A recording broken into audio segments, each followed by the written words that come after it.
You're watching America's Day at the Races, brought to you as always by America's Best Racing. For the love of the race, visit americasbestracing.net today. I'm your host, Acacia Clement, as we get ready to wrap up the week of live racing here at Belmont at the Big A. I noticed they updated the Open with that Frankie Dettori flying dismount included, and we're going to have a lot more exciting things to talk about throughout today's card on this beautiful Sunday afternoon with the sun shining. And pleased, as always, to welcome in New York Racing Association handicapper Anthony Stabile with me. Anthony, we've got some stakes action to wrap things up and kicking off the day in style with some two-year-olds. Yes, the juveniles in action to kick off the action here as we wrap up week number 5 of Belmont at the Big A. I'm going to be sad to see the meet turn over to just Aqueduct in about 3 weeks. Now that we all finally got used to saying Belmont at the Big A. How many times do you think, how many times do you think we're going to call it Belmont at the Big A when we are literally just at Aqueduct? But it's been a lot of, it's a lot of fun. I like that we have acknowledged the fact that it's a little bit of a different meet and how the action at Belmont, right, this is one of the best meets of the year at Belmont Park. But the old girl here in South Ozone Park, Queen, has done a more than capable job replacing beautiful Belmont Park. Two-year-olds on the turf to start things off in this maiden special weight. That's a look at the field. Currently, Take Me to Jimmy is the favorite, meeting the rest of the field, though, starting with Kid America. Yeah, half the graded stakes winner. First captain's going to try to turf for the first time. Rained off in the debut for this son of Uncle Mo. Second-time starter, Life at Sea, ran well at Kentucky Downs. Comes up from Kentucky Downs for Hall of Famer Shug McGahee, who got the job done yesterday in our Sands Point with Skims on the grass. Here's Calicanthus. Yeah, took a bunch of money for Todd Pletcher, the Hall of Famer on debut. Did not do much running that day. Son of English Channel gets Dylan Davis in the boot today. One of two for Chad Brown. Here's C'est Magnifique. Yeah, made a little bit of a middle move and tired late in the game. Chad Brown teams up with Flavien Prat again. Dude in Colorado is a first-time starter. Half the multiple stakes winner, Spanish Mission. The other in here for Todd Pletcher. This one gets a Rat Ortiz Jr. Here's Fire Bear in third start for Mike Maker. Yeah, ran improved from Saratoga to Kentucky Downs last time out, back up on the circuit. Third different rider in 3 starts. It's Javier Castellano. Take Me to Jimmy, your favorite, went by. More on him in a moment. Here's Great Skill. Yeah, Jairo Rendon going to pick up the mount in this horse. Dan was 3 for 16, 2 for 12 on the grass. We'll see if this one can pop at a big price on debut. Here's Narciso Dali. Yeah, this horse finished second down at Delaware last time out in his turf debut, making his 4th overall start. And the number 10 big prize in American Halite. By the late, great Arrogate out of an unraced dam. Going to try to turf in his second start. He did 0 running after getting bumped slightly. I shouldn't say slightly. Getting bumped at the start of his debut. He didn't take a lot of money that day. We'll see if the stretch out in the turf help. You can join Naira Bets today and play all of the action on our program, plus a whole lot more, while earning up to a $200 deposit match bonus. Sign up using promo code MATCH200, and you can earn up to a $200 deposit match right after your first deposit. Bet any track, anywhere, anytime, and join now at NairaBets.com for your $200 deposit match. Race number 1 with the 2-year-olds. We welcome in the third member of our team, champion jockey Richard Magliori, here with us. And Richie, Kid America, the pedigree would say more dirt. What do you make of this one getting onto the turf for the first time? Yeah, I would agree that the pedigree would say that, but looking at him from a physical perspective, I think otherwise. And the fact that Hall of Fame trainer Bill Mott was able to work this horse on the turf in Saratoga and was trying to get him on the turf first start, it rained off. I think that speaks volumes, and I would have a lot of confidence going into this. The Mare America, obviously already a producer. Bobby Flay's breeding program, extremely strong. And quickly, I got to say, too, guys, as beautiful as it is here today at the Big A, maybe we should call it Far Hills at the Big A. But I think that Kid America makes a lot of sense at a big price. The 2-horse Life at Sea ran well at Kentucky Downs. We talk about horses that handle that course. A lot of undulation. Usually they're pretty athletic. 3 are actually coming out of races at Kentucky Downs that are pretty good. And Shug McGahee's horses tend to get better with racing, and I like the way this horse warmed up. But it leads me to the 4, C'est Magnifique. Excuse me, I'm not very good at that. But I think this horse was green first time. He kind of did middle move, what Anthony talked about. He lugged in a little bit. He was late getting to his lead, and then he kind of shut down. I think with any kind of improvement, he's going to be pretty tough today, guys. All right, Richie, thank you. C'est magnifique. Homebred for Peter Brandt, Chad Brown, the trainer. He sends out 2, including the current favorite, Take Me to Jimmy, who was beaten just by a head at Colonial. Blinkers going on today for the second start. Yeah, this horse has some pedigree. A half to Tammy the Torpedo, a half to a filly who wore those silks successfully multiple times, Seek and Destroy, named after one of my favorite Metallica songs by Bob Edwards. He tried to keep that a secret for a long time. I just kind of let the cat out of the bag a little bit. I don't think he put that down as the reason for naming that filly. But she was named after the Metallica song. So well, sorry, Bob. I mean, he's named a lot of horses after dead songs, and he has a. It's a little bit of an aggressive. It's a little bit of an aggressive name, though, Acacia. So I don't know if Seek and Destroy. Great Luckily, Metallica she was song. a stakes winner. I thought this colt ran well first time out. He gets a pair of blinkers. I mean, he took all the money and just got beat. You hate to see that, but I thought he ran well enough. He gets the blinkers, a little bit of an education first time out. Joel climbs aboard, so I thought there was a lot to like. The price stinks, but I thought there was a lot to like about him. The number 5, Dude in Colorado, has a monster turf pedigree, being the half to Spanish Mission, who, of course, was successful over in Europe and won the Jockey Club Derby here stateside. Kind of cooled on the board for Todd Fletcher and Irad Ortiz. I was a little surprised by that. Yes, this horse isn't taking any money. He has a really strong gate work. You and I have talked about this a few times, too. Last 2 works from the gate. I don't love that. I usually like when the penultimate work is from the gate, and then you see a little bit of a maintenance breeze maybe from the pole. But Todd's been doing this a lot lately, and they've been successful. So I'm not going to, if it ain't if it ain't broke, don't fix it. It's worked for him. You mentioned the pedigree. Irad rode the Chad second time starter first time, albeit it was in Colonial. But, he's on this Todd Fletcher first time starter, and I think that's worth noting. Homebred for Vinny Viola's St. Elias Stables as we see the horses go into the gate. 7-5 right now on Take Me to Jimmy, second time starter by Kitten's Joy Fort Chad Brown. We'll send it up to the voice of New York Racing, John Imbrial, for the call of the opener, Belmont at the Big A. The horses are moving into line for today's first race, which is on the inner turf. At 1 mile and 1/16, the turf is good. C'est magnifique has moved in. So we're waiting on Dude and Colorado, Narciso Dali, and American Halite. A field of 10. 2-year-old maidens set to go in the Sunday opener. And we have 2 remaining.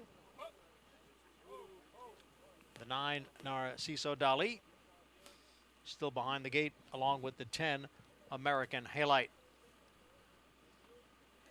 Favorite in the race is the 7, Take Me to Jimmy, right now standing at 6-5. And Narciso Dali is in, and we're waiting to round out the field with number 10, American Halite.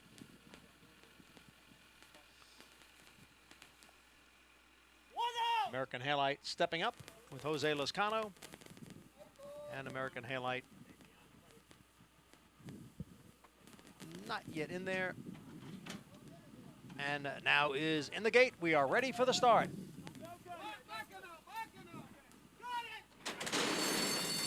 And they're off, and it was a hesitant beginning for number 1, Kid America. They quickly make the turn and straighten away now.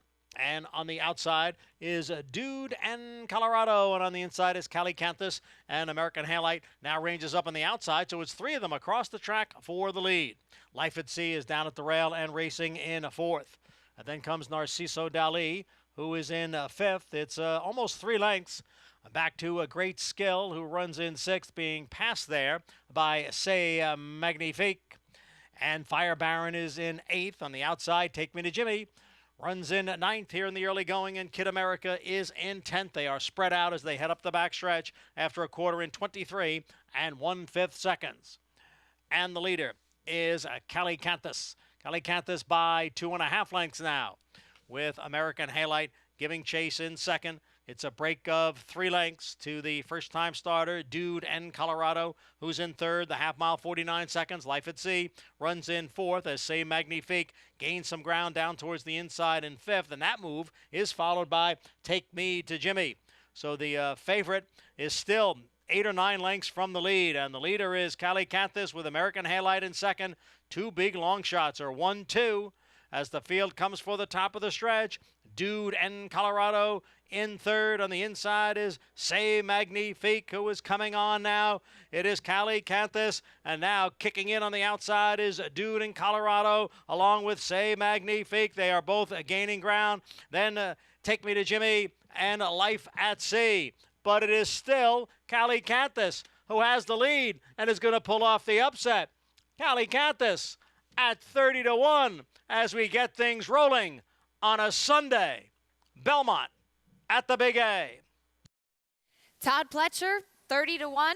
Those are two things you say very often.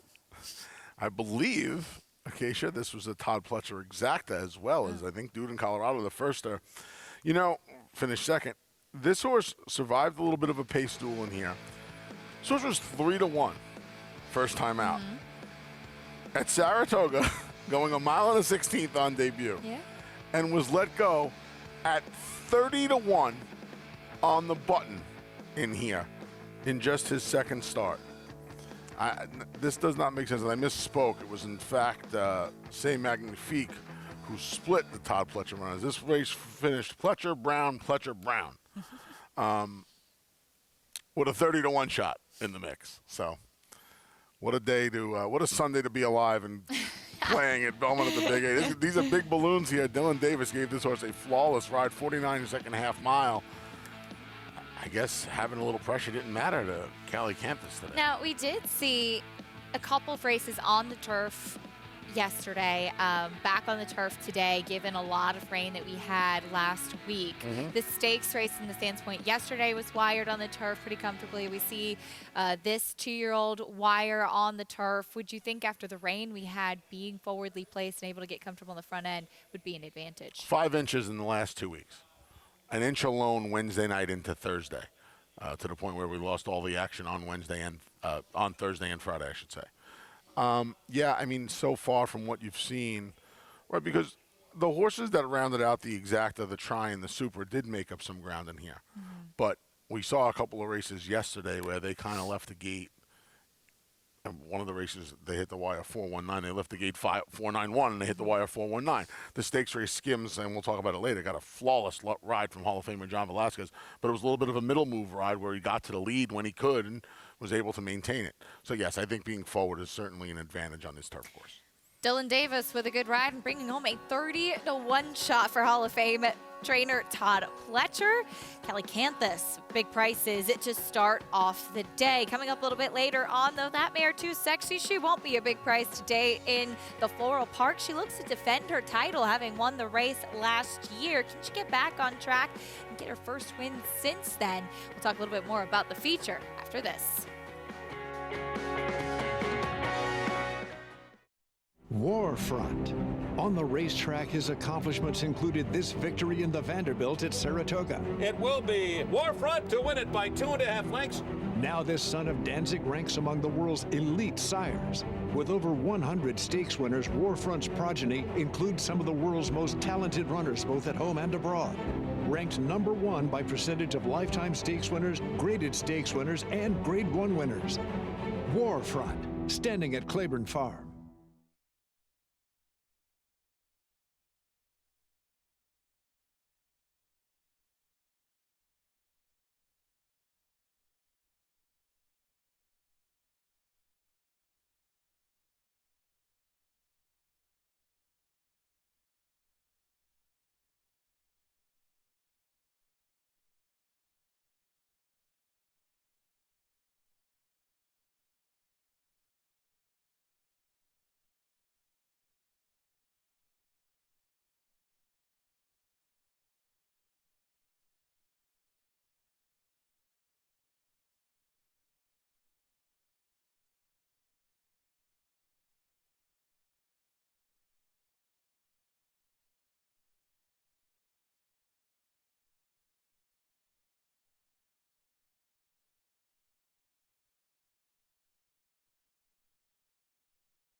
You're watching America's Day at the Races, brought to you by Naira Bets. You can bet any track, anywhere, anytime. Visit nairabets.com, download the app, get started today.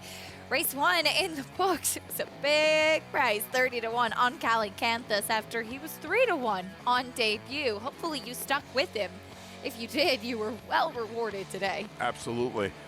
And that's something, we talk about this a lot. Following up with these horses that are these short prices first time out. If you bet this horse first time out and you did not come back with a little saver today, shame on you, really. If you liked him at 30, if you liked him at 3, you had to love him at 30, and you were able to get a really good job by Dylan Davis. Dylan, we talk about Dylan a lot on the show. Dylan's done a great job. Dylan's won 150 races plus already this year, most of them on this circuit, which is pretty remarkable. And he's won a lot of them by showing a whole lot more aggression than he did earlier on in his career, and it paid off here at a $62 mutual. Not too shabby to start off the day, No. That's for sure. We stick with the 2-year-olds, this time with the fillies on the main track in the second race for the maiden claiming race, going 6 furlongs. Taking a look at the field, 8-5 on the entry right now. That includes first-time starter Miss Mia Leah and the turf to dirt runner Mrs. Cashman. That's what's coming up in a moment, but as mentioned before the break, the feature today, the Floral Park, as we take a look at what is coming up. Today's race is, as always, presented by Claiborne Farm. The Floral Park will go as race number 8 today. We kick off the late pick 5. In the 5th race this afternoon, we are fast and firm. Great to be back on the turf today, and we still have races 2 through 9 to come on the program. And the Floral Park is on the turf. It'll be 6 furlongs on the outer turf for fillies and mares, 3-year-olds and upward. Taking a look at the field here, and Christophe Mont does send out 2, including Lady Edith, who she's had a couple of tough trips. She's been close. She was closing 2 starts back, just missed in the Caress when Robin Sparkles wired the field. And she's just getting a ton of class relief in here, Acacia. She's been facing much tougher in this division, and now she gets to come into a short field. She gets Joel Rosario to climb aboard, what I believe is the first time. Christophe Clement is in all likelihood going to win the Floral Park because he has Lady Edith and he has Too Sexy, and they figure to be the considerable betting favorites in here. I don't know where else the public is gonna land in here as far as betting on this race goes. Lady Edith, again, getting Rosario for the first time, and the defending champs in here, Too Sexy. Now, she comes into this race in far different form than she came into this race last. She was scalding hot last year coming into this race. Not so much the case this year. She's had a couple of efforts that leave a little to be desired. And unlike Lady Edith, Acacia, I think you probably agree with this, though I don't want to put words into your mouth, she really hasn't had too many excuses.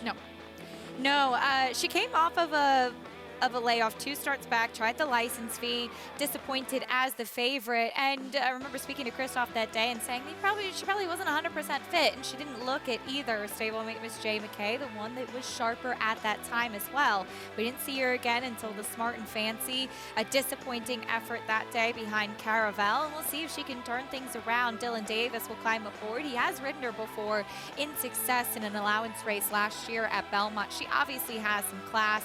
We'll see if this will be the spot for her to get back on track. Yeah, it's going to be a little bit of a rider's race in here, too. I would imagine Queen Sheba is going to be the one to show speed, but she'll, in all likelihood, be the longest shot on the tote board. We'll see what kind of position Joel Rosario finds with the favorite Lady Edith, what Dylan Davis does with Too Sexy, and then this horse we're going to see next, Spun Glass, who comes in on a 2-race win streak from the Mid-Atlantic, won 3 of her last 4. She's interesting as well. She probably has the most tactical speed of the other 4 fillies in this race, other 3 fillies besides the speed of Queen Sheba, I would say. And maybe Fergal Lynch from Mike Trombetta gets first jump on the others, and maybe that's her advantage in this Floral Park.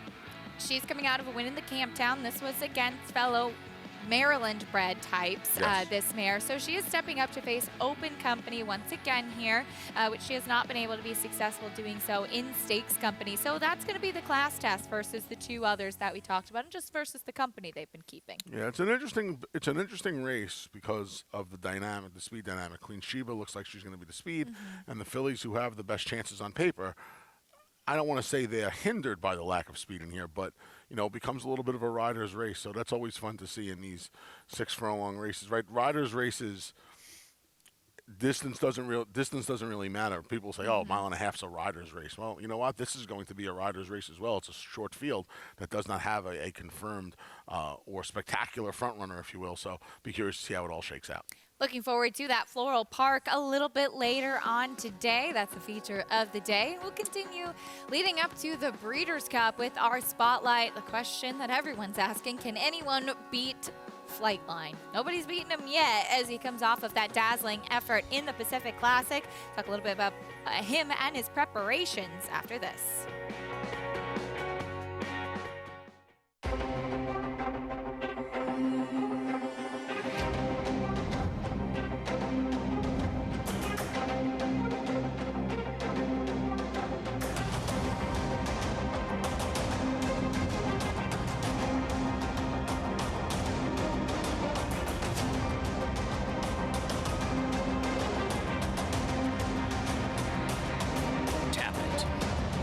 Standing at Gainesway. Who you betting on? How about an app created specifically for horse racing? Naira Bets. We specialize in thundering hooves, fist pumping, and boosting your bankroll with robust weekly promotions. And offer betting tips from actual horse racing experts. Bet all day and night, nationwide. Get the action and thrill of horse racing with Naira Bets. When the thoroughbred world descends upon Lexington this November, there is one place you need to be. The place where history comes alive with every championship victory. He's authentic indeed! The place where the future is built with the fall of a gavel. The place that exists to be the heart of this industry. The center of it all. Home to the November breeding stock sale and 2022 Breeders' Cup. Keeneland. Adelphi Racing Club, offering a truly personal racing experience. I would just say that it's a smaller, tighter-knit group. Everybody has a common interest. We spend a lot more time together than some of the bigger operations, and I very much enjoy that. We're not just a syndicate, and our members aren't just investors. We are partners. Contact us to get a taste of the Adelphi Racing experience, and let's win races together. We're back on America's Day at the Races. Acacia Clement, Anthony Stabile, and Richard Migliori. Glad to have you with us on this Sunday afternoon as we march closer and closer to the World Championships, the Breeders' Cup at Keeneland coming up before we know it as we get ready for our Breeders' Cup Spotlight. A horse that has been so impressive, Anthony, Flightline. And he has handled everything that's been thrown at him. The Met Mile, Pacific Classic with the distance test. Not only did he win, but he was in a league of his own, truly. It's getting to the point now where there aren't enough superlatives left, where you start to mention him in the same breath with the Pantheon, with horses that you're not supposed to mention him with, that people yell at you on Twitter and throw proverbial tomatoes at you if you start mentioning these. I'm going to say it, right? I'm going to say it. Somebody said the word secretariat when he came to Flightline the other day, and you were like, whoo. Look, he's doing things that we haven't seen horses do in a very long time, and he's doing them in a way that we haven't seen horses do them in a very long time. The best horse I've probably ever seen in my life, full body of work, soup to nuts, start to finish, was Go Zapper. Go Zapper had some issues, some leg issues. He was the fastest horse I had ever seen. He went from 6 to 1.25 miles, much like Flightline. Flightline, I don't believe ever ran 6 furlongs, but much like Flightline. He won at 7, yeah. Right, he won at 7. So they're going to be the quickest comparisons you're going to make. He's more contemporary than the Seattle Slews and the Spectacular Bids and the Secretariats. Don't yell and scream at me that I said this horse's name with those, but he's doing things that those horses kind of did. So you have to say those names, right? Easy Goer was one of the horses I thought was spectacular. Arrogate had that 4-race run. This horse is doing these things, and he doesn't answer the bell a lot of times. He doesn't see, we don't see him a lot, but when we do, he's flawless. What are you supposed to say about him?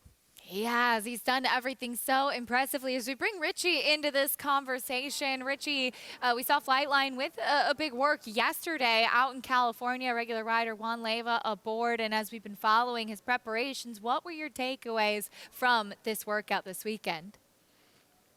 He's just been flawless in his preparation for the Breeders' Cup Classic.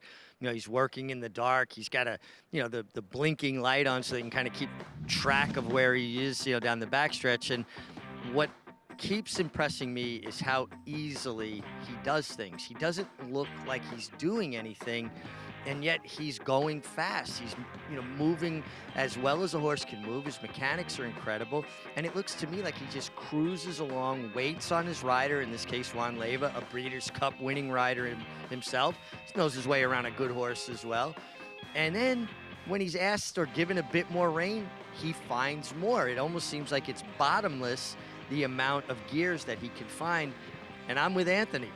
I think he's great. I don't like comparing generations. I don't like comparing horses. I want to appreciate them for what they are. But I am telling you right now, Flightline is a great horse. And this is a opinion formulated over a lifetime. I've been watching races since I'm 8 years old. I rode 30,000 races.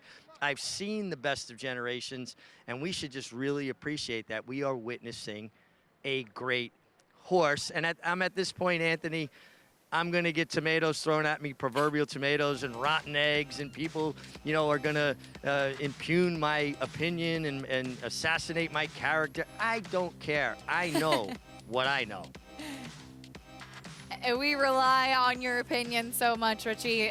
Thank you. As we take a look at the contenders here for the Breeders' Cup Classic, and Flightline, winner of the Pacific Classic. I agree with what Richie had to say. But Richie, some of the other horses waiting in the wings that maybe are getting a little bit forgotten about as far as this Classic division is concerned, including Hot Rod Charlie, who we saw with a nice win last time out in the Lucas Classic.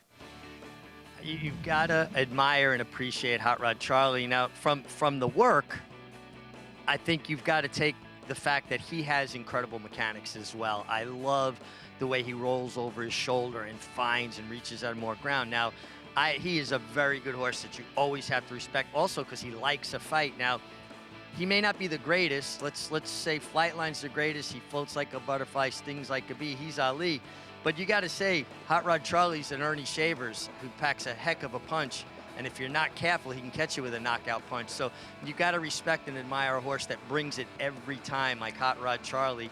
And I just think we've got a really good group of older horses. And of course, Life is Good. And, we can keep adding names to this list.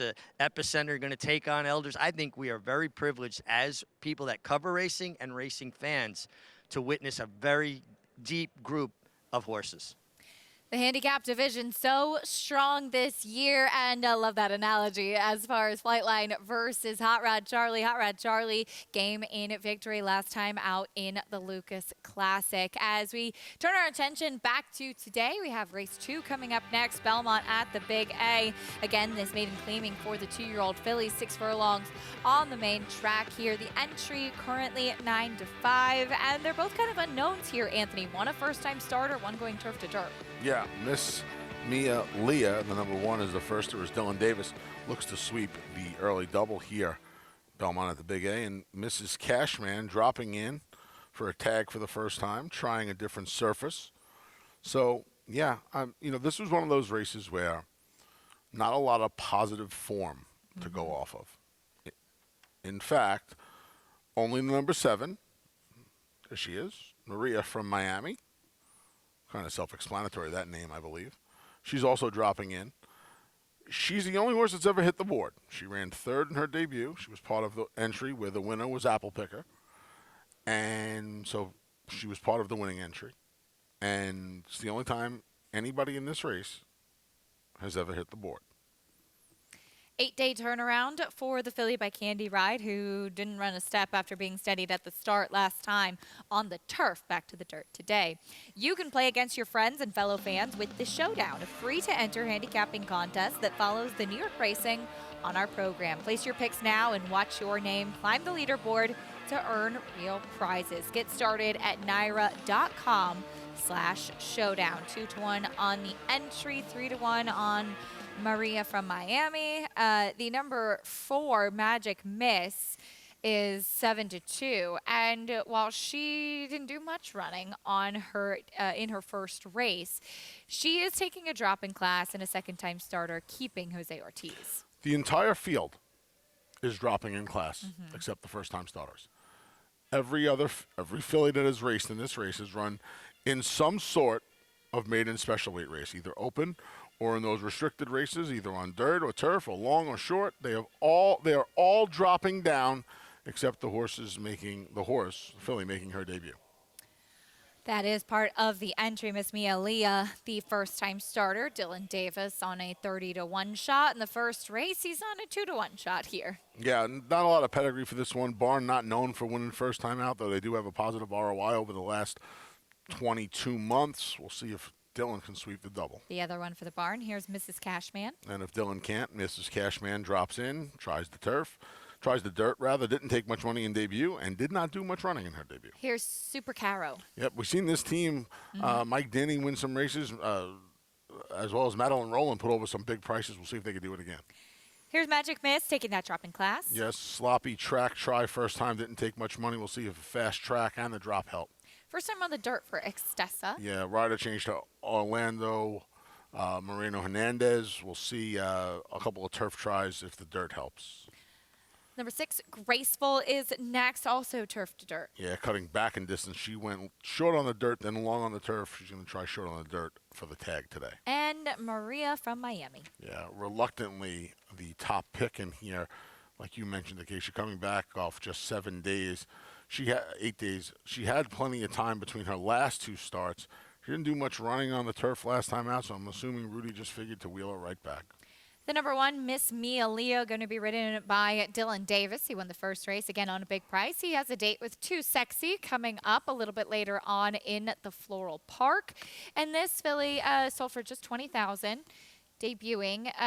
7 out of the 8 foals were winners. The dam has been a producer, nothing spectacular in the family, but at least some of them have been decent runners. And I just want to I want to quell the rumors that Too Sexy was not in fact named after me. Not in fact named after me. Yeah, I mean, I didn't know what to do in here. The one mentality would be when you look at the form of the other fillies in here, you say to yourself, she would not have to be much to be a contender in here. She looks good on the track. Well, I guess if Richie's going to talk about it, I mean, she looks good on the track. Dylan's going for the double. And again, she wouldn't have to be much in here, Acacia. The rest of these fillies have not done a lot of running in their collective starts. So we'll see. This filly looks good. You know, Rudy's filly looks good. Rudy's horses always look good. Yes, they do. Maria from Miami looks pretty good on the track, even though she's coming back in just a little over a week. 2-year-old fillies coming up here as we'll head down to Richie. What are you seeing in the warm-ups, Richie? Yeah, you know, I really gravitated to 3, watching them in the paddock and then continue watching them on the racetrack, starting with the 1A, Mrs. Cashman. She's a daughter of Mark Valesky. Kind of looks more of a dirt physicality to me, and I think she was very, very clued in to what is coming. She had the 1 start under her belt, albeit on the turf, chased the pace that day, drops in class, and gets back to dirt, which may be a preferred surface. And I just like the animation of her stride. She seemed very, very focused under Manny Franco. The 5-horse, Extessa, made a really nice impression. Another one trying dirt for the first time and also dropping in class. Just very well turned out, very healthy looking, daughter of Mineshaft out of a hard spun mare. And another one from a physical perspective, I think the dirt will suit. And I think this is a very live player here. Hernandez Moreno, taking the reins. Jose Gomez off his mounts till Thursday. Not hurt, just a little banged up. Talked with his agent, Angel Cordero, yesterday, and that he will be back riding by the end of this week. So good to hear that Jose Gomez is okay. And then the outside horse, which ultimately will be my top selection, Maria from Miami. Just makes a lot of sense to me. She looks great, well turned out in the paddock, got a big aggressive warm-up under Trevor McCarthy, and she's dropping in class, and she has shown, at least her first race to me, if she runs her anywhere her first race, she's going to be tough. Things went a little bit sideways, but it also was a period of time when Rudy Rodriguez's barn just was not hitting well up in Saratoga. It feels like they're getting back on the beam here, starting to win some races with some regularity, and I think Maria from Miami is well drawn outside and should be forward here. Richie, thank you. Maria from Miami on the outside warming up under Trevor McCarthy. We did see him with a stakes win the other day with Half Is Enough as well. That's a great point from Richie. This horse's 2 subpar efforts up in Saratoga were at a point where Rudy was on a 3 for 90 run, I think. And the race at Belmont Park, if it is more indicative of this filly's talent, I mean, now she's 9 to 5, and this figured to be what was going to happen in here, that the money was going to start pouring in because, you know, a barn like Rudy's, and Rudy's still not doing Rudy things right now. 5 for 40 something coming into today is not Rudy Rodriguez like numbers, but it's a lot better than what was going on 185 miles north of here. So, you know, the game is cyclical. Rudy will get back to his 24, 25, 26%, right? As the temperature starts to drop, the sun has a shorter day here in New York. Rudy and I always joke around. Rudy's a friend. Rudy and I always joke around.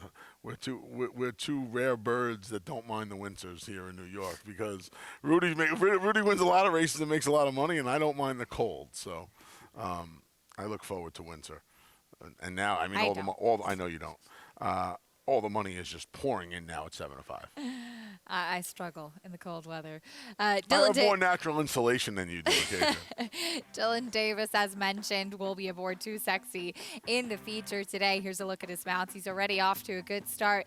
That 12-1 morning line on Calicanthus looked pretty nice. He got 30-1 at the end of the day, and he'll try to bring home Miss Mia Leah this firster here. Yeah, Dylan poised for a nice day.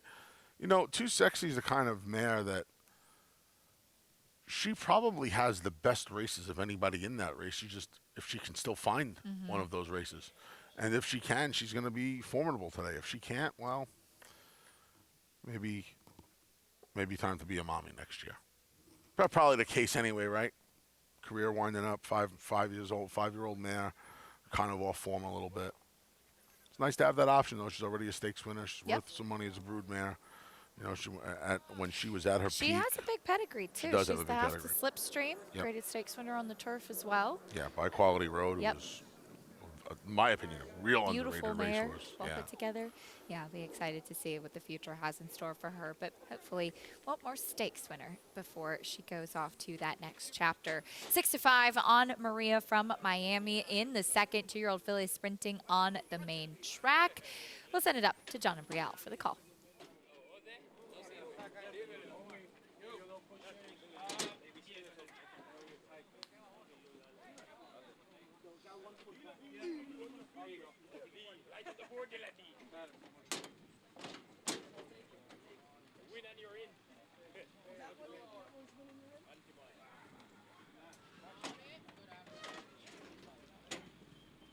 Waiting for Mrs. Cashman and Maria from Miami. One out, shake on.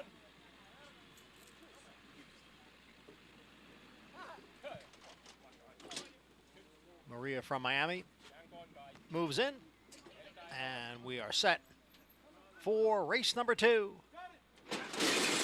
And they're off, and a good start for Maria from Miami from the outside. Now coming on through is Mrs. Cashman. Super Caro is down at the rail. Magic Miss advances in between horses. So Super Caro, Magic Miss, and Mrs. Cashman, those three across the track for the lead. Extessa sits behind in 4th. Now Graceful moves up in between horses. Maria from Miami is on the outside and in 6th, but just 3 lengths from the lead. A huge break back to the first-time starter, Miss Mia Leah. The quarter went in 23 and 2/5 seconds. Super Caro on the inside and Magic Miss on the outside. The two of them are together. Mrs. Cashman runs in 3rd. Maria from Miami now advancing on the extreme outside. Graceful is in behind horses and will need some racing room. Then Extessa and Miss Mia Leah, who is down towards the rail. The half in 48 and 3/5 seconds. And it is Magic Miss who has come away with the lead. Maria from Miami ranging up on the outside. Graceful is down towards the rail as they head for the 16th pole. It is Magic Miss trying to hold off Maria from Miami. Magic Miss, Maria from Miami. The two of them come on to the finish. Magic Miss by a neck. Maria from Miami was second, and then Graceful finished third. Magic Miss, Jimmy Ryerson and Jose Ortiz with the win. 2-year-old filly by Good Magic breaks her maiden. Yeah, just debuted just 2 weeks ago on a sloppy seal track. Gets a fast track today, a more forward trip, and Jose Ortiz. And this daughter of 2017 juvenile winner? I think that sounds about right. Good 2017? Magic? Yeah, it was 2017. Good Magic gets the job done in the second here. Belmont at the Big A. You can see it a little bit there. She's drifting out a little bit into the closing, Maria from Miami. Richie, what were your takeaways from the stretch here? Well, watching, from ground level here by the winner's circle, it just seemed to me that Magic Miss had a long, steady drift. Nothing quick or dramatic, but it certainly seemed like it was inhibiting Maria from Miami's forward progress. So, around here, it seems like a horse has to do a lot drifting or herding, but it seemed to me like it was significant. I looking forward to seeing a head-on because it seemed like it was a long, steady drift. 5-1 on Magic Miss. Richie pointing out that drifting in the stretch as we will take a look at the head-on, and terrific job by all of our production crew to have this teed up right away. Jose Ortiz going right-handed. She's there in the white shadow roll and white cap, but she does gradually drift out into the path of Maria from Miami, though no contact, Anthony. About a path and a half, shrinks down to 3/4 of a path. Nah, nothing at all. Not even nothing. Yep. It's amazing. Sometimes the pan looks a lot more, lot worse than the actual head-on. They never even came close. 5-1 on Magic Miss. So Richie, the head-on there, gradual drift. Yes, no contact, not close to Maria from Miami, but certainly something to keep in mind with this 2-year-old filly. No, it was kind of interesting, and that's why watching head-ons is so important. Magic Miss did drift, but kept drifting into the space that was created by Maria from Miami drifting. And Trevor McCarthy, I think he felt his filly trying to hang on the leader. So sometimes you try to get away from them and you break that plane. But Jose Ortiz very adeptly allowing his filly to take the empty space provided to him. So you're allowed to drift as long as you're not drifting into the path. He was just taking up the empty space.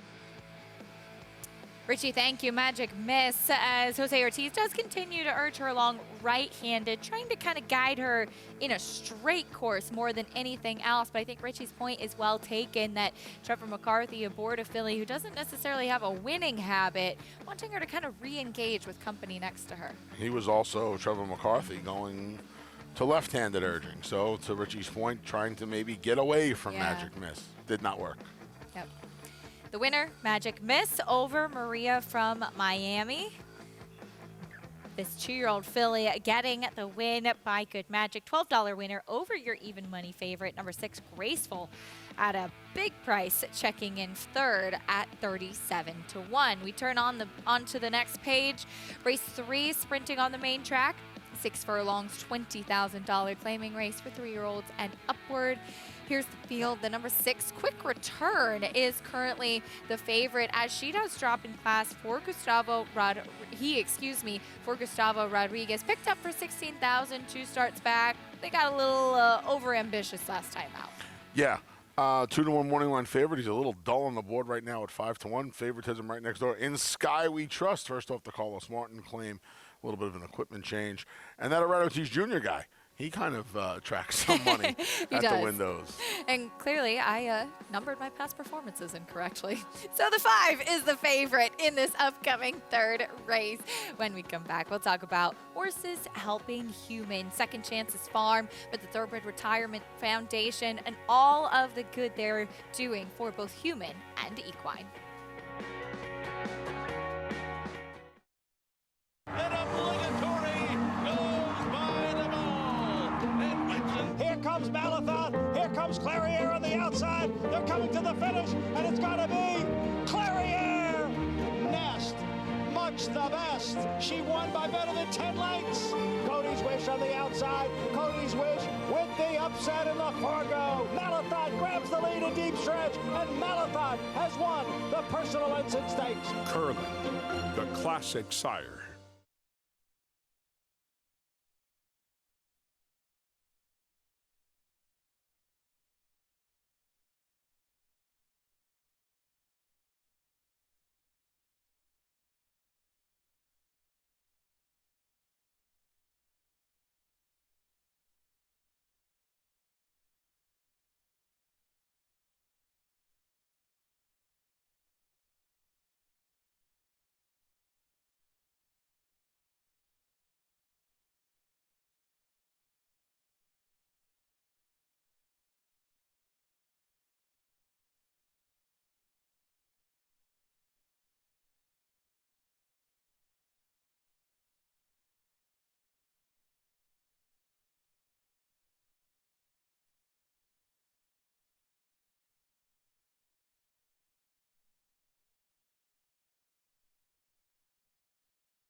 You're watching America's Day at the Races, brought to you by Run Happy, a sire whose progeny can carry his speed from all distances on all surfaces. It's that time of year, Anthony. Ooh. Spooky season. On the pumpkins, we love to see it as we continue highlighting programs that have done so much good for our thoroughbred racehorses after their racing days are over and into their retirements. The Thoroughbred Retirement Foundation has really helped fill a need in the industry for horses who can't necessarily have a second career, and through their Second Chances Farms, they're providing an outlet for those horses and for humans who need help as well. At the Wallkill Correctional Facility in Ulster County, New York, the Thoroughbred Retirement Foundation provides a program that gives both retired racehorses and the incarcerated individuals who care for them a second chance at life, and maybe even a second family. It's my boy. It's my boy. I wasn't aware that the program even existed. I had never worked with horses before. I was petrified at first. And I'm not really scared of many things, but when you're next to one of them and they're humongous like that, it's definitely a challenge. Once they hear me, they coming. They just look, you see the ears come out, they look. Once they see it's me, they coming. They all coming. And it's like, oh man, it's like babies, you know. It's beautiful, you know. They're locked in most of the time when they're not out with us from 8:30 to 2:30 every day. So those other times when they're inside, they're not themselves. But when they step foot out here at 8:30 in the morning, they change. They're totally different people. I didn't know it was gonna be such an emotional thing. And you really do kind of bond with the animals, and they look for you to be there for them. It's more love out here. It's more peace, tranquility, solace, anything you want to call it, the epitome of peace to me. Definitely a game changer for being someone who's incarcerated and always being around grown men, different behaviors, and not being able to actually express your feelings to them. You come out here, you can do that with the animals. I need that. Whatever it takes to get home to my family, I'm going to try it. But then I got out here and I met a whole new family. How's the family? Yeah. Like you said, this is a family. This is a family between the horses, us. Like, you know, we bond a lot here. I didn't even know I could drive a tractor. I didn't know I could mow a lawn. Anything to make this place look better, to make it better for the horses. At the end of the day, it's all for the horses. All for the horses. It doesn't feel like work. It feels like you're home. Come on, girls. To be able to say to somebody, I have a certificate, like I was successful while I was incarcerated. I may have made a mistake, but I was able to get that second chance while I was here as well. I did get a letter of assurance saying that some people were interested in employing me, so like that's just everything I'm hoping for right now. I talk to them, I speak to them about things that I don't speak to people about in there. I can feel like they actually relate to me, and the same second chance that they're given, I feel like I'm getting.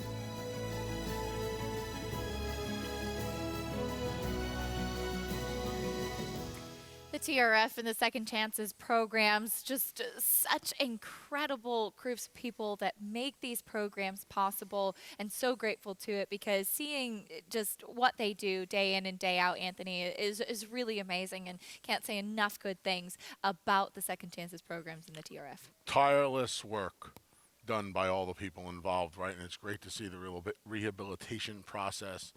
And, you know, it's great not only for the humans, but it's amazing for the horses to have all of that love and attention and affection. And, you know, one hand kind of washes the other, and, you know, one might be a hoof in this instance, but it's really great. It's great for everybody involved. It's a remarkable program. I remember when I was a kid when it first started up, and you said to yourself, wow, I wonder how this is going to work out, and it's obviously worked out beautifully.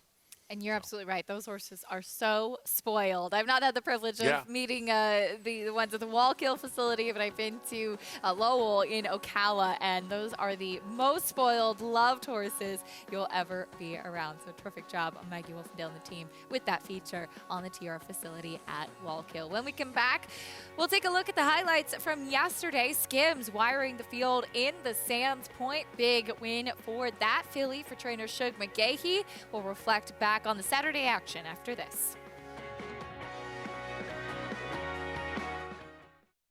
Eclipse champion Run Happy, the #1 second crop dirt sire of last year, is back and showing a new dimension with winners on turf, dirt, and all weather. Tabaline has really shouldered all the responsibility. What a deserved victory. Most impressive. Tabaline by 3 1/4. Somebody's Problem is on her way to winning the Prairie Meadows Debutante. Somebody's Problem by 2.5 3. Run Happy, price for value, and standing strong at Claiborne Farm. The Kentucky October Yearling Sale at Fasig-Tipton. Nearly 1,600 cataloged, including a multitude of yearlings by the nation's top 20 sires. Kentucky October grads have won or placed in over 200 stakes this year, including recent Grade 1 winners Goodnight Olive, Jack Christopher, and Pennsylvania Derby winner Taba. Your last chance to buy yearlings in 2022. Kentucky October Yearlings, October 24th through 27th in Lexington, Kentucky. Where will you be? Honor Code, a multiple Grade 1 winner from the final crop of the legendary AP Indy.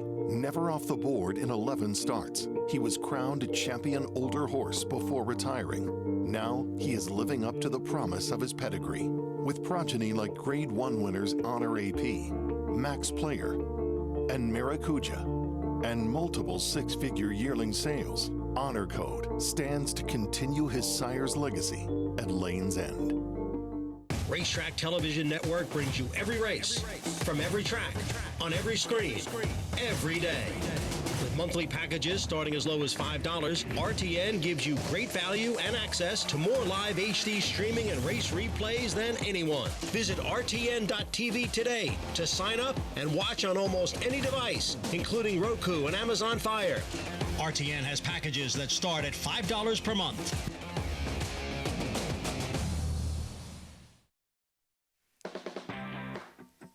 America's Day at the Races is back, brought to you in part by Claiborne Farm. 100 years of doing the usual, unusually well. Yesterday, we had some nice graded stakes action here in New York and also out in New Jersey at Far Hills. Richie Migliore and I took a trip. Richie, we were joined by Joe Clancy. Terrific day of racing, highlighted, of course, by the Grand National. And the Irish, they know how to celebrate, huh?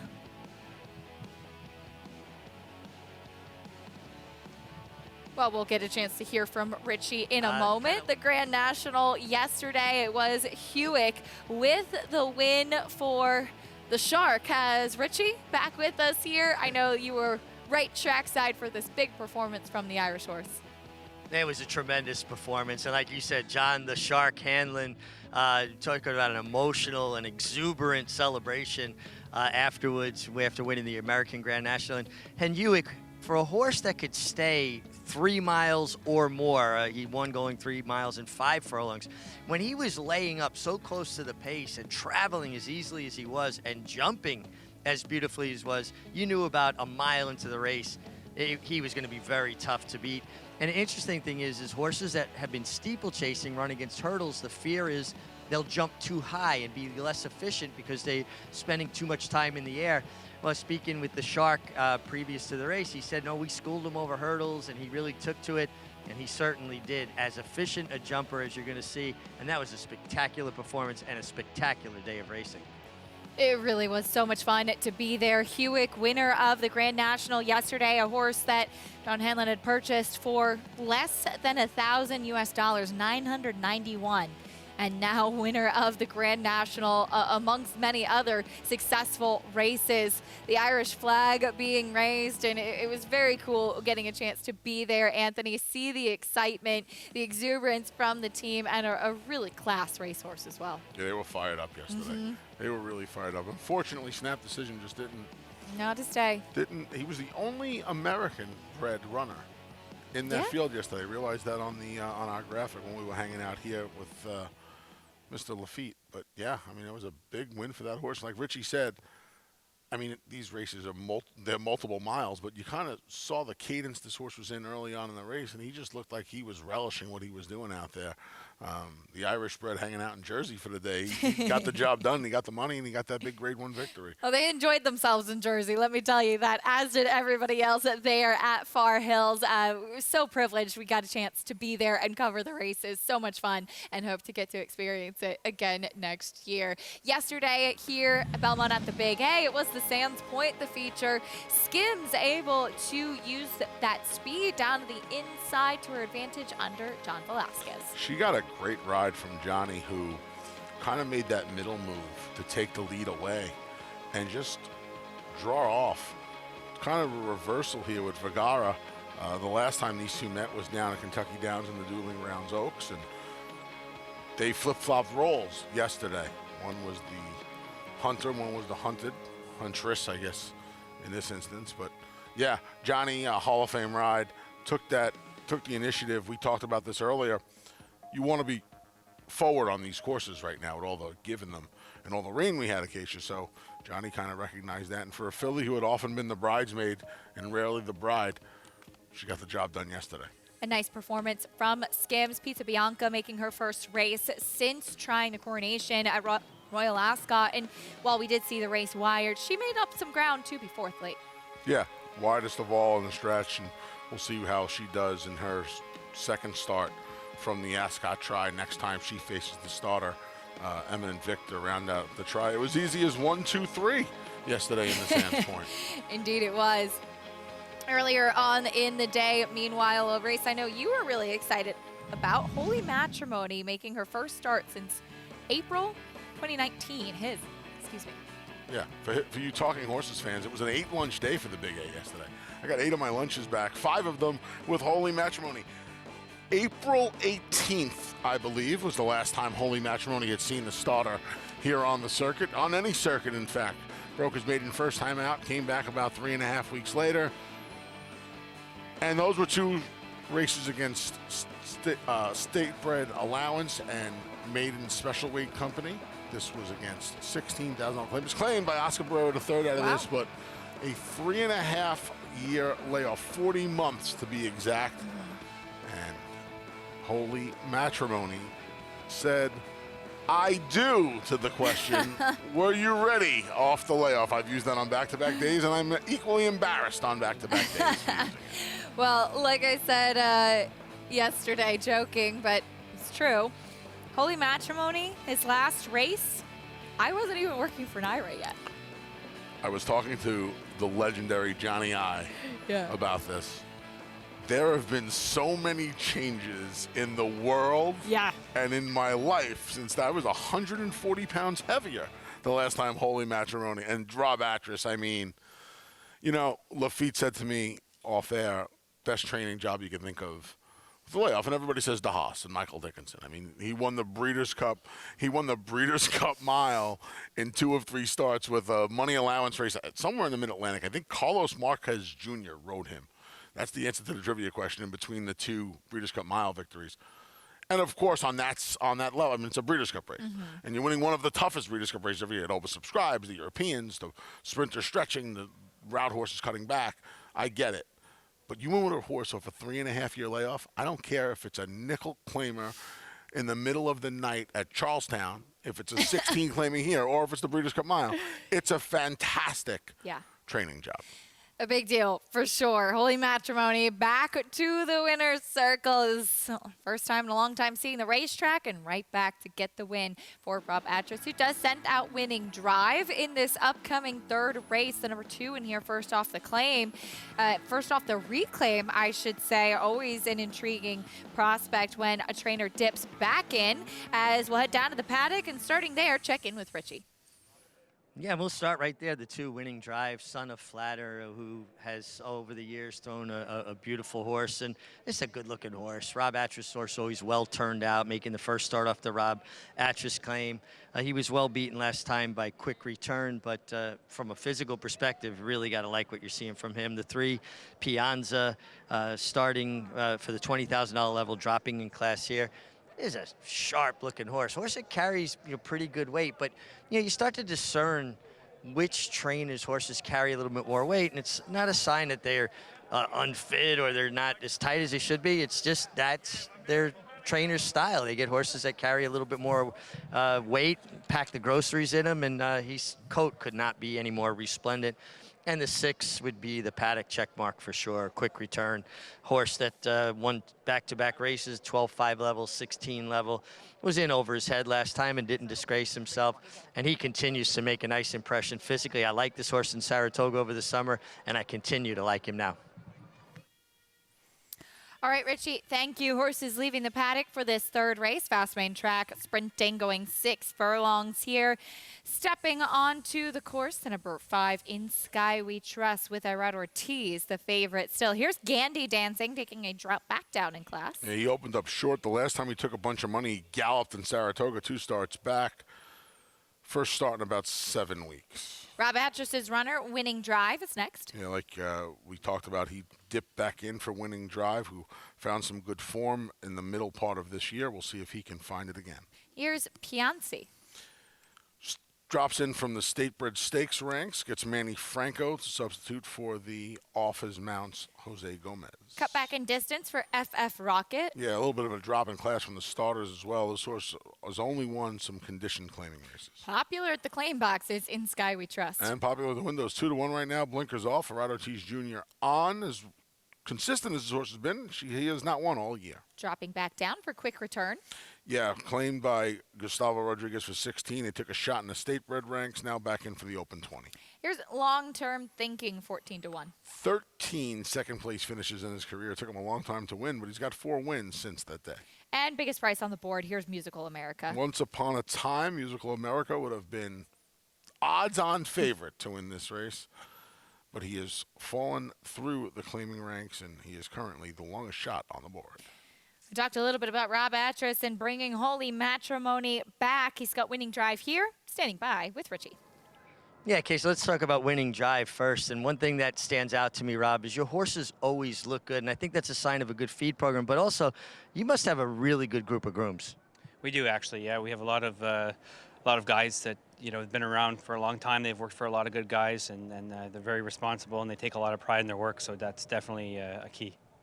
Rob, really an incredible feat yesterday. A horse coming off of a 3.5-year layoff, and ironically enough, named Holy Matrimony, in a day and age when a lot of marriages don't last as long as his layoff. How do you get a horse prepared to win off of that long a layoff? Well, I think first of all, the owners, they did a good job in giving the horse, plenty of time, you know, and you see nowadays people want to rush horses back to races, and maybe they could use an extra few months. And that's one thing that I know the owners and Gary Gallo also, who had a lot to do with the horse, they made sure they give the horse plenty of time. You know, they gave him, you know, if he needed 6 months, they gave him, you know, almost a full year, you know, between any kind of issues he had. So I think that was a key. Were you surprised that somebody claimed him? He was claimed yesterday off of that long a layoff? Definitely surprised. But you know, it's part of the game, and you know, if they're in there for the price, then that's the way it goes. They're for sale. Great job, you know, getting them ready off of that long a layoff. And talk about patience rewarded. A win off of that long a layoff. Very rare. I don't think I've ever seen it before, guys. Big performance, big effort to see Holy Matrimony get back to the winner's circle. Congratulations to the Actress team in having that one ready to roll, and best of luck with his new connections moving forward as Rob will look to keep the good momentum going. He's got winning drive going out here, and there he is with Kendrick Carmouche in the saddle. So kind of a wide open race, right? Acacia, it was kind of hard for me to make 2 or 3 of them in here, but I think you can make a case for the rest, especially winning drive. When he gets in good form, he can be ultra tough. And he's also coming back to a place he's had a lot of success at. He likes it here at Aqueduct. He's 4 for 13 with a second and a couple of thirds. He's earned over almost $77,000, a little more than a third of his career earnings. When they get in good form, he has 3 consecutive second-place finishes. When you get to the bottom of the claiming ranks and you can find consistency, it's important. And I would imagine he's going to be a player in here today. Big price. He is a generous price. The number 5 in Sky We Trust. He's been claimed by everybody, it seems. Everybody's trained this horse recently. The blinkers coming off as he makes his first start for Carlos Martin, beating just a neck last time out. And more consistency here. He's hit the board in his last 5 starts. 4 of them have been third-place finishes, but he's run into some good efforts, right? Established up at Saratoga, won by Daylight. Flamingo Hawk won by Daylight, I should say. He got himself into a little bit of a battle in the race at Churchill back in June. Yeah, he takes his track with him, which is good. The blinkers are going to come off. The problem with him is he keeps changing barns, like you mentioned. He gets the equipment change, and he's the favorite based solely on the fact at this point that Aradotis Jr. is riding. If I would bet dollars to donuts that he is the reason, he's the tiebreaker in who the favorite in this race is. Look at this tote board right now. 5-2 to 9-2, 4 of them. Believe me, he's the deciding factor. I did think that the number 6 Quick Return was very interesting, as he had a gaudy buyer speed figure 2 starts back, and you kind of wondered, okay, where did that come from? As he jumped up 10 points. But that was for 16,000, claimed that day, ran against much tougher last time out, and he's back into the level that's comparable to where he was before. Talk about being popular at the claim box. He was claimed out of 4 of his last 5. 45 a bit too much, but guess what? They'll line up to claim him for the 20 today, you would imagine. He's gone for 32. He's gone for 12.5. He's gone for 25. He's gone for 16. So you'd imagine they're lined up for him. Javier Castellano climbs aboard. Javier having a great year. We've talked about that almost ad nauseum at this point. I wonder what kind of trip he works out today. You know, he's had success at the 6 furlong distance. That race 2 starts back, kind of on an island a little bit in his career. So he's probably not as good as that race, but better than his last. Quick Return, a nice price at 4-1 now as we go back to Richie. I'm just a bit taken with this horse. I was in Saratoga when he ran up there for the 12.5. I liked him. I thought he was well turned out. I think he continues to just hold, you know, great fitness, great flesh. He's carrying good weight. His coat is good. Sometimes this time of year, you'll see a horse's coat start to turn a little. I don't see any kind of deterioration of his overall physical fitness or health. So I think Quick Return continues to make a lot of sense. I think 4-1's a very square price in him. I hope he's forward. I hope he's stalking from the outside. I think he does his best running when he's more involved. He seems to be a horse with a fighter's mentality that likes to be in the fray. And Javier Castellano's been riding terrific and putting horses in the game. In Sky We Trust, didn't stand out to me in the paddock, but he really started to click for me in my mind's eye watching him warm up. Big aggressive warm up under Irad Ortiz Jr. Irad Ortiz Jr., one of these riders that kind of tends to demand from a horse. He doesn't ask as much as, no, this is what we're going to do. And lower level horses sometimes need that stronger direction. So I think it's a good fit there. And again, his warm up was just absolutely terrific. Gelding by Sky Kingdom, currently 2-1 on the board. Richie, thank you. You can take home your share of $5,000 today when you play with Naira Bets. Hit the trifecta in race 9 at Belmont at the Big A today, and you could win a share of $5,000. This bonus is available to new and existing players. All you have to do is opt in at nairabets.com. I want to reiterate one thing about that promotion. That is dollars. Yeah. That is not points. Yeah. That is dollars. I've taken advantage of the pick 5 bonuses. I like it. Not that I haven't. I mean, I don't hit as many triples as I like to play pick 5s, but I've taken advantage of the pick 5 bonus, and it's cash money. It's in that account. Yeah. It's in your Naira Bets account the next day. That's a lot of fun. The number 3, Pianzi, is on track right now. Manny Franco going to be aboard. Top pick for you? Yes, that's my top pick, my lady. I thought this horse ran well off the claim for Kelly Breen last time. Boy, there's an awful lot of activity at the claim box now. I remember when I was a kid, there were nowhere near as many claims as there are now. Now it seems like there's at least 2 or 3 in every claiming race. But Saratoga, it's Saratoga's 5 or 6 not. in every that's race. The craziest. Yeah. That place is crazy. The Pianzi's race last time made up a lot. I know they went fast, but just made up a lot of ground on a horse that at a place that historically does not allow you to make up a lot of ground. Manny Franco subbing for Jose Gomez. This horse is taking some money too. I think this horse is taking the right kind of money though, right? We talked about in Sky We Trust having a rad, quick return. This horse ships in. He's a little bit of a fresh face, and that's kind of what I wanted in here. We talked about how the race was wide open. In those races, Acacia, I will more often than not gravitate towards the fresh face to see if maybe they could bring a little different look to the bunch. Into the gate for race 3, Belmont at the Big A. We'll send it up to track announcer John and Brielle for the call. Waiting now for FF Rocket and Musical America.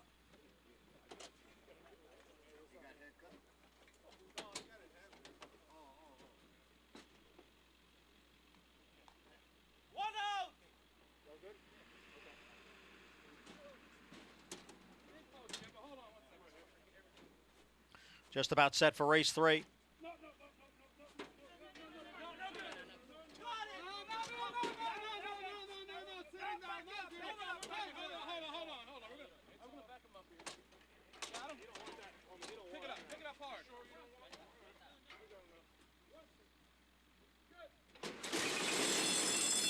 And they're off.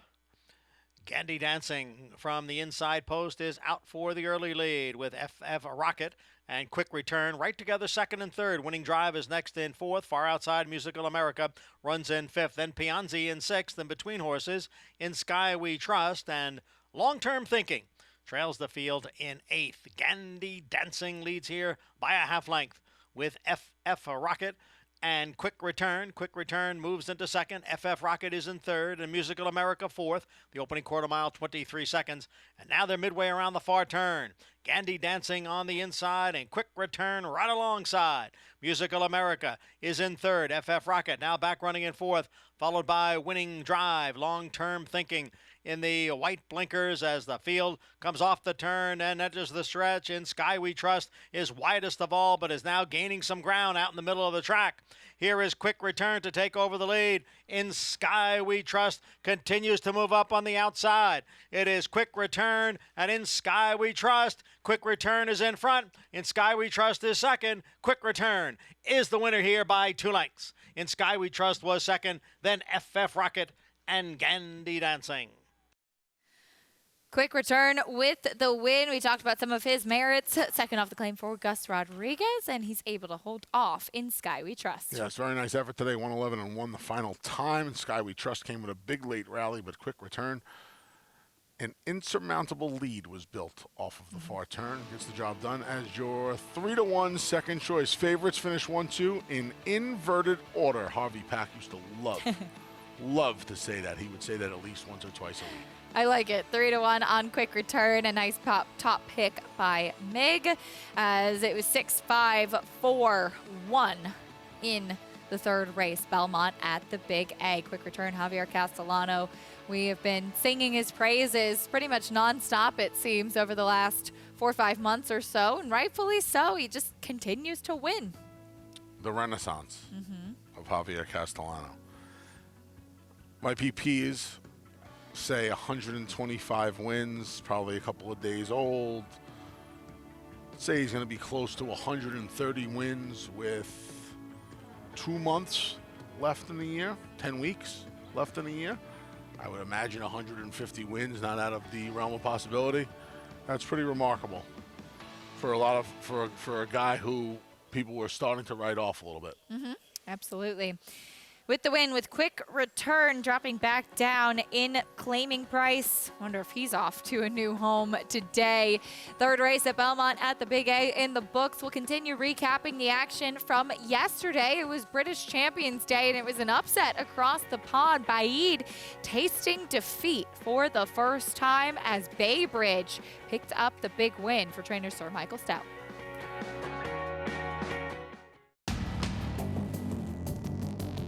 Whether it's Division I or Grade I, top athletes have certain traits in common. Speed, strength, class, versatility, and most of all, willpower. Claiborne Farm Stallion, War of Will, was a Grade I winner on both dirt and turf. Look for his first weanlings selling this fall.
Are you looking to follow along and get all the stats on the horses, trainers, and jockeys in today's races? Well, Equibase has you covered. You can check out NYRA.com/TV schedule to download your free past performances for all of the races on today's show. You're watching America's Day at the Races. Race 3 in the books. It went to the number 6 quick return. Returning to the winner's circle, Anthony. There's Gus getting into the winner's circle for the first time here at back. That's Belmont at the Big A for those of you who aren't familiar with the parlance of our times. The inverted order exacta, $8.90. Boy, they pounded the exacta. The value might have been in the win pool there. I always laugh a little bit when they put it in my promos as Baba. Belmont at the Big A. Quick return with the win in race 3. Let's go down to Richie. Thanks, Acacia. And here with Javier Castellano, who we have been noting since the spring. He's been riding so well. Javier, this horse looks like he likes to be involved, likes to be in the fight. Absolutely, Richie. That's exactly what you say. That kind of type of horse, you like to get involved a little bit in the front running with the horses.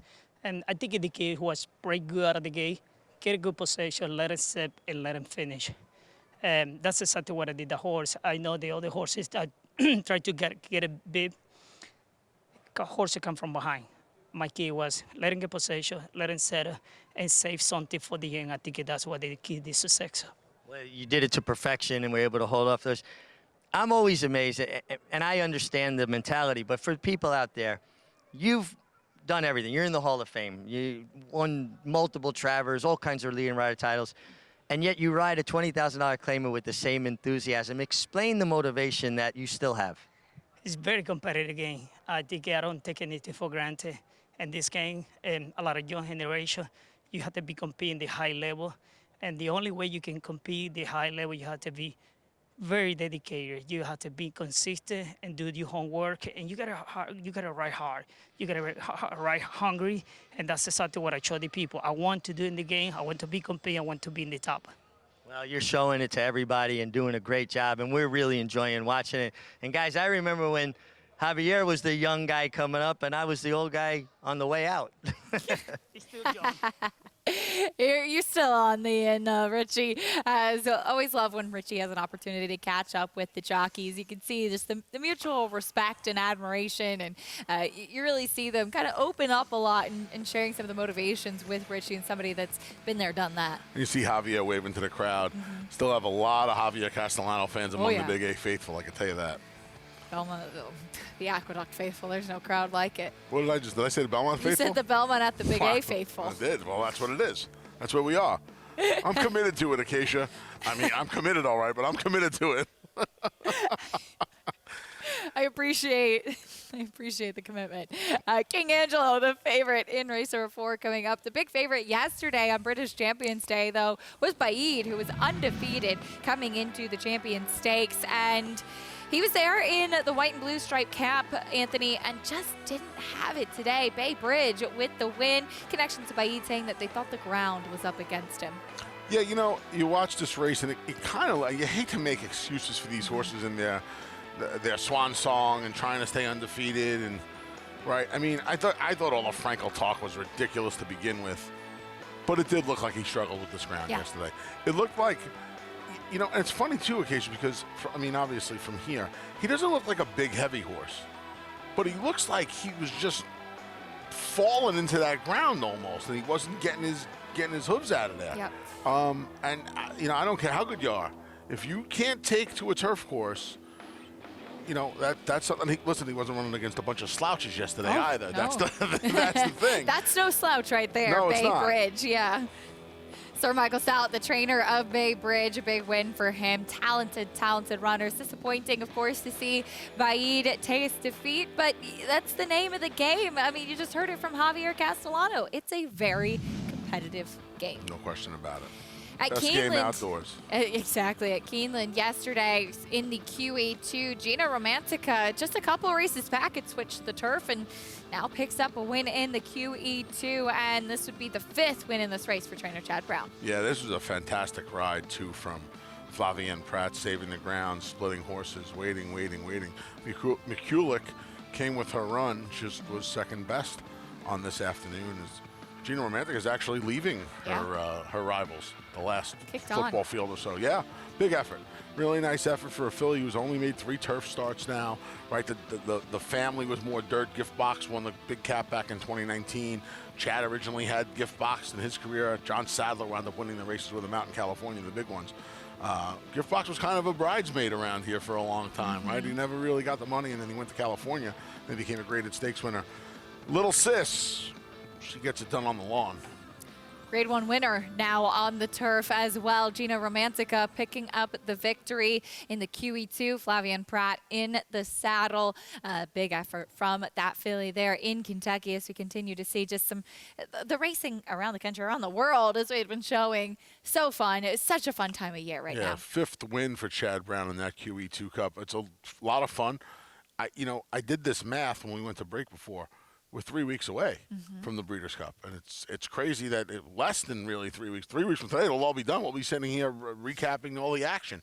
So, Yeah, it's a fun time. It's a fun time of year. Those Ascot races moved back from 2 weeks to 3 weeks from the Breeders' Cup. I think that'll help with a little bit more inclusion for the Breeders' Cup this year. Absolutely. We'll see if we see any of those runners coming out of British Champions Day making their ways to Lexington. We'll continue following. I know those two. Hey. Me and my mom, Sherry, something so important to my family. It's a labor of love indeed. Racing for home. We will highlight giving a second chance and a new career to races off the track. Nobody taught me how to be fast.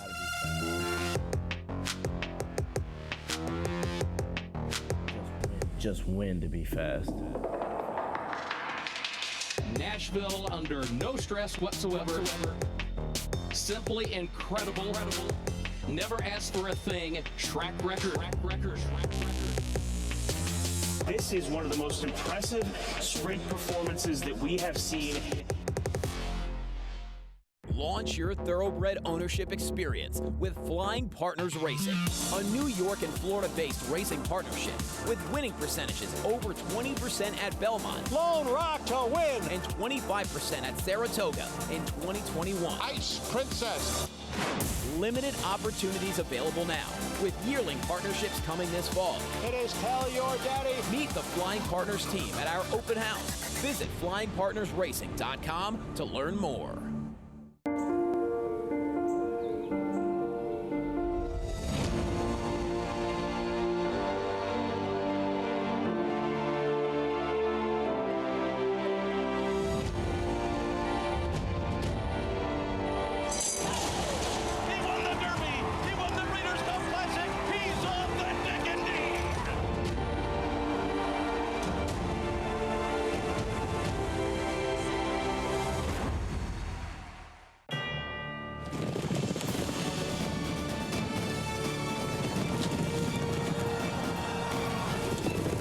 Together from every corner of the globe. In pursuit of the one reward that sets the special few apart. The title of World Champion.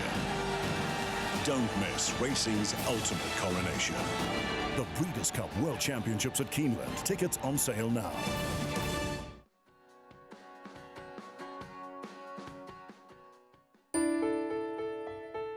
Racing for Home is the brainchild of Acacia when she was a teenager. We decided we wanted to get a thoroughbred, and we thought we'd go to the racetrack. Racing for Home is a 501c3 nonprofit that's dedicated to retraining, rehabilitating, rehoming Thoroughbred X racehorses. We've been in existence since 2010, and we're accredited by the Thoroughbred Aftercare Alliance, meaning that we meet a very high level of standards as far as aftercare organizations are concerned. It's run by me and my mom, Sherry, and it really is a family affair, and it's a labor of love at the end of the day. We have a different business model than many of the other aftercare organizations, and I feel we all fill a niche. Some of them do adoptions where they come in and go out quickly. We don't do that. I often take horses that other organizations can't or won't take because the injury is a long-term rehab situation. I had some horses be in some pretty bad situations, and it's amazing to see the transformation. There's no fear in them. There's no anger in them. They become like giant lap dogs, really, that just want to love on you and get their treats, and that's because my mom is this amazing individual that loves them and makes them feel safe. I think we've had, 40 horses go through the program now, and I couldn't be more committed to what I'm doing. Right now, Sweet Flattery, who was a Christophe Clement trainee, he only raced once, and he came back to Racing for Home. My mom retrained him, worked with him, and he's now up in Saratoga at the Oklahoma training track as my husband Miguel's pony, getting all of the 2-year-olds ready for the meet. More needs to be done for these horses that do everything for us, give us thrills, happiness, make people fortunes, to make sure that they all have the life that they deserve, because horses can live well into their 30s, and typically they're done racing 6, maybe 7 years old. This is a nonprofit organization, and we truly do not profit. It's a labor of love, and like I said, it's something that we've taken on willingly because horses have given us everything. Racing for Home Inc. So grateful to have had the opportunity to highlight my family's labor of love. A big thank you to the whole NYRA team and to Patty Wolf for putting it together. And I think especially getting the opportunity to highlight my mom. You know my mom, Sherry, well, Anthony. I do. Truly, she's the heart and soul behind all that we do. You know, you're two of my favorite people on the planet. You know this. Acacia and Sherry are two of my favorite people.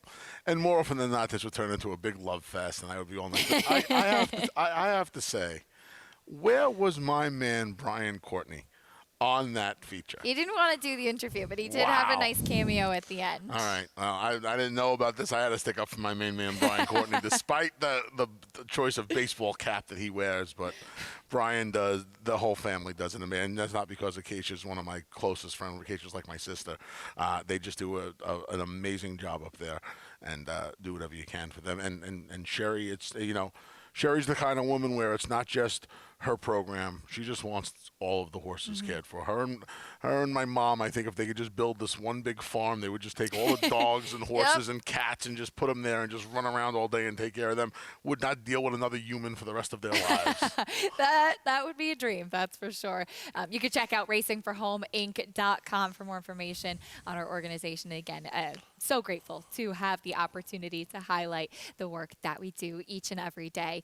Turning our attention back to the 4th race, Belmont at the Big A, horses in the paddock. There's a look at King Angelo making his first start for Jorge Abreu. This 5-year-old had a nice win last time out. We last saw him at Saratoga. He's just a nice horse.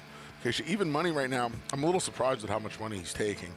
But he's good on both surfaces. I got news for you. I would almost argue that he might be a better dirt horse. I know people don't share that sentiment, especially with the way he's run 2 of his last 3, really his last 3 on the turf. But he's such a versatile horse, nice horse, and he's going to take on open company for the first time in a long time. He's even money right now, making the barn switch as we welcome in for the first time today, Maggie Wolfendale here with us. Hey, Maggie, King Angelo, what do you make of him as he steps into this open company condition today? Well, I share the sentiment with Anthony that I'm surprised at how much money he's taking early on here, Acacia, as I thought he had a legitimate rival in the outside runner, whom I'll get to, in Gianni Lambo. But let's talk about King Angelo. Now, he has been scratched a couple times when races have come off the turf, and whether connections, I don't know, or I should say previous connections, because I don't know if they didn't want to run him on the dirt, what have you, or what the situation was, or whether he was a scratch because there were some conflicts and we see the barn change. I don't know, but whatever it is, fine. He's here today. They've gotten a race to stay on the turf. He's a bit hot, and yeah, it's not totally out of character with him, but let's not forget that he is coming off a bit of a break, and albeit he was meant to run, I believe, 2 other times, one time here and one time up at Saratoga, but we'll see how he does. He's a good-looking sort, and I really don't want to take anything too much away from him as he's fast. We'll see if he does have to deal with any other speed from such horses as Ikigai or Java Buzz. Again, at a very short price, I thought there were some other interesting options. And Todd Pletcher, he'll send out 2 in here. One of them that's off the trainer change is number 1. That is the Great One, a son of Nyquist, who has been on the turf twice. One time sprinting, it was his debut, albeit in a stake, and the other time going long. And watching that long race, he did look as though he was enjoying the going out there, just really kind of floated over it well, but maybe shorter is better. I can't necessarily recommend that with the way he's put together. He is a bit of a longer, leggy, scopy type, and he comes in here really, really fit off the layoff, but the drawback, he's wearing an extension blinker, and that is not something I see often with Todd Pletcher. Also wearing a Houghton bit, so obviously has a propensity to want to get out, and so we'll see how he does here. But number 9, Gianni Lambo, he's one that last time came in here screaming for what was only his second start off of that near-year layoff, and he's just a lot more settled today. He lost a little bit of focus, I think, at the break last time and came flying home in a race that was virtually held together up front. He looks tighter, he looks stronger. For me, Acacia, he's the one I want. He's a better price, too, Maggie. Thank you. 4-1 on Gianni Lambo as we meet the post-parade, starting with the other Todd Pletcher, the great one. The great one comes in from a try at Delta Downs. Going to get back to the turf for the first time since November of 2020. Here's the 2, Ikigai. Ikigai comes in from Del Mar, finished 3rd in his local debut last time after flashing speed, and he'll need to improve. Carpe's Dream is next. Cut back to a sprint for the first time in a couple of starts. Did not do much running last time out. He'll need some form reversal as well. Here's After 5, Manny Franco up. Yeah, Manny Franco picks up the mount. Won it off the turfer just about 9 days ago here at Aqueduct. Recent maiden winner, Java Buzz. Yeah, got out of the maiden ranks and start number 6 for Linda Rice. We'll see if he can go back-to-back. Your favorite, King Angelo. Yeah, going to get back on the grass. 2 for his last 3 on the lawn. Takes on open company for the first time since January of 2021. Second time on the turf for fluid situation. Cuts back to a sprint after opening up a big lead when he ran off, and the better talk now. We'll see if the sprinting helps. Here's Montatham. Yeah, takes a step up in class from the starter allowance. He was disqualified 2 back, 3rd last time out. This is a little bit of a step up. Dylan Davis looks for 2 on the day. And Gianni Lambo. He ran well off of an October layoff, just about 50 weeks away. Finished 2nd to Outlaw Kid, who was a runaway winner. See if he improves second time. He's the other one. He's the one I thought would take a little bit more money into King Angelo. Maybe that'll happen as we get closer to post time in 6 minutes. Still lightly raced is Gianni Lambo, but this race does kick off the pick 6. So for some help, let's bring in Jonathan Kinchin. JK, how you playing the pick 6 today? Well, I'm always playing the pick 6. It's my favorite wager we have in Nair with $1 minimum. I think it's actually, it might seem like you don't have as good of a chance, but I think you do have a pretty good chance in this wager as a horse player. I'm going to use a couple in this first leg. I thought maybe 2, 6, 9 to get started here. And then depending if you're using a budget, I think there's some opportunity for some singles. In the next race, race 5, I really like the 5 Sound Spooky. Took some money on debut, now switches to the turf with a bunch of turf pedigree. There's a lot of people that are going to single the 2 Truancy in race 6. I think race 7 is wide open. You can use as many horses in there as you'd like. Race 8, another potential single with the 2 Lady Edith. And then to wrap it up, I think it's pretty straightforward in race 9. I only needed the 6, 9, and the 10. 10 showed a bunch of talent back at Saratoga, so I'm hopeful that horse, maybe the stretch out will help. As far as this race, I'm towards the outside with the 9 Gianni Lambo. This is a horse I feel like can improve, right? He was impressive on debut back in October, then had a bunch of time off, came back and ran well, improved a little bit, but didn't show as much speed as last time. Maybe they were a little bit less aggressive with a horse coming in off a layoff. I think this horse is going to be sharper and tighter this time around, and I love horses that draw outside in turf sprints. I think when you're turf sprinting, the biggest enemy to a turf sprinter is getting stopped. And when you're out to the outside, you might go a little bit wide, but at least you're not going to get stopped. That's why I ended up picking the 9 Gianni Lambo. All right, Jonathan, thank you. If you're playing the pick 6 as well, you can join Naira Bets today and play all of the action on top of that pick 6 sequence. And you can earn up to a $200 deposit match bonus. Sign up with promo code MATCH200 and earn up to a $200 deposit match right after your first deposit. Bet any track, anywhere, anytime. Join now at nairabets.com for your $200 deposit match. The number 5 Java Buzz we're looking at right now broke his maiden last time out, and this was a horse that had been knocking on the door. Anthony finally broke through wiring the field last time with a strong buyer speed figure. The question is, as he does step up to face winners for the first time. Yeah, and that was, I think, the key last time for a horse who had gotten a lot of checks. You want to try and get that hang, for the lack of a better term, out of them. The best way to do it is put them on the lead. Problem is, he went 23-2, 46. I mean, sprinting, that is just pedestrian front-end fractions. He's, in all likelihood, not getting that today, namely with the presence of King Angelo, who's just flat-out faster than him early on. And you would imagine as the favorite, Jose Ortiz just going to put King Angelo on the front end. You also have to worry a little bit about fluid situation in number 7, who was a bit of a runoff last time. And he's shown speed in his career numerous times. He's pretty fast himself. You don't want to get you if you're Jose Ortiz and King Angelo and you're on a 3-2 shot. Do you really want to get yourself involved in some kind of pace duel with a horse who, on paper, does not have the best chance in this field? I don't. Could be up against it today. For more horses finish up their warm-ups on track, let's go back to Maggie. Let's take a look at a horse who just ran 10 days ago in an off-the-turf starter allowance as number 4 after 5. He was very game in winning that effort, though I do think maybe the track fairly kind to more inside runners that day. But with the short turnaround, weight looks great. Energy is exactly what you want it to be. Although I will say that I've noticed from this barn, a lot of the horses coming over have already grown those winter coats where they just kind of look long and drab, and that wasn't necessarily what I noticed from him 10 days ago.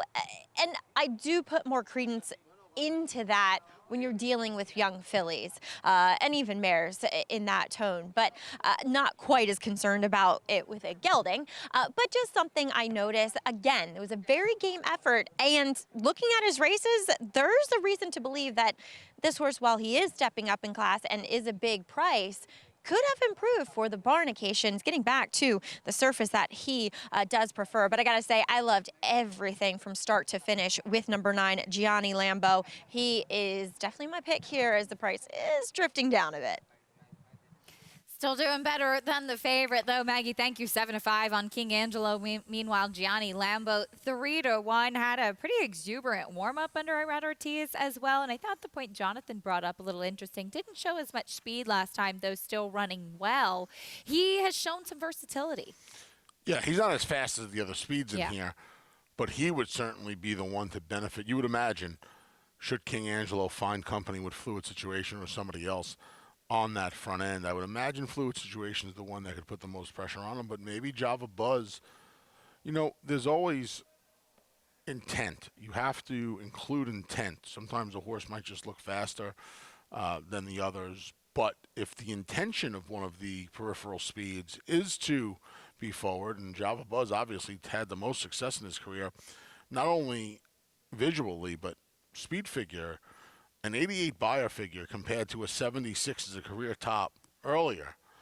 I mean, that goes to show you just how important that lead was to him last time out. So maybe the intent from Jose Lezcano, who's going to ride him, again, he rode him a couple of times last year before the lengthy break. Maybe the intent is to put the pressure on King Angelo. Maybe the intent is to get this horse to the lead at all costs because it was so successful last time out.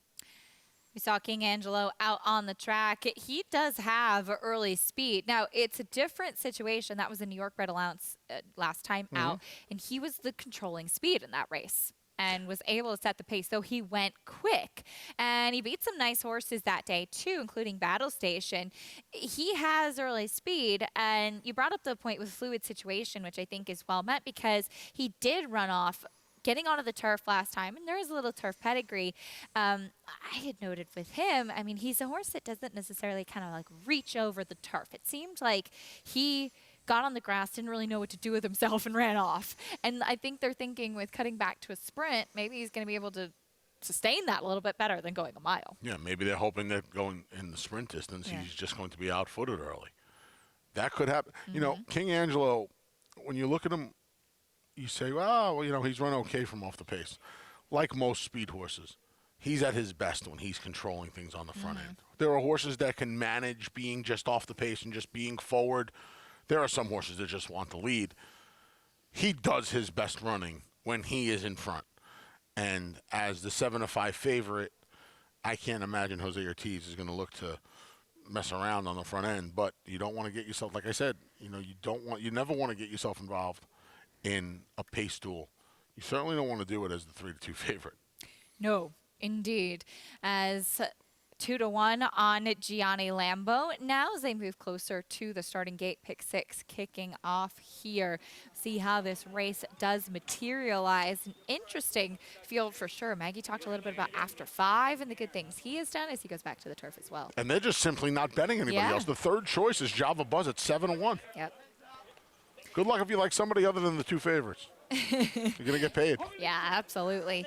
3-2 on King Angelo, the New York bred, as he goes into the gate, giving the starting gate crew just a little bit of trouble. There he goes. Fourth race from Belmont at the Big A does start today's pick six sequence. Here's Johnny I with the call.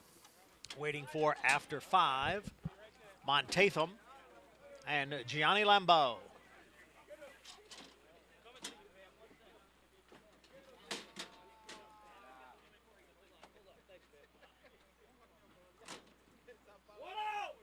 All set for race 4. I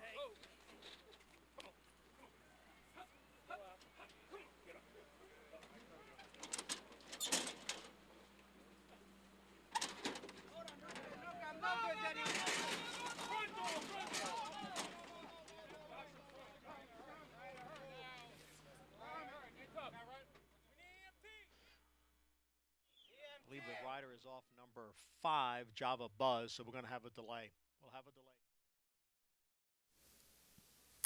Java Buzz, the number 5, acting up in the starting gate. Good to see Jose Lascano on his feet. He was down for a little bit there. You rarely see just the rider come out of the front of the gate.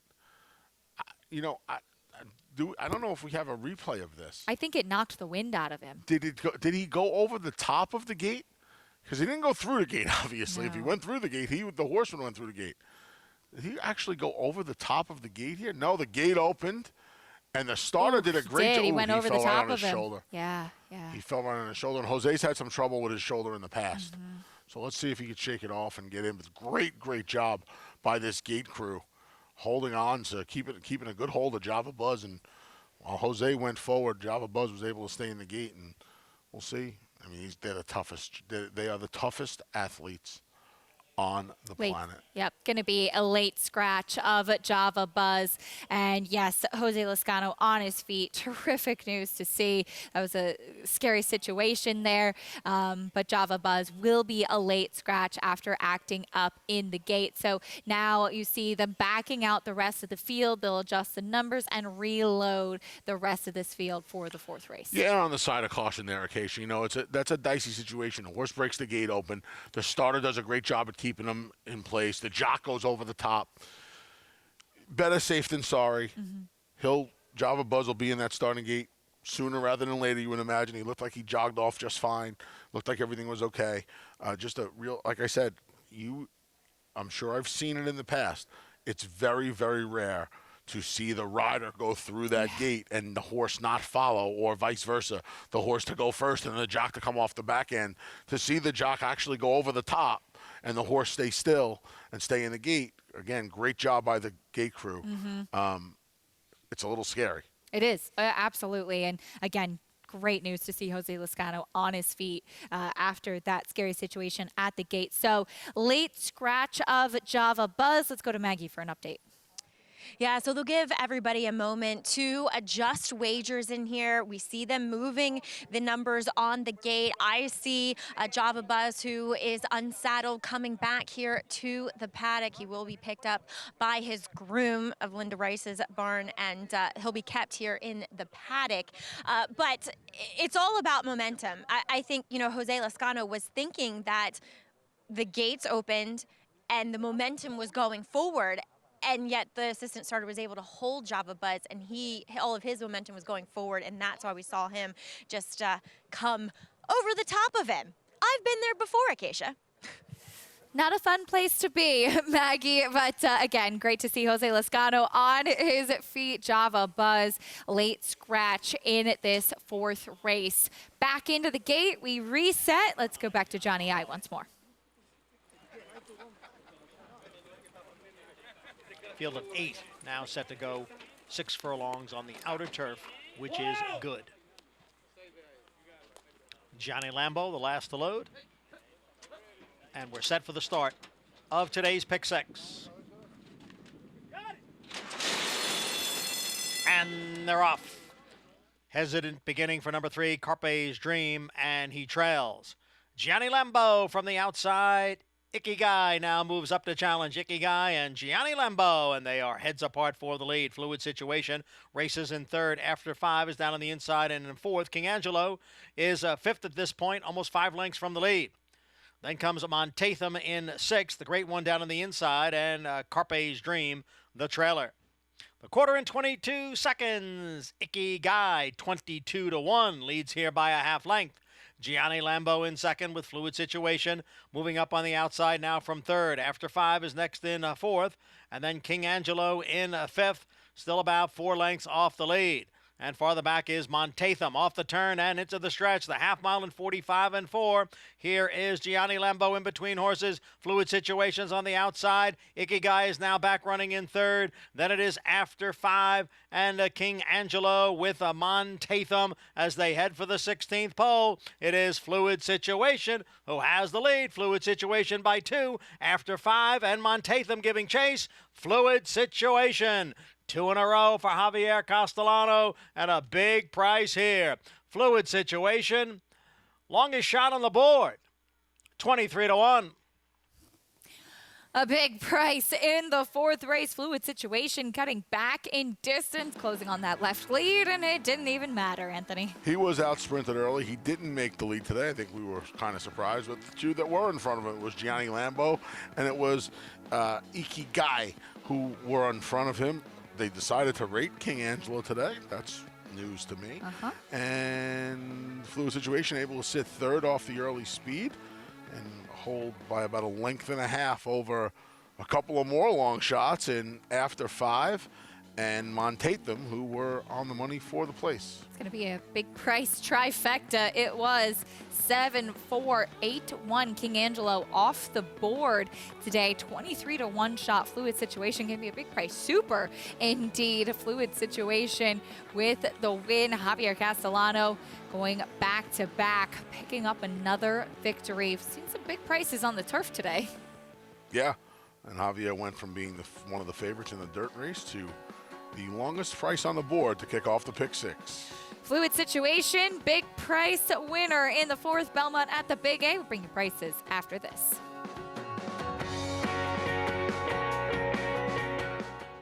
He was just put together like a machine, and he had a great mind. Everything about him was what you'd want. Tis the Law pops the cork in the champagne. Tis the Law is going to win the first leg of the Triple Crown. I've never seen him get tired. Respect the law. Tis the Law. His structure is just perfect. His bone is perfect. He's left the others behind. He's going to win the Run Happy Travers. He's everything you would look for in a horse.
The world's premier breeding stock event, the November sale at Fasig-Tipton. Wicked Whisper was all but quiet in her 2-year-old debut at Saratoga for owners Alex and Joanne Lieblong and trainer Steve Asmussen, romping to an emphatic 6.5-length victory. Next, she wired the field, taking the Grade 1 Frisette by nearly 3 lengths. Wicked Whisper, loud and clear in the Frisette. A graded stakes winner at 2 and 3. Wicked Whisper is by talented young sire Liam's Matt, and out of one of the hottest young families in the stud book. She's a half-sister to 3 stakes performers, including Grade 2 winner Point of Honor. Her Dam Ziana by Bernardini is a half-sister to graded stakes winners Mr. Freeze, Dilemma, and Heavenly Ransom.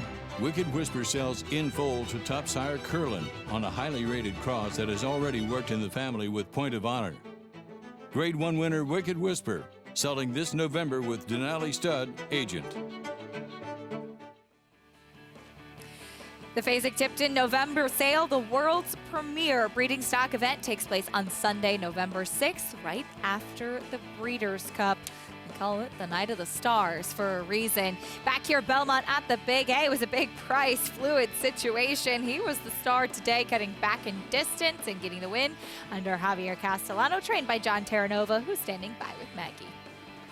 As we're just watching the replay here, John, fluid situation, as you just said to me, a horse that has always shown quite a bit of ability. It was all about channeling the energy and finding what he's wanted to do. Yeah, exactly. Yeah, he started out, he'd always shown real ability. He won very impressive down at Tampa, even though, it's Tampa, but still, he ran a fast number. Loved the track down there. And it's really been hard finding his track, and then we worked him on the turf at Saratoga after he ran in the mud, no good up there. And, we said, wow, this is it. But we ran him a little bit too far, going a mile. We thought he might be able to relax, and really wasn't. And then after the race, Javier said, we'll cut him back. And we all agreed. So, we'll just wait for this spot, give him enough time. And luckily it came up well. We were just concerned about the soft ground today, but he looked like he handled it well. And two, he's learned to kind of settle going sprinting here, which I think is a feather in his cap. Yeah, I mean, the shorter distance of the sprints, you're going to get speed in there. So, obviously you don't got to fight him and everything to relax. And he's fast enough to put himself in a good spot. And he drew a great post today and worked out well. You are heading to the Breeders' Cup with a New York-bred filly. You're My Girl, I thought ran really, really well behind Chocolate Gelato in the Grade 1 Frisette. Talk a little bit about her breeze this morning and your hopes of that Breeders' Cup juvenile fillies. Yeah, she came out of the race really well. So we were thrilled with the race in the Frisette. The track conditions were, as they were that day. I think, if anything, even Joelle got off her and said maybe the track got to her a little bit, late, digging in and trying to quicken when that filly came to her, because she did try and come back on her, and then the gallop out was very nice after the race. And for her second start and first time stretching out, we were very pleased, and she came out of it so well. And everybody's, game to head to the Breeders' Cup. So she's in great shape. She had a beautiful breeze this morning. She's getting on a van a little while and heading down. Wishing you the best of luck with her. I think as New York racing fans, we're always apt to cheer on a New York bred. John, congratulations, though, with fluid situation. Absolutely. Thanks, Matt. And Acacia, she worked a quick 5/8 in a minute flat, and good to see we will be well represented in that Breeders' Cup juvenile fillies. We'll definitely be cheering for the New York bred. Maggie, thank you, John Terranova, with the win with fluid situation. A nice victory there, Anthony. And You're My Girl. Very big effort behind Chocolate Gelato. Yeah, nice effort. It was down inside, showed some speed that day, handled the wet track. We'll see how she fares down at Lexington on Future Stars Friday, just 19 days away. Perhaps some future stars in the upcoming 5th race on the turf in this New York bred maiden special weight for the 2-year-olds. That's a look at the field. Currently, Bobby the Tank stretching out in distance for trainer Chad Brown is your favorite. Yeah, he's the favorite right now in a wide open. Tote board sounds spooky, which is a couple of weeks to Halloween. Maybe the hunch play. Maybe he's the hunch play indeed. I'm saying goodbye. Lafitte Pinkai coming up on the set to take you the rest of the way on America's Day at the Races.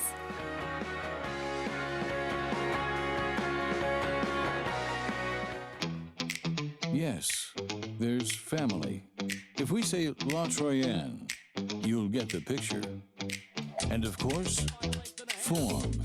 G1 this. A breathtaking run. G1 that. Dig down deep to win it. But take a long, steady look, and the word that most likely springs to mind is fantastic. Maxfield. Family. Form. Physique. Fantastic. Who you betting on? How about an app created specifically for horse racing? Naira Bets. We specialize in thundering hooves, fist pumping, and boosting your bankroll with robust weekly promotions. And offer betting tips from actual horse racing experts. Bet all day and night, nationwide. Get the action and thrill of horse racing with Naira Bets.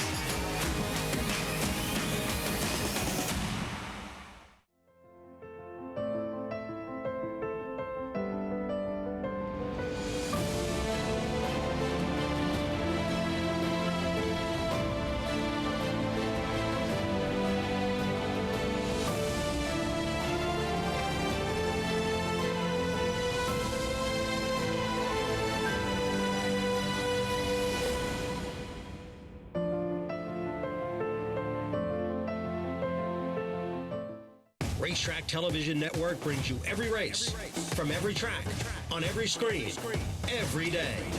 With monthly packages starting as low as $5, RTN gives you great value and access to more live HD streaming and race replays than anyone. Visit RTN.tv today to sign up and watch on almost any device, including Roku and Amazon Fire. RTN has packages that start at $5 per month.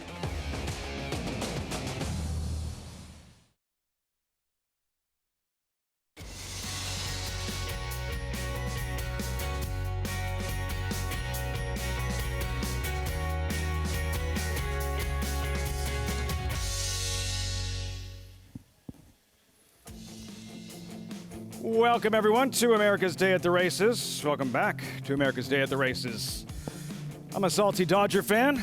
As always, coverage brought to you in part by America's Best Racing. For the love of the race, visit americasbestracing.net today. Welcome to our Bally Sports viewers. Alongside Anthony Stabile, I'm Lafitte Pinkai. Great to be back with you. How are you, my friend? Salty Mets fan. You forgot to add that to the... You've had a few days to, like, you know... Look at me. Do I look like I've recovered? I'm in the like early This is not a stages perpetual of this depression. We're going to complain about Major League Baseball playoffs for the next I don't like 2.5 to hours. use that word, but it's the only word I can. I'm just in this. I'm in this rut right now. It's unbelievable. Even the Yankees losing last night, I had this. That didn't make you feel better? I had this knee jerk and then it just went away in like 30 seconds. It was terrible. Manufactured. It was all contrived. Yeah, it was terrible. It was just like this quick 30-second outburst, and I went back to being miserable. The good news, we have a distraction, and you have great thoroughbred racing. We do. Pick 5 times. Why am I making you feel better? Why is it always about you? You're a better friend than I am, Lafitte. Floral Park, Lady Edith, 9-5 favorite, Joel Rosario to ride. This was the caress, while Robin Sparkles, speaking of baseball, it was like everybody got caught looking at a fastball from Robin Sparkles. They didn't know she still had that kind of heat. She brought it. She went wire to wire. Lady Edith losing some ground, but closing nicely. It's like her Billy Chappell performance for Robin Sparkles. That was very good. Thank you very much. Yeah, Lady Edith has had a couple of trips in 2 of her last 3 starts. Just so happens to be 2 of her last 3. Her last 3 have been since getting taken over by Christophe Clement. We'll see if she can work out a better trip in here. It's a 5-horse field. There's not a ton of speed in here. I was talking about this with Acacia earlier, Lafitte. The fact that there's not a lot of speed in here for a filly that has found some trouble, this is probably a better setup for her today. Right. Shorter field. They figure to be a little more compact. And if she comes with her A race is as good, if not better, than anybody else in here, except her stablemate Too Sexy, who has on occasion shown some glimpses of brilliance. Yeah, she's run well, Lady Edith. I think she's lost her last 3 races combined, about 3.5 lengths. And we'll see what she does in today's feature a little bit later on. Floral Park right here on America's Day at the Races. I'll be at JFK I better be there before 7 o'clock or I miss my flight. Today's race is brought to you in part by Claiborne Farm, the schedule. You got the best wheel man in the country taking you to JFK today. Oh, are you still up for that? Of course. I appreciate it. You are here for me. We're going to do everything. We're going to hit the pick 5. We're going to get you to the airport. I'm covering the Floral Park for the social media department today. So we're going to do a little jack of all trades, king of nothing. Used to that for sure. So we don't have any baseball to watch tonight, so it's not a big deal. The tide is turning, and now you're going to help our viewers out. with your late pick 5 approach that's about to get underway. Let's hit this thing today. Last weekend, we just missed late in the game. I think we can hit this one today. It's a little chalky for me early on. Bobby the Tank looks like he's going to be tough in here. Hopefully he lives up to his name. Liar's Poker, speaking of Christophe Clement and Joel Rosario, that's how we'll handle the opening leg, and I know that's kind of going a little thin. The Philly Truancy in race number 6 looks like she could be the controlling speed. She'll take on the boys going 9 furlongs. I'll use Boss Making Boss Moves as well as the number 8, 6%. We will spread out in race number 7. That's a wide open affair. Joey Loose Lips, I think, is going to run well at a little bit of a price, the number 2, but we'll go 4 deep. Going to single Lady Edith. I didn't know what else to do, and I wanted to keep this ticket under $50, and then we'll go 4 deep in the last. So I want to go thin early, thin in the Floral Park, and then maybe try and catch a price in the Claimer in the 7th and the maiden race in the finale. $48 investment. Best of luck, my friend. Thank you. We welcome Jonathan Kinchin to the show. He gets aggravated when I ask him, like, are you playing the pick 5? Yeah, of course I'm playing the pick 5. So, JK, how are you playing today's late pick 5? Yeah, I mean, if they had a pick 10, I'd play it. If they had a pick 5 with, cockroaches running in a circle, I'll figure it out. I'll bet on anything running in a circle. I got a couple of singles in here. Actually, I got 3 singles in this sequence. I'm going to get started here. One of the things I like to do is you can single on the front end of a sequence or the back end of a sequence. It kind of gives you some flexibility. If you miss the first leg, no big deal. You can come back and play the pick 4. If you're alive in the last leg to a score, you can kind of work on some of the horses that you were worried about, betting them to win as a protection for your investment. I'm going to single the 5 in this first leg. Sounds spooky. 9-2 on the board right now. Just a horse that has some turf pedigree, took some money on debut. I think it's going to run much better second time around. In the second leg, the 2, Truancy, I'll single. I'm going to spread in the third leg, try to catch a price. Didn't have a strong opinion in there. In the fourth leg, I'm going to use the 2, Lady Edith. Feels like this horse has a tactical edge and is also the best horse in the race. And then to wrap it up, I'm going to spread 6, 9, and 10. I'll use 3 horses. I wanted to make sure I had the 10 Clubhouse. Showed a ton of talent on debut, going extremely fast. Then came back and ran okay. Now let's try to put it all together, going a little bit longer here, the mile and the 16th with the 10 Clubhouse. But I wanted to make sure I had the 6 and the 9 as well. Could be the best $9 you ever spent. Best of luck, JK, and to everyone getting ready to play this late pick 5. Belmont at the Big A. Maggie standing by in the paddock. Horses in the paddock for this 5th race coming up. Maggie, what are you noticing down there as we get ready for this late pick 5 sequence? That if you have Bobby the Tank, rest assured, I think you're safe in here to kick off this late pick 5. Levine, I've always thought that longer would be better, and he looks sensational here as your favorite, but I do want to explore some horses that are unknown commodities, and 2 of which trying the turf for the first time, including number 5, Sounds Spooky, who gets a bit of a makeover. Yes, he has worked on the turf up at Saratoga as of late. He is by Mendelssohn, who has proven in his freshman crop that he can produce turf runners, as he himself was a Breeders' Cup Juvenile Turf winner. And there is definitely a swing pedigree on the bottom. The siblings have shown that they can handle either surface. He doesn't scream turf to me, though, and I still wish maybe there was a bit more development. He didn't show too much in that debut race, but maybe with the blinkers on, it will kind of focus and harness some of that energy. So with that being said, he has the right disposition to at least get the distance out to this mile and a 16th on the turf. And there's pedigree. All I'm saying is he's just not that convincing with the surface change. Looking at him physically as one that is, though, is also making a trainer change to Dave Donk, and that's number 10, Stowe on the Wold, a lovely town in Gloucestershire, England, very close to Cheltenham. But this one debuted, showed speed that day as he does return here as a gelding. I can foresee showing the same thing as he stretches out in distance, and he does have a turf hoof, as he is by Freud, who is one of my favorite New York bred sires that gets a lot of turf runners. He has that slacker pastern, flatter foot, really well muscled in here. Does just put on a very short cut, a cheater blinker for his second start, and I think he is very intriguing. Plenty of pedigree on the bottom side as well. The female family coming from Singspiel, and the Damaha sister to Group 1 winner and millionaire campanologist in Europe. So really like this guy with the surface change, as we will take a look at number 6, Liar's Poker for Christophe Clement. Yes, she is out of Epping, or he is out of Epping Forest. This is her first foal, but she was a very good turf sprinter in her day. I don't mind the distance with this horse. He's very physically mature in here, Lafitte, and he does look fit. He's strong. He's probably the most live of the first-time starters. Signaling readiness for the debut. Maggie, Liar's Poker. We'll see him again in the post parade. New York bred maidens, 2-year-olds. Zapperter at 10-1 for Bilmont. Yeah, Dan was 1 for 3 by the late Lauban. We'll see how this horse does going along on the grass first time. Bobby the Tank, the favorite. Solid effort in his turf debut. 2 sprints to a route. Turf race much better than the dirt race. We'll see if Maggie's right and distance is his friend. Social Sidekick tries grass for the first time. Dan was 0 for 2. This horse did very little running on dirt when taking 0 money on debut. General Banker, most experienced in the field. Yeah, 6th start, first with blinkers. We'll see how to stretch out back to the mile and a 16th does for him. Sounds spooky leading rider. I read Ortiz. Caught a muddy track first time as a 2-1 favorite. Stretches out. Son of Mendelssohn gets a pair of blinkers as well on the turf. Metamorphosis Connect first time starter. This horse triggers a pick 5 carryover. Nice. In the early pick 5. See if Eric Cancel and Bruce Levine can wake up this tote board. Maggie likes how he looks. Yeah, by Empire Maker, she mentioned the dam Epping Forest. Nice horse for Clement in the connections. She was a turf sprinter.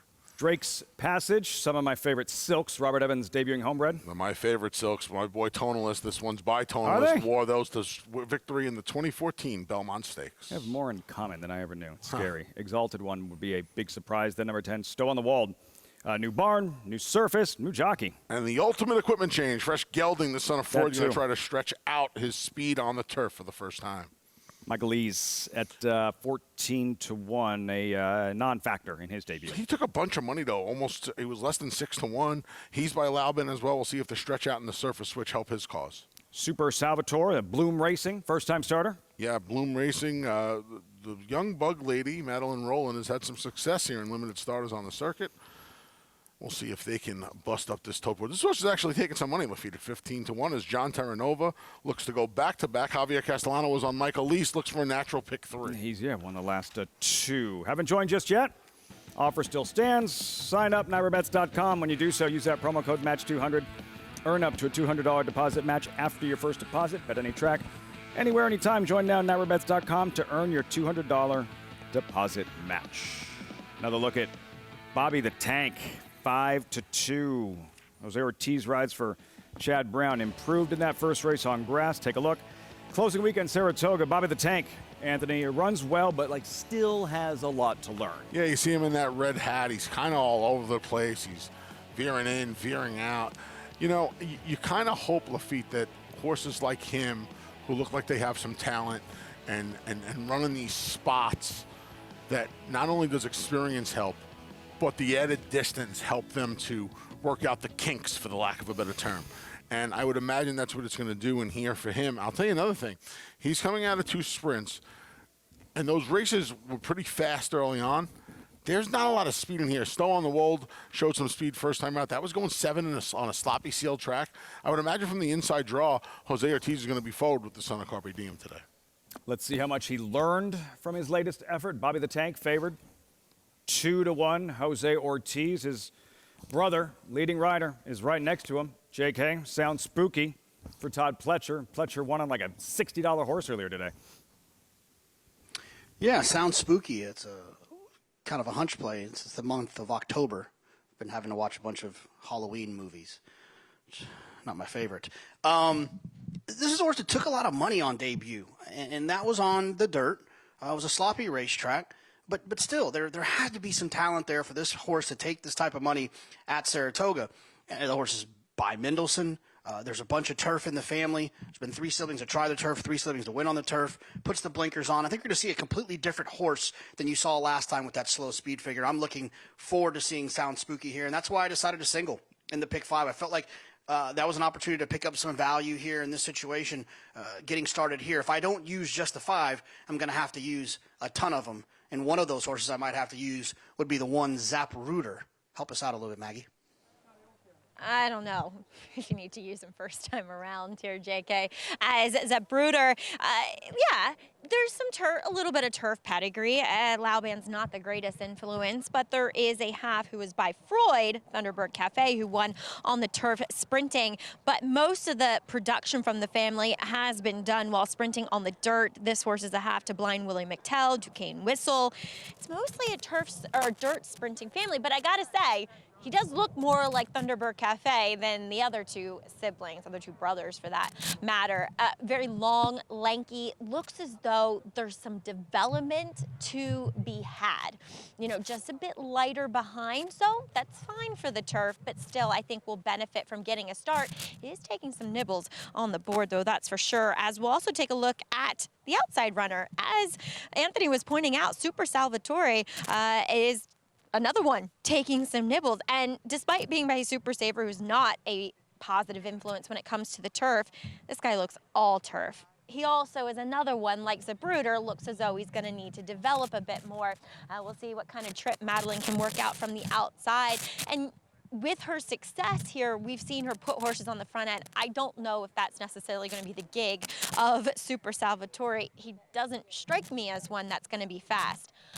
A long shot, a massive long shot, and maybe I'm way off base here, but number 7, Metamorphosis, sold for $60,000 after working 10 flat. Asked a little bit, but didn't look as though he was going that fast. Had the quintessential daisy cutter stride that is usually productive on the turf, despite not having much turf pedigree at all. The dam actually a multiple New York bred stakes winner as a 2-year-old. I remember her, Miss Narcissus, but she was by Freud. So that's a good influence going back a generation. He's incredibly good looking.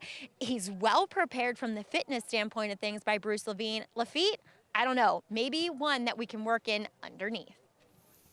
Could be that kind of day. Todd Pletcher has a $60 horse, a 2-year-old that won the first race. Why can't Metamorphosis pop at 53-1 in his debut? Pick 5 carryover. Always looking forward to that. Get a ticket up on Naira Bets Thursday, sure. At the gate, JK single in this pick 5. Sounds spooky, 3-1. The favorite, Bobby the Tank.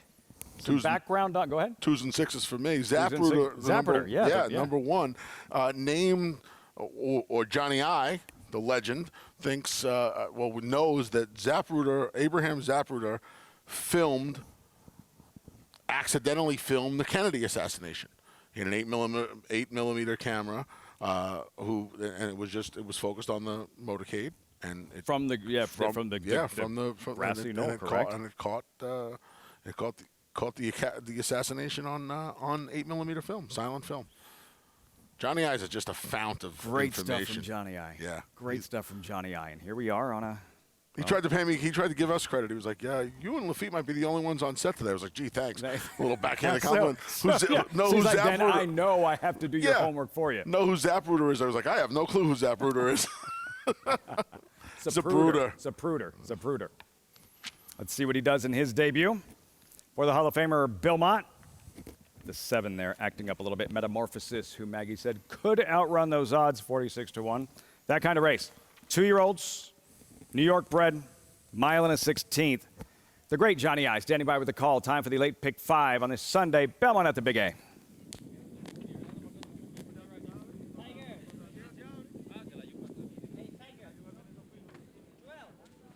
Sounds spooky just moved in. We're now waiting for Liar's Poker, Michael Lees, and Super Salvatore. Race 5 coming up. Belmont at the Big A. A field of 12 going a mile and a 16th on the inner turf, which is good. And these are state-bred 2-year-old maidens. One more to complete the field. That's number 12, first-time starter, Super Salvatore. And they're all in. And they're off. Super Salvatore bore out a bit at the start. Going out for the early lead is General Banker. General Banker is in front, but ranging up on the outside is Stowe on the Wold. Stowe on the Wold and General Banker, and the two of them are together. As a Liar's Poker sits just off of them in third, Exalted One is on the outside in fourth, Drake's Passage in between horses in fifth. The favorite, Bobby the Tank, is down on the inside and racing in sixth as the field goes around the clubhouse turn. After Bobby the Tank, we come back to Sound Spooky, who's running in seventh, followed by Social Sidekick, who is next. Then Michael Lees, followed at the back of the pack by Zapruder, and then Super Salvatore, and the trailer is Metamorphosis. The opening quarter, 23-4 over that good turf, and the half in 49-4. Stowe on the Wold is the leader by 3/4 of a length. Just in behind is a Liar's Poker, and on the outside is General Banker. Those two are heads apart, second and third. Exalted One is next in fourth.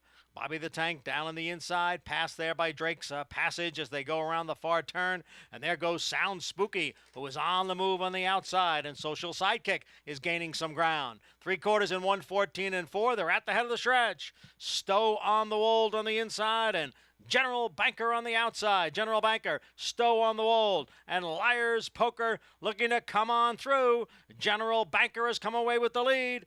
Liar's Poker now moves to the outside for the final 16th. It is General Banker and Liar's Poker. Here's Liar's Poker to take over here. Liar's Poker the winner by 3/4 of a length. General Banker was second, and farther back, Stowe on the Wold held on for third. Liar's Poker in his debut, strong handling Joel Rosario, the Water Lake Stable homebred for Christophe Clement, strikes at 9-2. Well done, Anthony and Maggie, who loved what she saw in the paddock. We got a live pick 5 ticket here. It's funny, Liar's Poker is a great name, and it brings me back to the old jockey agent's room here at the Big A. He used to hustle singles for Kieran McLaughlin when he had Chris Antley's book. This is a nice effort here. This horse, door kind of closed on Joel, and this colt going into the far turn, he was able to get this horse going again. He had to really motivate this horse on the far turn, Lafitte.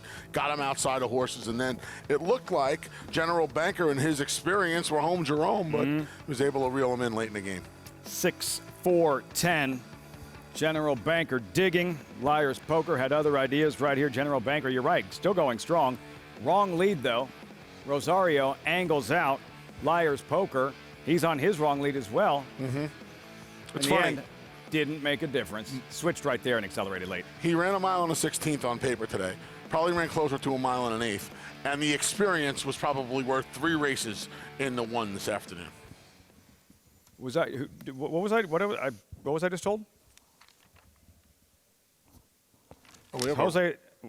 This is a second time that Jose Lezcano has been dismounted on General Banker, the pickup mount. That incident right before the start of the 4th race, kind of a rough and tumble afternoon for Jose Lezcano. Yeah, this is you may want to stay away from open ladders today. It's that kind of afternoon. All right, so no worse for wear. Liar's Poker, though, victorious, and a walk-off for you. Well done. A walk-off. You had to say that, right? You had to say you just had to say it. He's stepping aside. Maybe next year we'll get that Dodger-Met playoff head-to-head matchup in the playoff. I don't want you to be sad again. I want you to be happy. Just get beat in the first round. And I don't want to see any LCS. I want those Braves. I get that. I want the Braves. Yeah. Philly's clearly one of the Braves. Anthony Stabile stepping aside. Richard Migliori jumping in the cockpit as our coverage continues. You'll see later today, title defense, Too Sexy. Last year's Floral Park winner. Can she go back-to-back? Needs to find her best winless since last year's Floral Park. What'll happen in the Sunday feature? You're watching America's Day at the Races.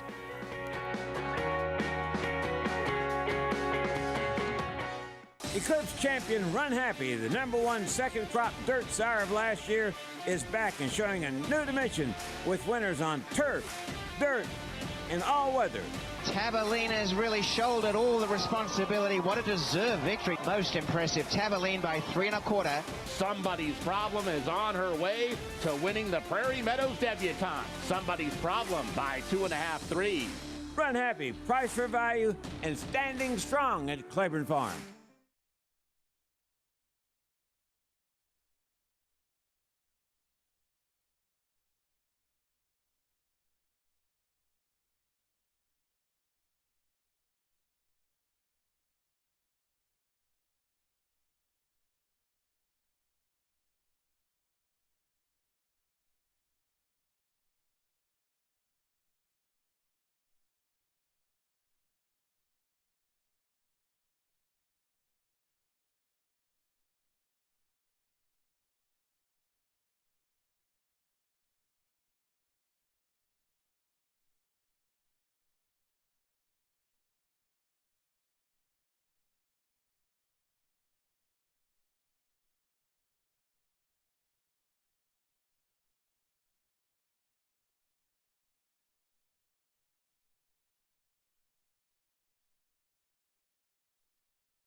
Floral Park Gardens. Beautiful. Influence of the featured event today. Belmont at the Big A. This is America's Day at the Races. As always, brought to you in part by America's Best Racing. For the love of the race, visit americasbestracing.net today. The debuting Liar's Poker. Impressive. Empire Maker, first-time starter for Christophe Clement. Waterville Lake Stable homebred, Joel Rosario, strong handling, 1160. Anthony's top selection, along with Maggie as well. General Banker, solid effort, just too much Liar's Poker in the end. 6, 4, 10. Still on the wall, solid effort to complete the trifecta. Liar's Poker. Winning trainer Christophe Clement with Maggie in the winner's circle. Here with Christophe Clement, and yes, Liar's Poker. Let's talk a little bit about his trip. Broke well, Christophe. Showed, I thought, it was like a mixture of greenness, but yet very professional, too. He was able to overcome quite a bit in the race. No, absolutely. He's been training well, so we liked him. Nice horse, and he's a very good mover. A little bit more anxious than what he should be, but he won well, so I'm thrilled. And the first foal from Epping Forest, who was a very nice runner for you earlier on in her career, too. No, absolutely. He's a homebred for Waterville. They train, they own the dam, they bred that horse. And, I've been very lucky to train for them because they breed a lot of good horses. Let's talk a little bit about the Floral Park a little later on. Lady Edith, I know, just nowhere to hide last time out. As you said, a horse, and I read your quotes, that can be a little bit anxious. Talk a little bit about preparing her for this start in this stake today. She's trained very well. She looks well. She's always a bit on the muscle. Short field, we let Joel do whatever he wants, which he does no matter what. And I'm excited to see her run. Draw an insight today. How much of a key factor is that for her? I'm not sure. I think, when you've got a short field of 5, I don't think it's that big of a deal. You can do whatever you want. If he wants to use her to get a position, he can. It's not that big of a deal. As long as Joel is comfortable, then everything is okay. And you will be well complimented with 2 Sexy as well. Christophe, wishing you the best of luck later. Congratulations, though. Liar's Poker, very promised beginning. Thank you so much. And Lafitte, the sun is so bright, I feel like I need sunglasses out here. Bright sunny day here, Belmont at the Big A. Maggie liked what she saw in the paddock, and Liar's Poker performs accordingly, graduating, breaking through in his debut for Christophe Clement. Could be a very productive afternoon for Clement as they were discussing his 2 horses running coming up in the Floral Park. First off, what can you tell us about Floral Park? Great community, great family community. You get that sense of community, neighbors. Love Tulip Avenue, one of my favorite hangouts now. Uptown Taco is in Floral Park. Village Pizza, we're going to see on the screen in a moment, I believe. This all look familiar? Right there, Village Pizza. Hey there. Yeah, food, great pizza there. You got the train station. Terrific place to not only get coffee or tea, but food, and they're expanding it. Get a nice haircut next to Poppy's place. In case you need a haircut. Just in case. But I was a proud Floral Parkian, Tulip Bake Shop, for about 10 years. Yeah. Great, really a great town. Abuts Belmont Park, backs up to Belmont Park. Fun place. Very cool looking town. Very cool. And the Floral Park today's feature, race number 8, Belmont at the Big A. You see the field, morning line odds, a scratch of Igloo, who was the anticipated pace setter, so that kind of changed things. Spun Glass, number 7, Fergal Lynch, 8-1. What'd you make of her effort, her win here at Colonial? Spun Glass, there she is, tracking mid-pack just before she finds her best drive. Oh, really nice effort here. And it's interesting. She's a bit of a closer, not a slow horse. She can get somewhat involved, but more of a closing type. And I love the fact that she shows courage. A rider could point a horse for a spot, Lafitte. If the horse doesn't really want to go through that spot or is not comfortable, there's nothing a rider can do to force a horse into a spot. The fact that she has guts, she has courage, that she'll go for those gaps, it helps a rider. Fergal Lynch was with us at Far Hills yesterday. He rode for Michael Dickinson. It's kind of an interesting, Mike Trombetta and the owner Larry Johnson have 2 horses in here, uncoupled, Can't Buy Love and Spun Glass. In a race that now is seemingly devoid of speed, they've got a good, complement to their entrance. Can't Buy Love can be fast. Okay. If they go with her, people have a tendency at times to back off because, well, they're trying to set it up for their other horse. Maybe that horse gets loose. If they go with that other horse, then it helps set up for spun glass. So I like when two horses from the same stable complement each other with contrasting styles. A chess match early with the riders, something to watch very early on in today's featured event coming up a little bit later on. Race number 8, Floral Park, Too Sexy. This was last year. She's out to defend her title. The difference, she hasn't won since this effort, winning the Floral Park, and she came into this race in really good form. She was sharp going into the Floral Park last year. Not necessarily the case now. She was in much better form, I think, last year coming into the Floral Park, but Christophe Comant is not a trainer that continues on with horses unless he's seeing encouraging signs about their training. Here's another thing to add into the equation. Too Sexy has already shown she's proficient on less than firm ground. With all the rain we had a few days ago, the ground still has a lot of give to it. You're watching the turf races, you're seeing some cut in the ground, you're seeing some kickback. I think that elevates Too Sexy's chances here. But I will say this, she's gonna have to get a little bit involved. She can't come with one deep close the way this race projects to set up. Do you feel she can reach back and find the stuff that made her a Floral Park winner last year? Does she still have that in her? Again, I'm going to have faith in Christophe Comant. I just don't think that he would continue training her. She's a 5-year-old mare. You know, there's value for her in a breeding shed at some point. If she wasn't training with enough enthusiasm for him to continue, so I've got to trust in good trainers. Just her third start this year. Just kind of flat at Saratoga in the Smart and Fancy. We'll see as she does today, trying to defend that title in the Floral Park coming up a little bit later on right here, Belmont at the Big A. Horses in the paddock for the 6th, late pick 4. More New York breds, $45,000 allowance optional claimer, mile and an eighth on the main track. Maggie's Paddock Report, riders up, post parade. That's next. You're watching America's Day at the Races. A Grade 1 winner of nearly $2 million, Silver State hails from the sire line of legendary Claiborne stallion Danzig. And his second dam is full sister to Kentucky Derby winner Monarchos. After winning the Oaklawn Handicap, Silver State defeated Knicks Go in the Grade 1 Metropolitan Handicap. On the board in 12 of 14 starts from ages 2 to 4, his career included a 6-race winning streak. Grade 1 winner Silver State, standing at Claiborne Farm. If you're looking into racing partnerships, you should know they're not all the same. When you partner with Bond Racing Stables, you become a member of a growing family of racing enthusiasts, all guided by 3 generations of experience in thoroughbred breeding, training, and racing. Sharing the excitement at Saratoga and Belmont Park, where we've graced a winner's circle with winners like Giacosa, who was bred, born, and raised here at our Song Hill Farm. Get more than just a partnership. Become a member of the Bond Racing family. 3 generations of thoroughbred excellence. It's America's original sport, and no one covers it better than America'sBestRacing.net.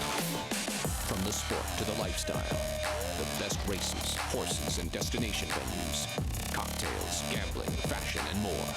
America'sBestRacing.net is a sport for you. Live it, love it, bet it.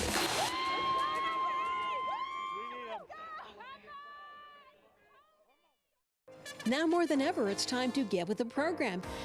When shopping for your next race prospect, consider that New York breds start with an advantage. Our New York breds run for serious green. At Saratoga Race Meet, New York bred maidens run for up to $88,000. New York bred allowance horses run for up to $100,000. And New York bred owners can collect awards of up to $20,000 per horse per race. So get back with the program. Seriously.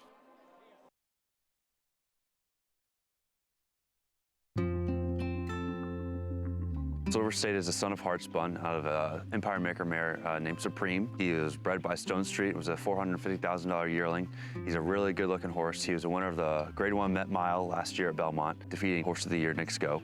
He reeled off 6 wins in a row, which is almost unheard of in today's horse racing world, but won the Oaklawn Park Handicap, best win was in the Grade 1 Met Mile at Belmont Park, and he is breeding his first book of mares currently this spring. It is Silver State at the rail. Mischievous Alex on the outside. It is Silver State who has the lead. Mischievous Alex, by my standards, out in the middle of the track. They're coming down for the finish in the Hillendale Met Mile, and it is Silver State to make it 6 in a row. When I saw him in the paddock Met Mile day was when he really kind of sold me on his looks, and I'd kind of been, yeah, he's a nice horse. And when I saw him in the paddock, it was like, okay, he'll work. And then when he won, it was like, it really worked. And being by Hardspun, the family he has, made it that much more exciting. And the fact he'd been 6 for 6 up to, you know, through there, it was a good idea. And once he got to the farm, he's been very popular.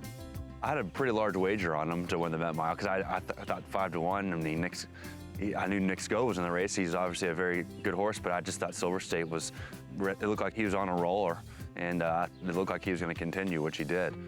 He beat Nick's Go, which everybody knows who Nick's Go is, and that was even that much more exciting, and, you know, another feather in his cap. The Met Mile has a rich history of making stallions, and we hope that Silver State will continue that trend.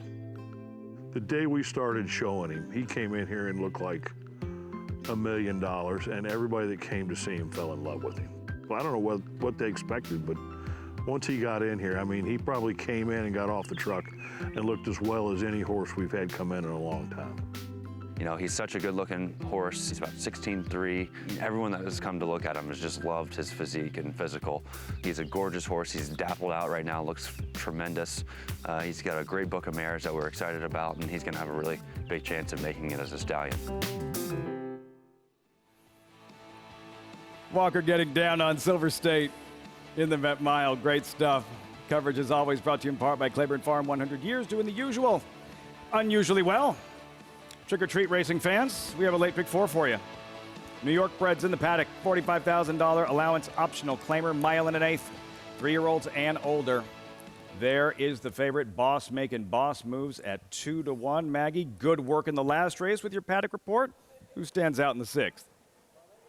Well, not necessarily the filly facing the males this time around, but that is exactly what Truancy is doing here for her trainer Barkley Tagg, as she's going to try to stretch it out too from the 1-turn mile to the mile and an eighth here. And I can't say that on paper with pedigree, nor looking at her, does she strike me as a 2-turn type. Plus, she's going to have to deal with some other more forwardly placed horses. Now, there are some positives in that she gets a slight weight break from some of these, as Sweet Mystery, also the horse that ran second to her, came back, albeit a hard-fought victory, did post an 86 Beyer, which is a top number for her.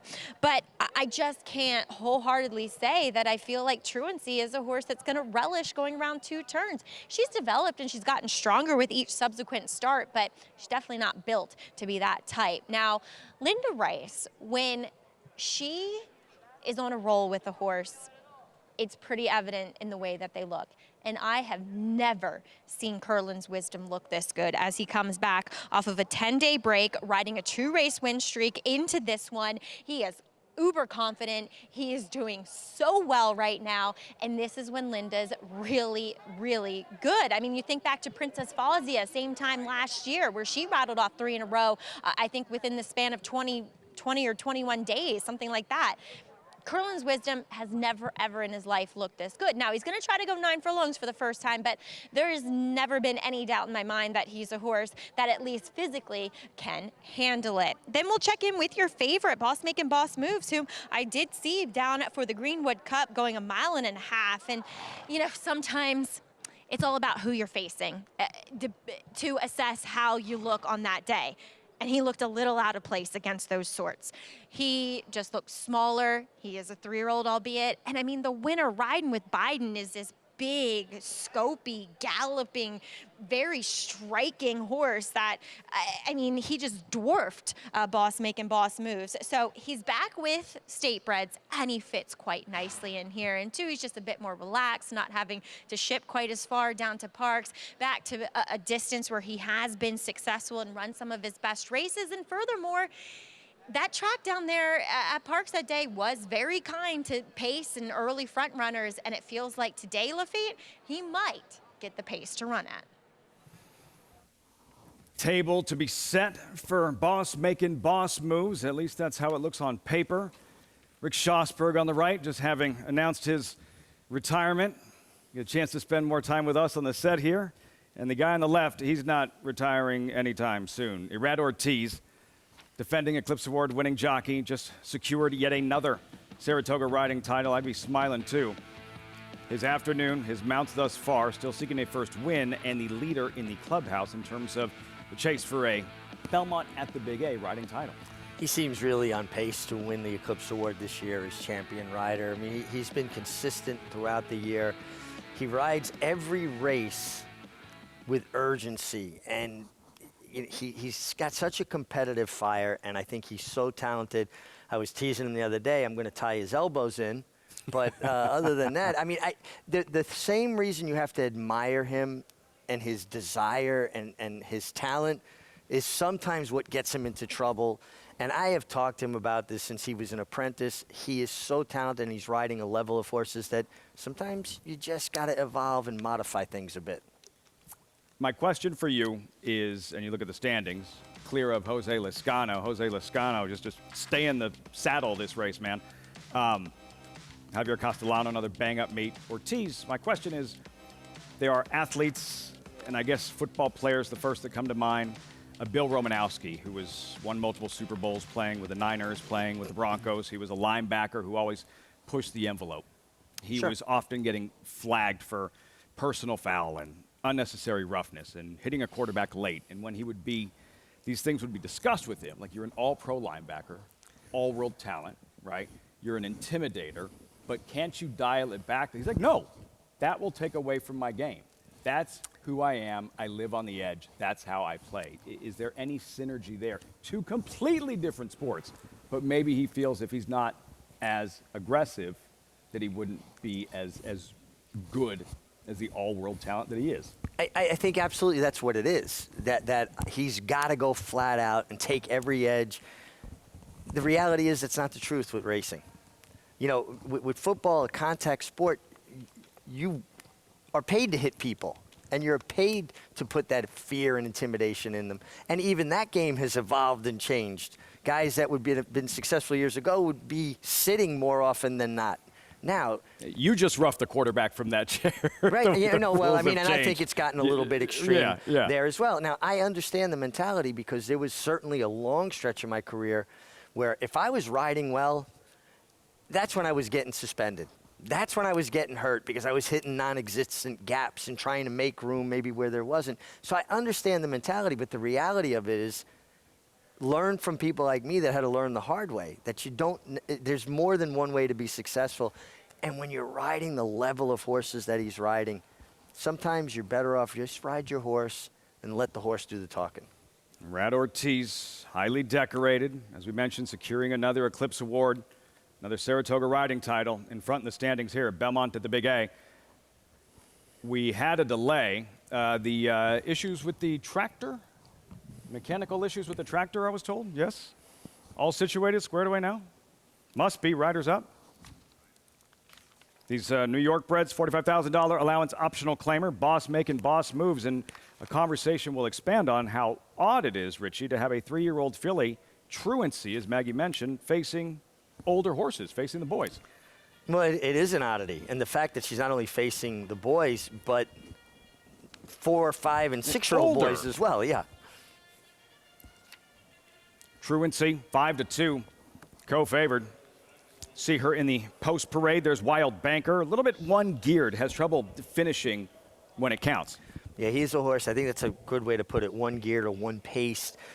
Gets the right rider in Kendrick Carmouche, a guy who, you know, has had success with this horse. Last 2 times he won, Kendrick, well, 2 out of the last 3 times he won, Kendrick was aboard. The filly, she's sharp, Truancy. Sharp and talented, and she does get a weight allowance for being a 3-year-old filly against the boys. Curlin's Wisdom, Maggie said, quote, has never looked this good. He's won 2 straight. Then the favorite, Irad Ortiz aboard, boss, making boss moves. He's dependent on pace. He's a horse that, you know, comes with a big run. His Albany was very good after a tough start. Simply, Rob Atras saddled a pair of winners yesterday. Another deep closer coming down from Finger Lakes. He's going to have to bring his best and hope for pace as well. Troubleshooter, a winner last month at Finger Lakes. Yeah, and a horse that was well beaten here, but against some pretty hard knockers. Another horse that feels a little pace dependent. There's a storm brewing at his best when he makes the lead. And there's a possibility he could make the lead here and get very comfortable. 6%, second in a stakes race at Finger Lakes. Yeah, and you know, he kind of, to me, somebody had to be second. He kind of clunked home, well beaten by Dancers for Token. He did win going a mile and 1/8 at Saratoga, though, and that was a pretty good race. Mile and 1/8 here. New York Breds, post time. Show's a minute. You have a few more minutes than that. As always, the invitation to join us at Naira Bets, the incentive. Use that promo code MATCH200. Earn up to a $200 deposit match after your first deposit. Bet any track, anywhere, anytime. Join now, NairaBets.com to earn your $200 deposit match. JK, how'd you see this 6 race unfolding? Yeah, I like the two truancy. I trust Maggie's opinion when she mentions that the horse doesn't necessarily look like wants to go further. But the guy sitting next to you, Richie's, I've talked to him a lot about this because it's one thing that I never could wrap my brain around when it came to handicapping is when a horse wants to stretch out and doesn't want to stretch out. And one of the things that Richie kind of taught me was that from a stamina standpoint, being forward in a one-turn mile race is actually more of a stamina test than a two-turn race because you get to slow down into the first turn. When you're on a backstretch and you're just running, going straight, there's no reason for them to slow down, especially if they're forward. Truancy's that type of horse. He's forward in that one-turn mile and ran a number that if he can run that number here, I think she's going to be extremely hard to beat. So I'm going to go ahead and go with the idea that truancy based on that last race, and even the 7 furlong race, the way that race was run, she's going to be getting faster later in the race. I think she's going to handle this distance with no problem. Truancy, who's now favored. The 3-year-old filly, as we mentioned, 2 straight wins. This was the most recent, mid-September, right here. Tracking the leaders, widening late, Richie. And let's really delve into truancy and how impressive this race was. One of the reasons why I don't think she'll have any trouble getting more ground is she's a horse that settles and waits for her rider. And she'll throw her ears up. If she makes the lead, she does what she needs to do to maintain her position. She had 2 workouts from July 31st when she won until this September 15th effort. That's 2 workouts in 6 weeks. And that's recorded workouts, but I had spoken with Barclays, that's what she had, 2 workouts. So really coming into a race where she dominated and probably will move forward from a fitness standpoint because she came into that essentially somewhat under-trained. Did he feel that like she might be a little bit short going into that one? After she won, he got by that one because there was a possibility she wouldn't be 100% tight for that. Wow. And the way she did it, this is a very nice filly. I think that the fact that she's had an opportunity to have 2 works in now less than a month since that race, and with that race on her belt, talks about her fitness. She does get a break in weights. There's not a tremendous amount of speed. I think the key to the race is what this storm, there is a storm brewing, who gets Trevor McCarthy now. Jose Gomez was injured slightly. He'll be back Thursday. Spoke with his agent, the great Hall of Famer Angel Cordero, and basically took him off his horses more precautionary, make sure he's 100%. And for people that don't know, when you're an apprentice and you can't ride because of an injury or illness or cancellations, you get those days back for your apprenticeship. Trevor McCarthy, Maggie, aboard there's a Storms Bruin who does his best work when he gets on the lead, gets brave. Yeah, he gets emboldened, that's for sure. As Lafitte, he looks really, really good against this group. Just great weight and conditioning that he's carrying. Good energy, too. You know, Trevor immediately took him away from the pony. I think he just got across the wire here as I stand at the winner's circle, and he was already off on a full-out gallop. So really getting the blood flowing on There's a Storm Bruin. And he could be a thorn in the side to the other horses that want to be more forwardly placed, but he is going to have to clear from the outside. And he's a more proven commodity to the fact that he needs the lead to win. Whereas Truancy, she's shown she can sit. Curlin's Wisdom, he's shown he can sit. But let me tell you, yeah, the current second choice in here, number 4, Boss Making Boss Moves, is hoping that nobody else thinks that they can't win without the lead, and hoping that they pressure the pace so it all sets up for him. But 9-5 on the 3-year-old filly, taking some of the older boys. Lafitte, I've looked elsewhere. It's not Rachel Alexandra trying to win the Woodward, but yeah, 3-year-old filly taking on older rival males here. Among them, Boss making boss moves. This is a great scene, by the way, for Rick Schosberg, the trainer, the Albany at Saratoga in the slop. He leapt at the start, Rich. He was last early, but he's on the move when it counts. Yeah, and he just got a very patient, confident ride from Irad Ortiz Jr. After that start, he said, okay, this is the hand I'm dealt. Not going to try to make up this ground all in one fell swoop. Kind of allowed him to gather himself, get into a good rhythm, get into some momentum. Stayed away from everybody and just charged down the middle of the track, hands and heels to the wire. Rick Schosberg, the winning trainer, the stakes victory. Saratoga just announced his retirement as a trainer, but of course he'll stay very close to the sport, so involved with thoroughbred aftercare. Rick Schosberg here with making boss moves. Boss making boss moves at 5-2, but the 3-year-old filly is favored. Truancy at 9-5 for Barkley Tag. All set for the late pick 4 post time race 6 on a Sunday. Belmont at the Big A.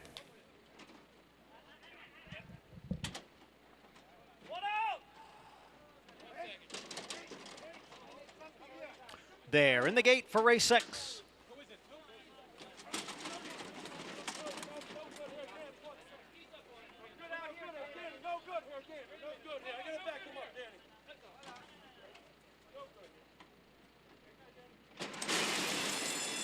And they're off.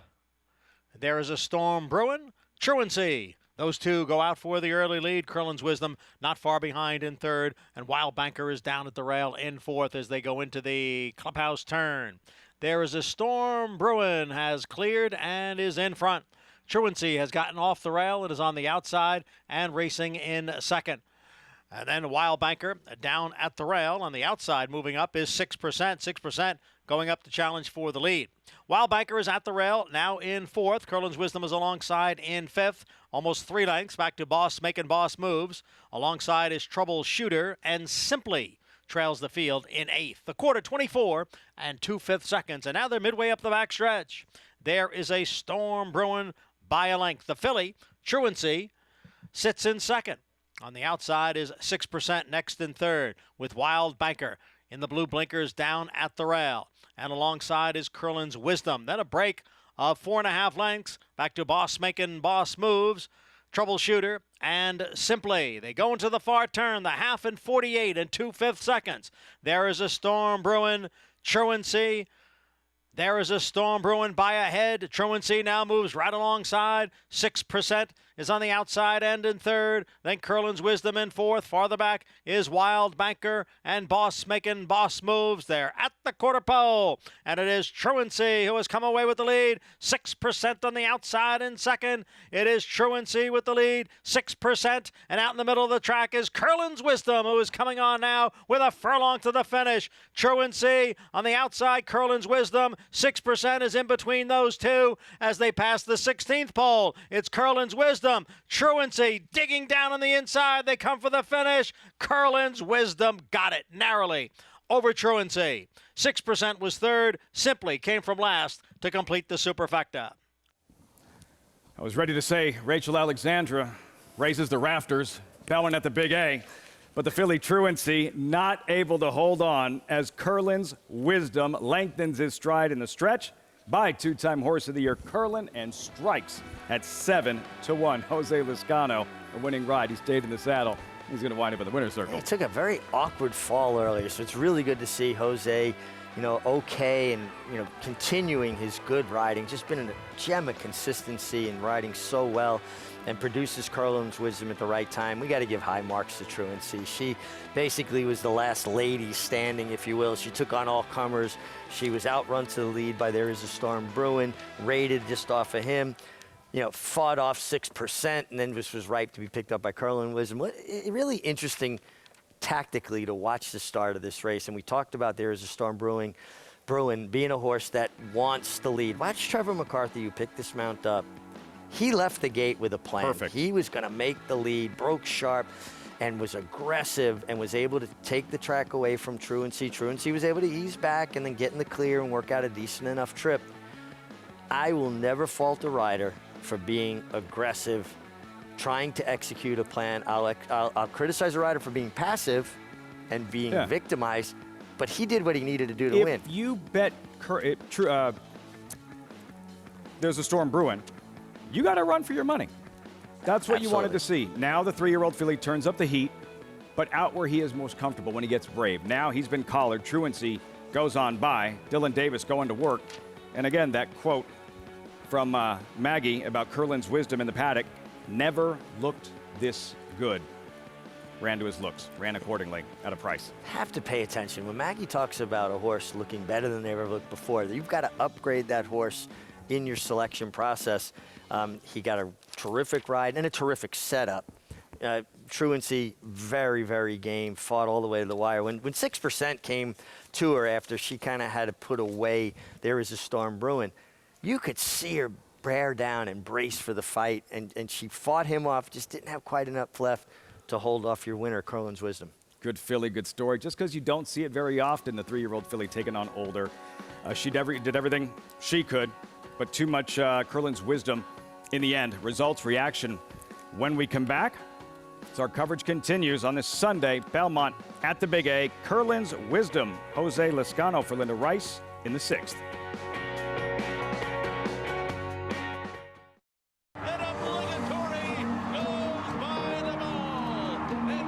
Here comes Malathon. Here comes Clariere on the outside. They're coming to the finish, and it's going to be Clariere. Nest, much the best. She won by better than 10 lengths. Cody's Wish on the outside. Cody's Wish with the upset in the Fargo. Malathon grabs the lead in deep stretch, and Malathon has won the Personal Ensign Stakes. Curlin, the classic sire.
Perfect fall afternoon here in South Ozone Park, New York. You're watching America's Day at the Races. As always, brought to you in part by Run Happy, #1 second crop sire of last year by Dirt Earnings. 7 years since his champion season. Breeders' Cup Sprint Tally at Keeneland. Breeders' Cup back at Keeneland next month for the 3rd time. Curlin's Wisdom sire, a Breeders' Cup Classic winner. Curlin's Wisdom, ridden by Jose Lascano after he dismounted. That was moments ago. Now standing by live with Maggie. Dismounted twice, not by his own accord on today's card, but you managed to stay aboard Curlin's Wisdom today, Jose, and get the win. First, let's talk about, what happened in both the turf races where we saw a late scratch of Java Buzz as you went, the assistant starter held on, but you went over his head. What happened there? Yes, he hit the gate so hard, and when he hit the gate, he opened the gate, but the assistant bring him back. When he bring him back, he took me off right in the moment. And then a second place finisher earlier on in the last race too. What happened there? I know it was just nobody's fault, but you came off again. You had us all worried. Yeah, you know, I told the pony help me pull up my horse, and when he got it, I think he got a little behind, and when he pulled right to his leg, and my horse clicked here with the pony. Well, I'm glad to see you're okay. And getting to the winner's circle, Curlin's Wisdom, Jose, third win in a row. How good is this horse doing right now? It's a very nice horse. I always like it, you know. I work it sometime in the morning. And Linda do an amazing job with the horse. And I think the distance is helping a lot too, you know. It's kind of one pace, you know, and the distance helps all the time. Mile and an eighth stretch out was successful. Jose, congratulations. Good to see you riding winners after a few scary moments earlier. Thank you, Mike. All right, Jose Lezcano, as he has been enjoying a great meet so far at Lafitte, and Curlin's Wisdom, as he said, really firing on all cylinders right now, and one that the more distance he gets, possibly the better, much like his sire. If he looks as good as he did today, the next time he's in the paddock, go time. And perhaps a fourth straight in his own Richie Curlin's Wisdom 3 straight. Yeah, when a horse gets in a good form cycle, you got to respect them, and he learned how to win. He won in his 10th career start, so it took him 10 races to find a winner's circle, and he decided, hey, I kind of like getting my picture taken. The switch has been flipped for Curlin's Wisdom, and kind of a microcosm for a thoroughbred rider. He dismounted twice earlier. One of those falls really kind of scary just before the fourth race, falling, as you mentioned, like very awkward, and then an hour and change later in a winner's circle. Yeah, and then the fall out of the, you know, when the horse broke through the gate was scary to me because his forward momentum, the horse's momentum's going forward. The assistant starter stops him.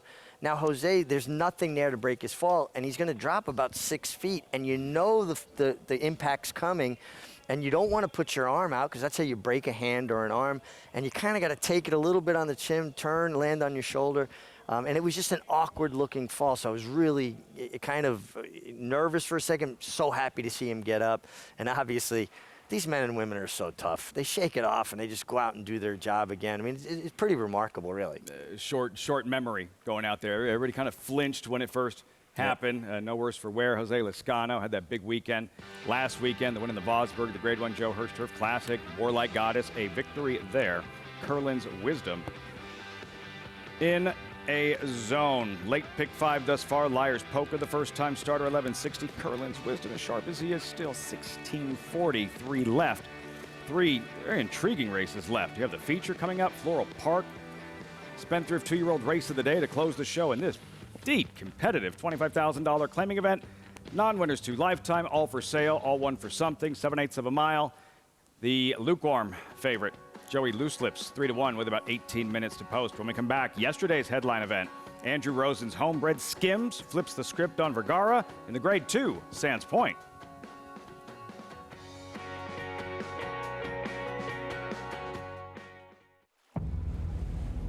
History remembers moments of extraordinary strength, skill, and determination. True greatness is forged by those who fulfill their destiny.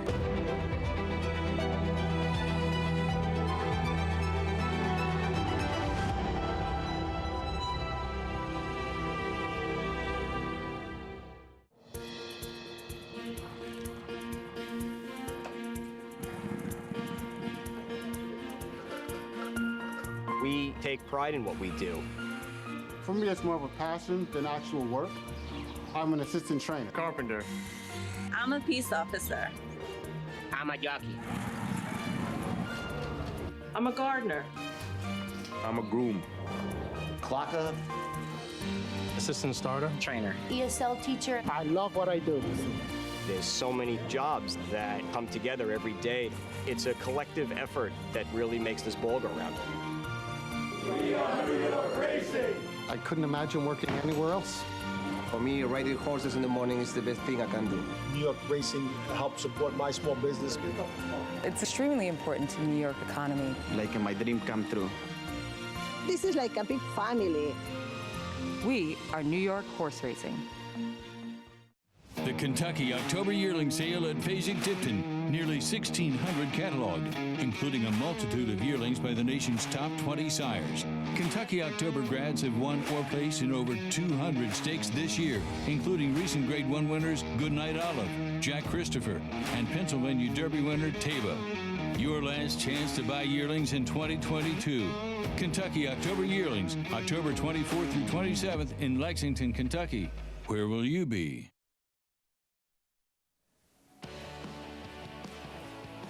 Welcome back to America's Day at the Races. Floral Park train station. Your old stomping grounds, Richie. Got the train out of there a lot to go see the Rangers play at Madison Square Garden.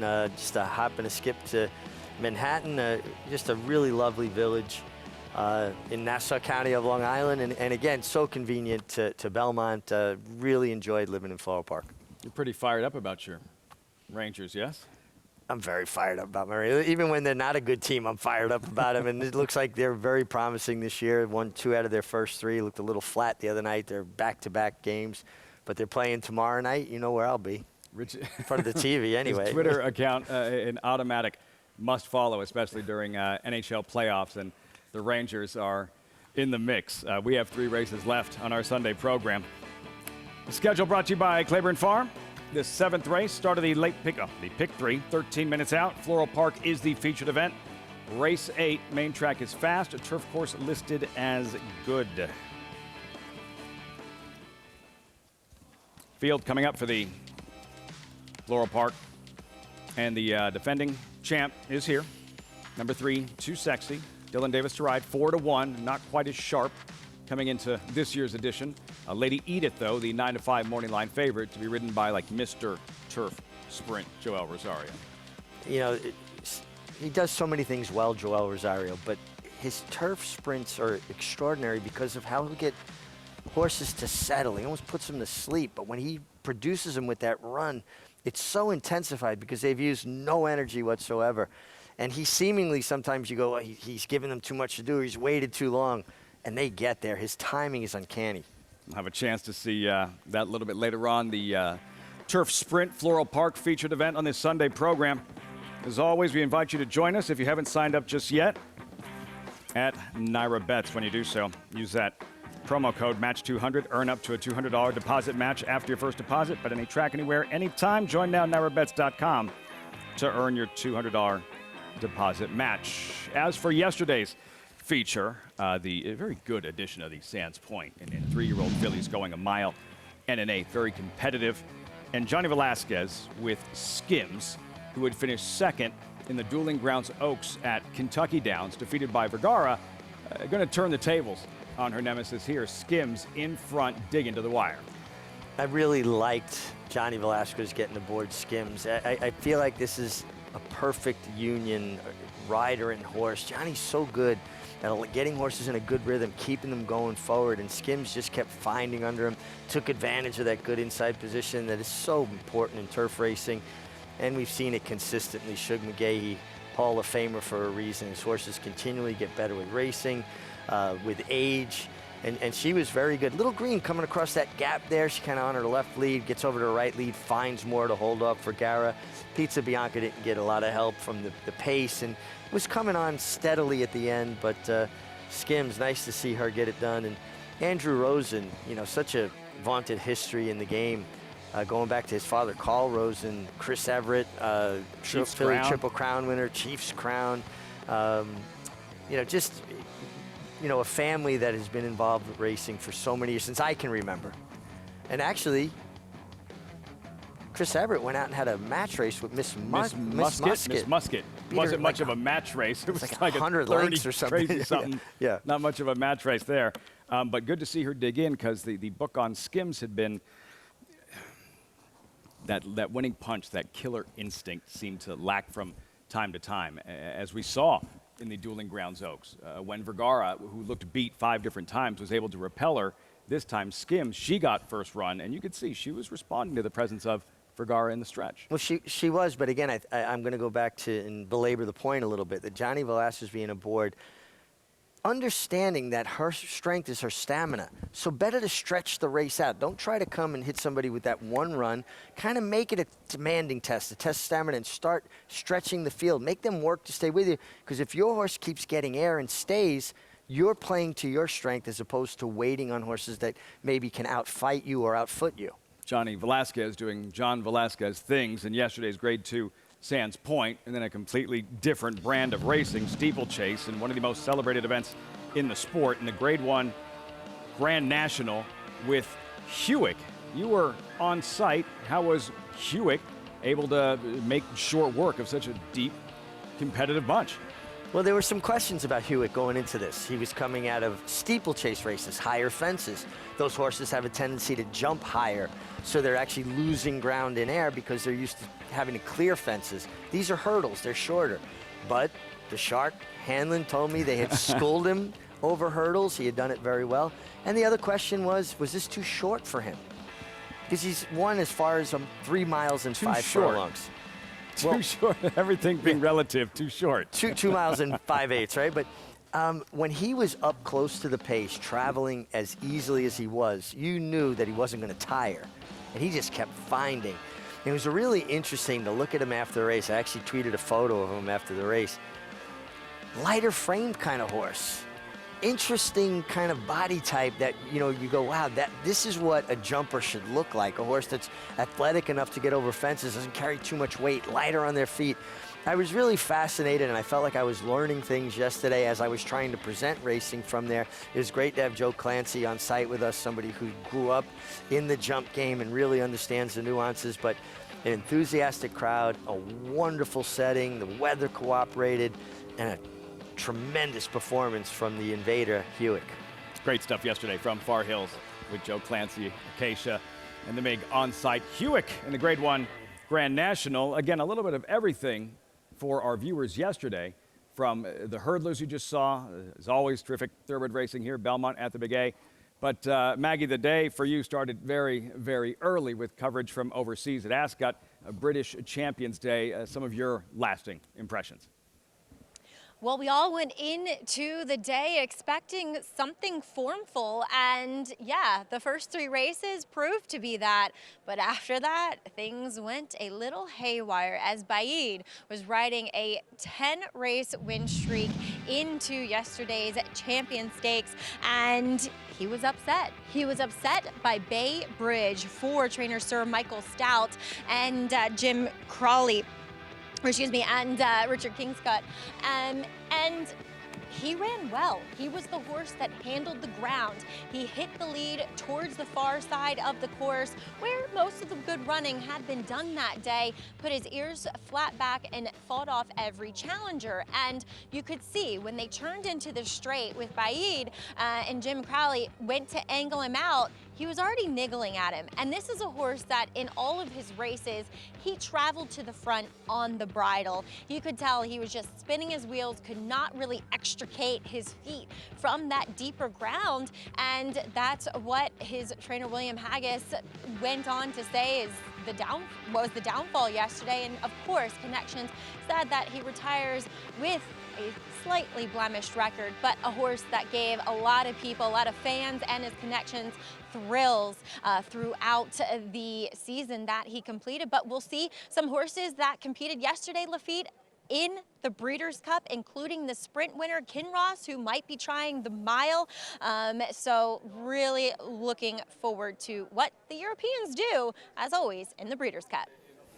It feels like such a heavy lift for some of the Europeans that will run maybe in the ARC or on the undercard, British Champions Day, and then still make the journey over for the Breeders' Cup and do as well as they typically do. Specifically, remember the domination by the Europeans on Breeders' Cup Saturday, I believe, a clean sweep of all the grass races at Keeneland for the Breeders' Cup back in 2020, Richie. So really just a very eclectic day of thoroughbred racing for our viewers that might not be quite as familiar with international racing, and certainly the horses going over the hurdles that you were there for at Far Hills.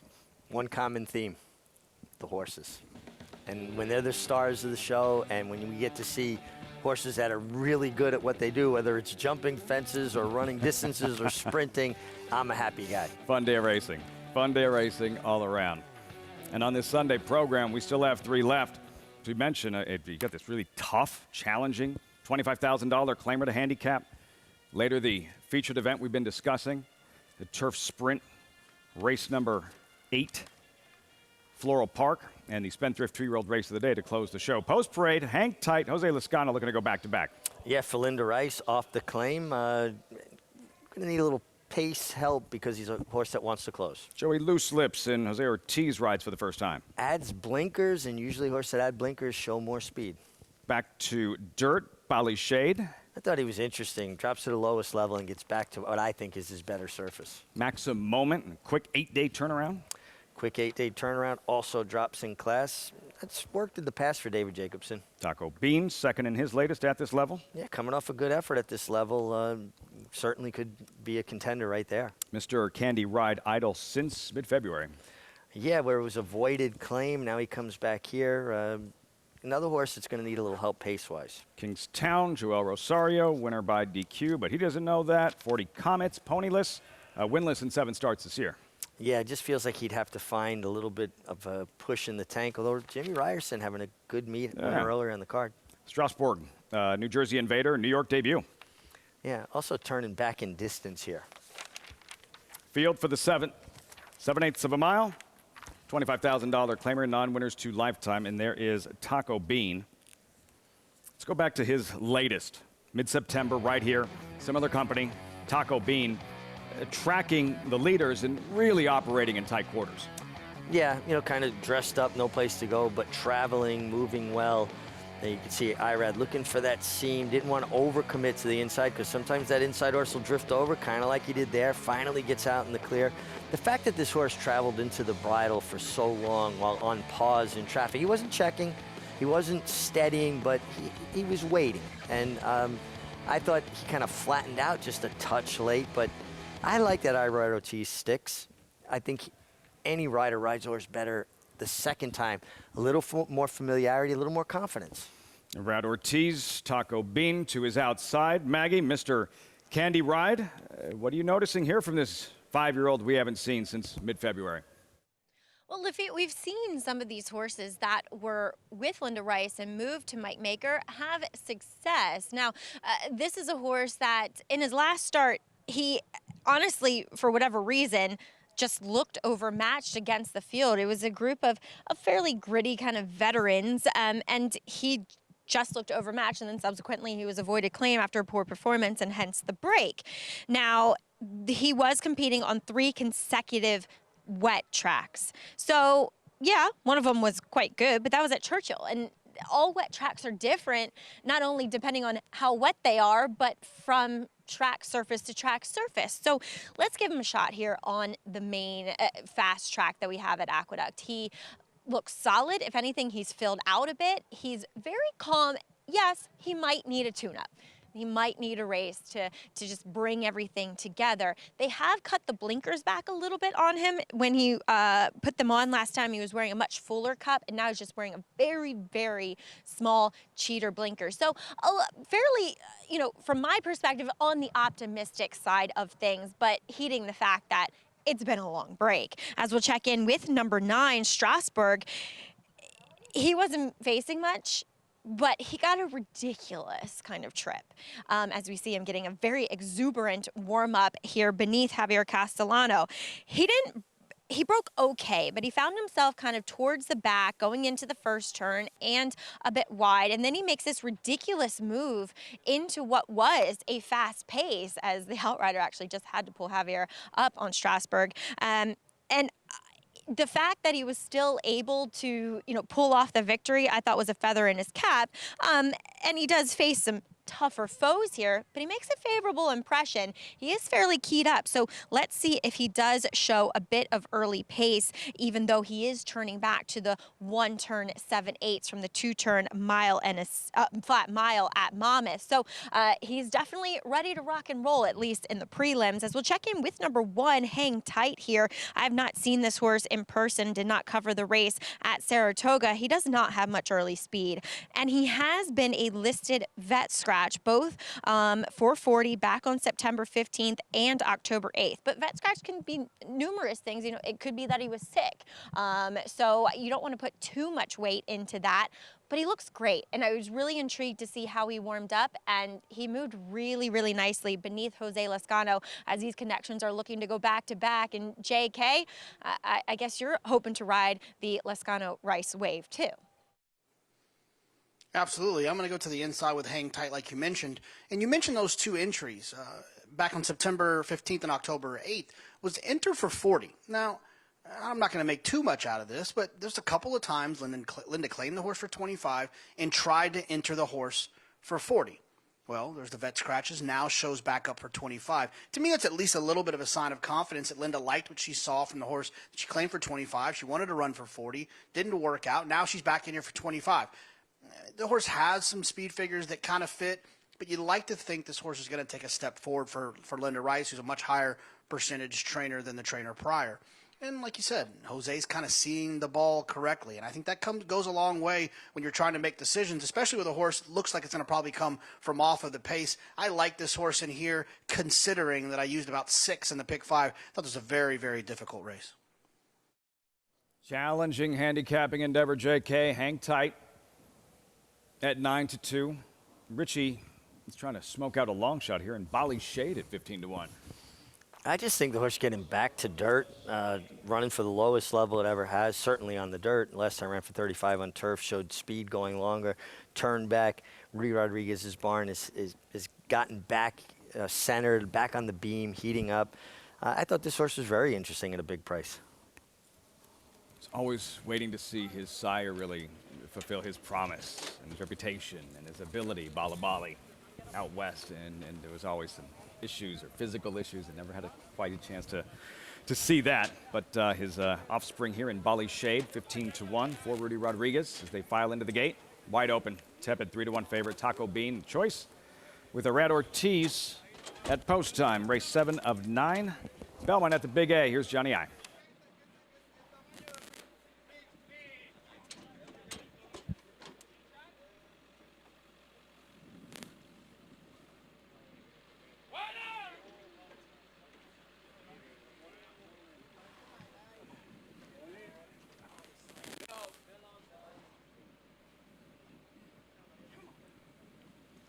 We are set for race 7 here at Belmont at the Big A.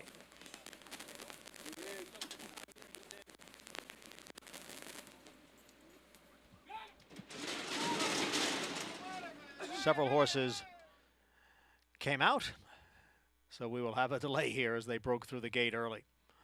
We'll have a delay. What just happened, Richie?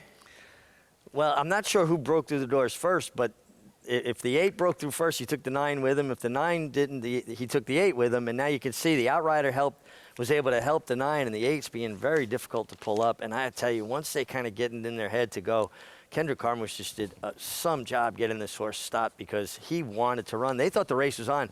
And when they first broke through, because there were 2 horses there, I think the riders for a split second thought, oh, the race is on. And then they realized the rest of the field hadn't been dispatched. Then they started to pull up. Listen, horses do win that break through the gate. Most of the time, to me, it's like the air coming out of the balloon. They've dropped all that energy. Let's take another look. The head on our first look at what? Well, this is still from the pan, Richie. Let's see who moves first. All right, so the outside broke, and he took I believe then he took the gray horse with him. When you say took him with him, what do you mean? Well, a horse reacts. He hears another horse hit the doors and moves. Oh, it's time to go. The race is on. And they're not going to wait for the doors to open at that point. And they, unfortunately, use their head and knock the doors open. Now, the doors are held closed by an electric magnet. When the starter hits the button, it shuts off the battery, the magnet. Yeah, it was the outside first. And then the 8 horse went with him. And for a split second, you see how Kendrick turned around? They weren't sure. They thought the race was on for a split second. And they go, whoa, wait a second. Everybody else is still in the gate. Momentary confusion. How rare is that where it happens simultaneously almost? That Strasburg, while he was the first to go through the barrier, that right to his inside 40 Comets, like immediately responding and going through the barrier himself. Yeah, it's very rare, but horses will react to other horses. But you saw how Kendrick kind of cracked his elbows and went to like, oh, the race is on. And then when he looked around, he said, oh, no, we're alone. Crazy. And a great job also, outrider Ivan San Juan. So they'll try this again, reload, take 2. Race 7, Belmont at the Big A.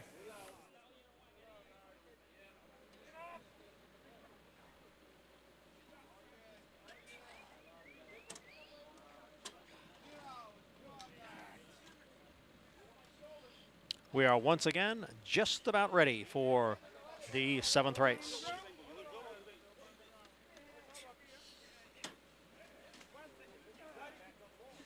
And they're all in.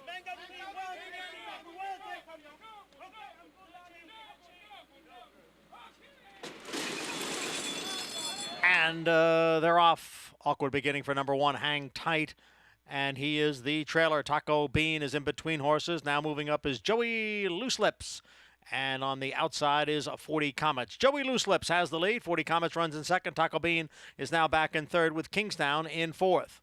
Then comes Bally Shade, who's running in fifth. Strasbourg on the outside is in sixth. Then Maxim Moment in seventh. 3.5 lengths back to Mr. Candy Ride. And the trailer is Hang Tight in ninth. The opening quarter, 22 and 4/5 seconds.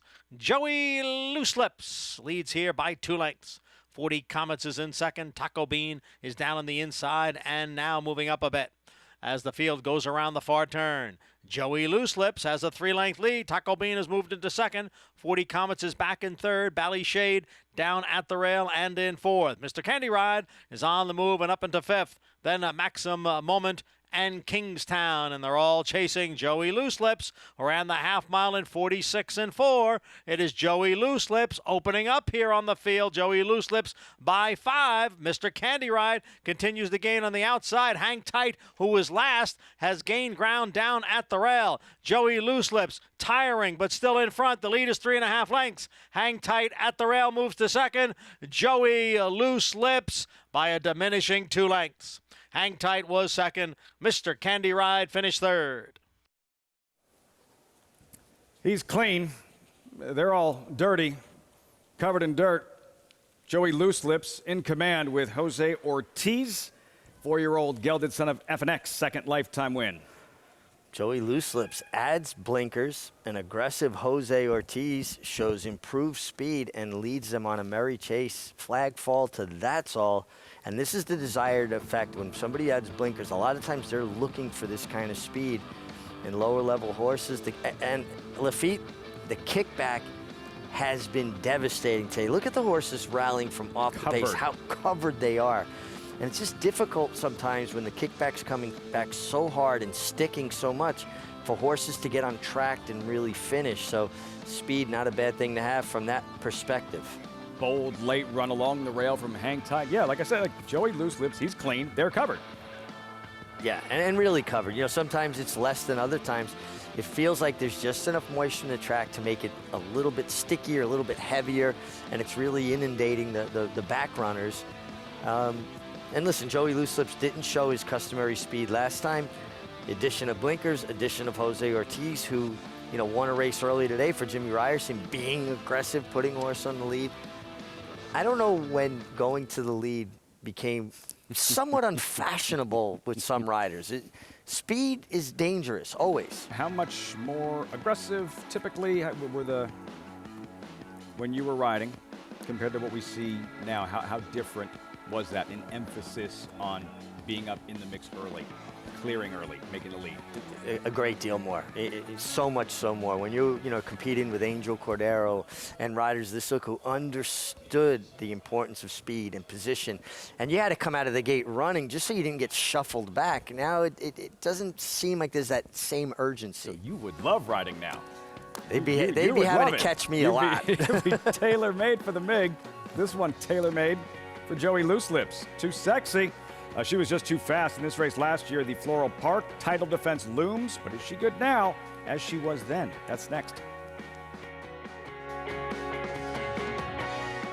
Eclipse champion Run Happy, the #1 second crop dirt sire of last year, is back and showing a new dimension with winners on turf, dirt, and all weather. Taberlin has really shouldered all the responsibility. What a deserved victory. Most impressive. Taberlin by 3 1/4. Somebody's Problem is on her way to winning the Prairie Meadows debutante. Somebody's Problem by 2.5 3. Run Happy, price for value, and standing strong at Claiborne Farm.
Beautiful fall afternoon in the city.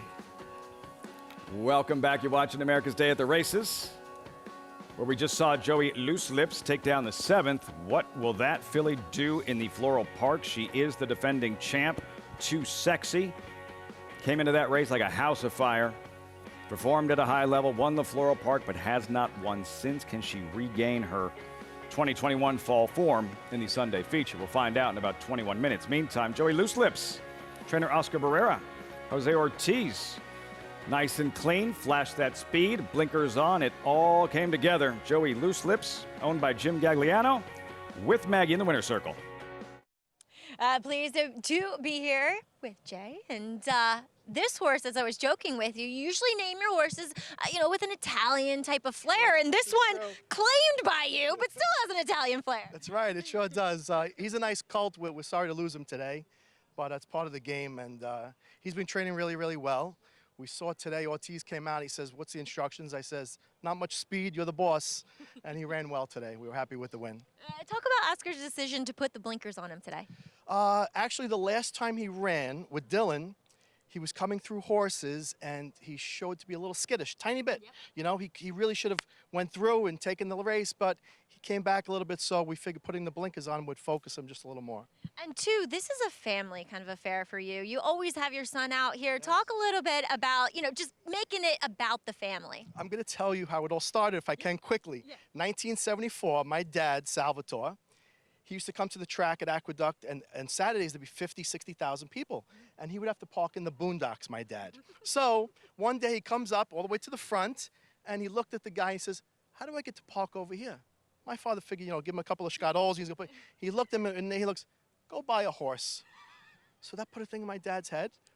A couple of months later, my dad went to a Fasig-Tipton sale, and he bought a horse named Fruitcake from Alfred Vanderbilt. And that's how it all started. And once it's in your blood, that's it. It's all over with. Tell me about it. Well, it's so cool to learn that story. I love the horse's name was Fruitcake to boot, but it's all about Joey Loose Lips today. Right. Congrats, Jay. Thanks so much. Appreciate it. Thank you. All right. Always a fun person to catch up with, Jay Gagliano. Is that right one to claim? It's how you play the claiming game. Bought him for 25, won today, and sold him for 25. Lafitte? What a great story. What a great storyteller. Well, I was actually going to give Maggie some grief about her, stereotype there, Italians, Joey Loose Lips, but he came up with Scarol, so I can't say anything. So good. So good. 980 Joey Loose Lips here, Belmont at the Big A. So time now for the Sunday feature. Coming up in about 19 minutes as we turn the page, that Floral Park. There's the field with updated odds. Wow, Lady Edith, 1-5. A little unlucky of late. Lost her last 3 races by about a combined 3 1/4, 3.5 lengths. Joel Rosario to ride. Too Sexy, the defending champ, 6-1 with Dylan Davis in the saddle. 18 minutes out, Floral Park. Also getting closer and closer to the Breeders' Cup World Championships. As always, the centerpiece, the highlight, the Breeders' Cup Classic, and this is the star attraction in Flightline. His win in the Pacific Classic. Like, who invited the alien? This was out of this world, jaw-dropping, and how much time has passed, Richie, because you get caught up, prisoner of the moment, right? Sure. Every time you see it, can you believe your eyes? No. I honestly, it was a paid public workout. It was a 1-horse race. We saw Spectacular Bid have a walkover in the 1980 Woodward. Well, this was essentially a walkover, but there was a field behind him. And this is, I'm going to say it unapologetically, Flightline is a great horse. He seemingly always has more to give. There's always more in the tank. There's another gear. I don't compare generations. I don't believe in it. I think we've got to admire and appreciate horses for what they are in the moment. Flightline is a great horse. Appreciate you bringing that up as opposed to simply comparing him to the greatest this, the greatest. Let's enjoy it. Let's appreciate Absolutely. it. While he's in training, while he's getting ready for the Breeders' Cup and what he does in the Breeders' Cup Classic. That's how good Flightline is.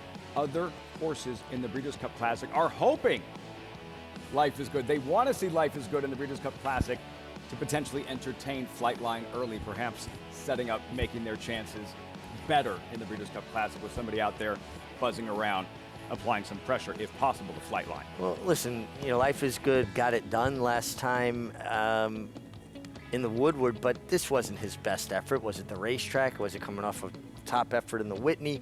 Did he get a little too settled and relaxed and lead? But he won, and you shouldn't have to make apologies for a horse winning. It just was more workmanlike, right? But here's the scary thing with Flightline. What he did in the Met Mile when he kind of got jammed, if not braking great, and had to steady a little bit, and then he rated kindly outside. He doesn't need the lead, although with Life is Good in there, it could create a different kind of pace scenario that horses that are closing would appreciate. You never concede anything, but Flightline is undefeated, but it's a horse race. This is why they run the races. And Epicenter, what he's done the second half of the season, what he did this summer at Saratoga, the Jim Dandy, the Travers win, leader in the clubhouse for a 3-year-old title, and getting ready to face older horses for the first time in the Breeders' Cup Classic. I think Epicenter was unlucky to the Triple Crown. He ran a winning race in the Kentucky Derby and got picked off by a horse that obviously Rich Strike loves, Churchill Downs, and got a great pace scenario for his late kick. In the Preakness, didn't push off, didn't break that well, so kind of lost some position, got a terrific trip after that saving ground, but I still think he was unlucky losing position. He put it all together in Saratoga and to me showed clearly he is the best 3-year-old. Now, there are some scenarios that could happen that could unseat him for 3-year-old championship, but I still feel like there's so much upside for Epicenter, a horse that continually big, strong, imposing, beautiful horse. But he picked a tough year to take on his elders in the fall of his 3-year-old year. It does feel as though for the connections, you have to wonder, what's the mindset going into the Breeders' Cup Classic? Jockeys, trainers, knowing that Flightline is out there, what he just did at 1.25 miles. Because remember, that was the big question. Maybe he's going to be vulnerable at 1.25 miles. He was that much better in a historic performance at Del Mar. He does anything that resembles that in Lexington for the Breeders' Cup Classic. Good night, Irene. As for that filly, she's preparing for the Breeders' Cup Distaff. Nest, winner of the Belle Dame. Blockbuster Grade 1 wins at Saratoga, all but wrapped up a 3-year-old filly championship. The sun shines bright on Caraconte. His first crops of racing age are showing brilliance on the racetrack with a high percentage of stakes winners. His versatility is evidenced by winners on all surfaces across the globe. And his offspring are lighting up the sales ring. With his biggest and best quality of books in the pipeline, the sun shines bright on this value sire. Caraconte, standing at Gainesway. Who you betting on? How about an app created specifically for horse racing? Naira Bets. We specialize in thundering hooves, fist pumping, and boosting your bankroll with robust weekly promotions. And offer betting tips from actual horse racing experts. Bet all day and night, nationwide. Get the action and thrill of horse racing with Naira Bets. Game Winner first got started and ran a very, very impressive maiden race to Del Mar. Came back in the Del Mar Futurity and again won very impressively at 7 furlongs, and then just continued that unbelievable 2-year-old year. Went on to win the American Pharoah Stakes at Santa Anita and then the Breeders' Cup Juvenile, and then was obviously crowned 2-year-old champion. Got the precocity to do that, plus the stamina and everything that his whole family indicates. RaceLens is the most in-depth product in horse racing, with unique features found nowhere else. True odds, predictive analysis, and pace projection. RaceLens. It will change the way you follow horse racing and take your game to the next level.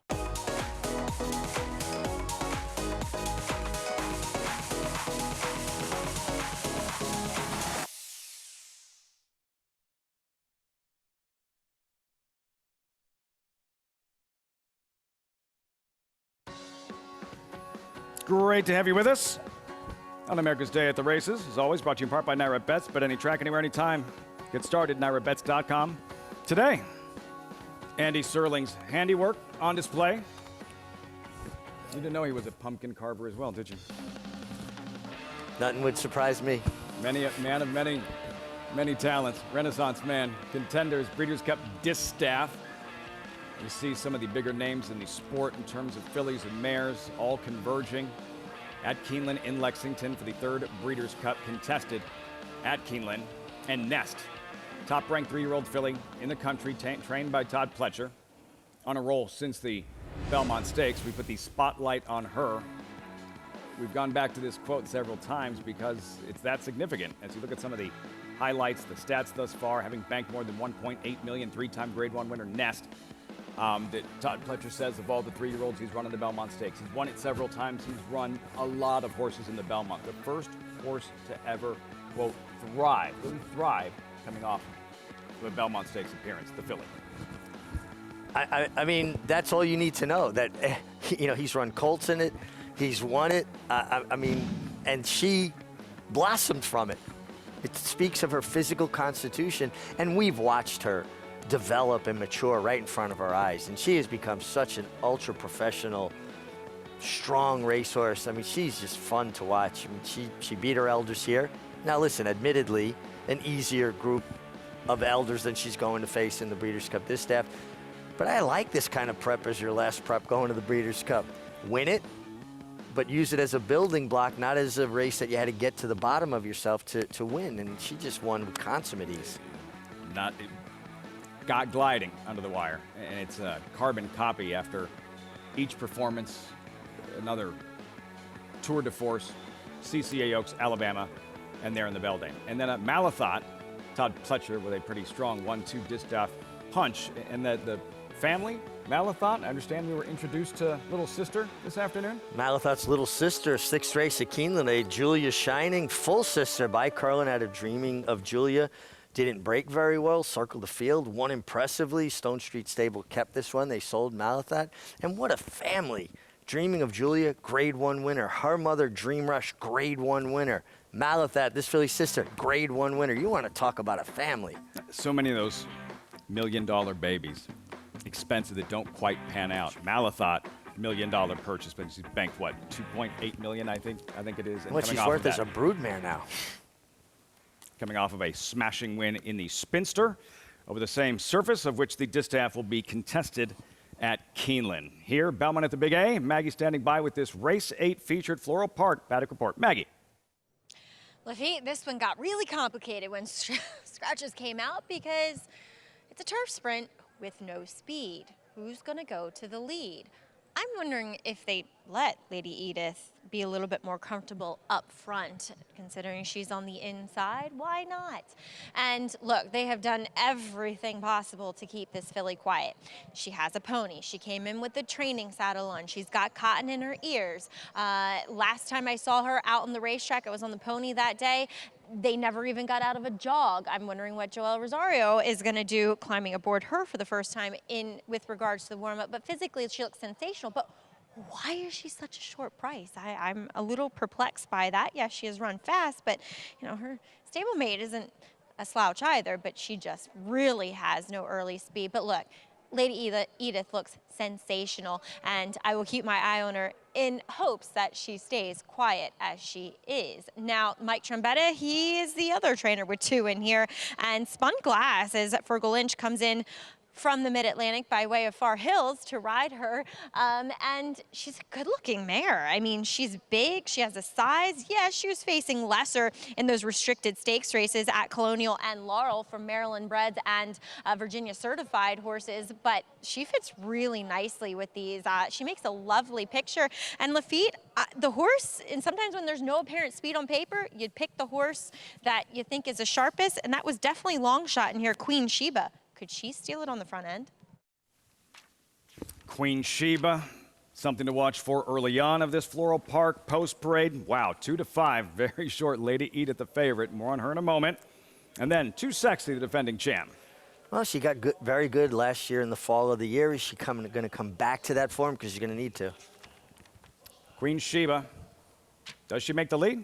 We'll find out. She does have some speed, and if they have any chance, I think Maggie's right. They need to use it. Can't Buy Love, deep closing a third in the Sensible Lady at Pimlico. But this filly has flashed speed and been successful doing it in the past. I wonder if they don't try to revert to those tactics, particularly with Spun Glass, her uncoupled entry bait, same barn, same owners, same trainer, bit more of a closing type. If I had to venture a guess here, Flavien Prat has quietly very aggressive. I think the 5 Can't Buy Love is going to be forward. Again, a chess match early on amongst these riders. Complexion of the race really changing with the defections. Spun Glass, who you just saw, second at 2 for Mike Trombetta. 6 minutes out to the Sunday feature, the Floral Park $150,000 purse. We're looking at Lady Edith, JK, 1-2, heavily favored as we get closer to post time. Yeah, the problem is that her main competition in here, and this happens often, I think, in turf sprints, is you have horses, their main competition doesn't have a tactical edge on them. Look, Too Sexy is going to come from likely behind her. And I think in those situations, Can't Buy Love, very similar style, comes from off of it. If you want to beat a horse that's better than you, then you need to have things go your way from a tactical standpoint, from a trip standpoint, from a pace standpoint. I just don't see how that's going to happen with Lady Edith. And being drawn towards the inside, should be able to save ground. Joel can take back, make one run. It doesn't matter what he does, and who better do you want making those decisions in a turf sprint? I just think she's too tough for these, and I would like to get cute and creative with someone else getting loose on the front end, but that just doesn't seem like that animal is in here to take advantage of the situation. Mr. Turf Sprint, Joel Rosario, JK, Lady Edith, currently 1-2. This was 2 starts back, I believe the second weekend at Saratoga in the Caress. Robin Sparkles was out there flashing her speed. Everyone assumed that she was going to come back at some point. She was able to reach back and find the stuff that made her a stakes winner at Saratoga the season before and go wire to wire. But Lady Edith, while she was losing some ground, and closed nicely, bang up third place finish on that afternoon. It was terrific effort from her, but you did have Robin Sparkles. Now listen, she was facing a much tougher field, in my opinion, this day, but she also got legitimate pace to run at 21-2, 44-1. And she's not going to get that, so she's going to probably have to try to find a bit more position. I understand what Jonathan's saying. She looks like she's just coming out of much tougher races. Caravelle, Robin Sparkles. I mean, steady diet of some of your better turf sprinting distaffers. But I just wonder. I am going to try to get cute. One of the few times that I can claim to try to be cute. How are we trying to get cute? The 5 we Can't Buy Love and hope that Flavien Prat is aggressive with her. 4-1 currently, with more on the favorite, Lady Edith. Right back to Maggie. Oh, you both are cute up there as we'll take a look at Lady Edith. And Joel Rosario did exactly what I was hoping he'd do with her. And while that was not take her away from the pony, because she likes the pony, that's how we keep her calm, he gave her a gallop with the pony. Last time out, they didn't do anything with her. She didn't get any warm-up, and I feel like that's a detriment to her in the long run, and to any horse for that matter. And now they've stopped, they pulled up on the backside, and he's giving her those nice calming pats, and she's responding beautifully to it. So I'm going to chalk it out here.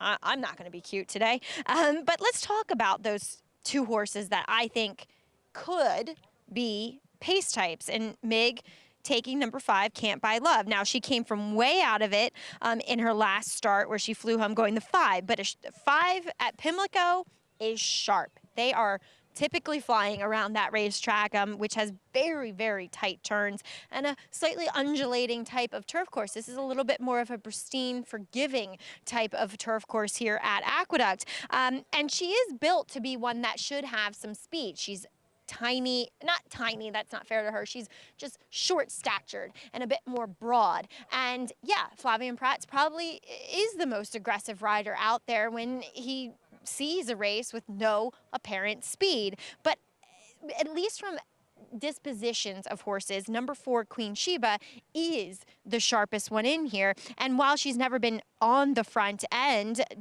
other than in a dirt race, going a mile and a 16th, she's acting like she should be forward. And while she's nowhere near numbers to any of these in here, I thought her last race was actually better than it looks on paper.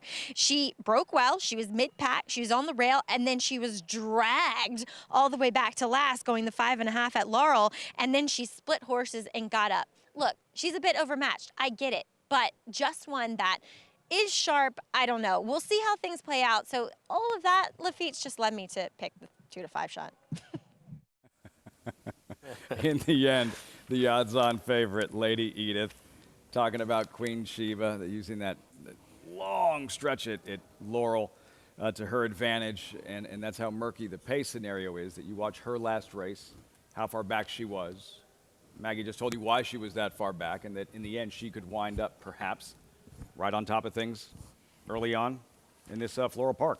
I think it's a fair argument. She has shown 3 starts back that she's capable of being on the pace, and they went 21-4 that day at Colonial.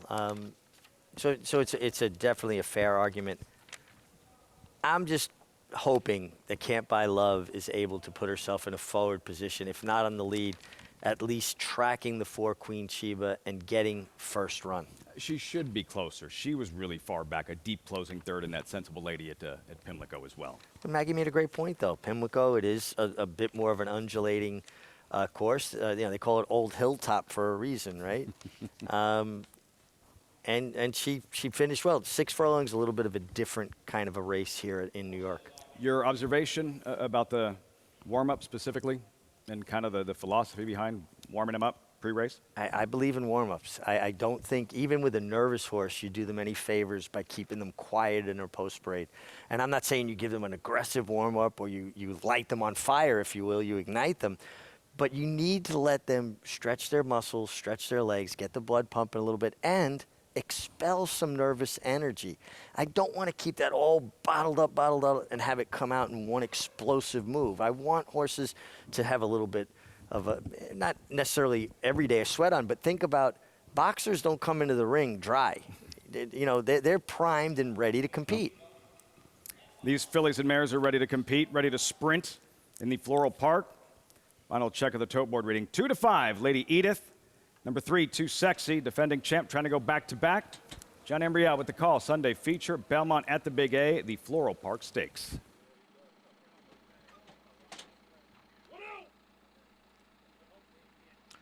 Can't Buy Love has gone in, and now Spun Glass to complete the 5-horse field. And she's in.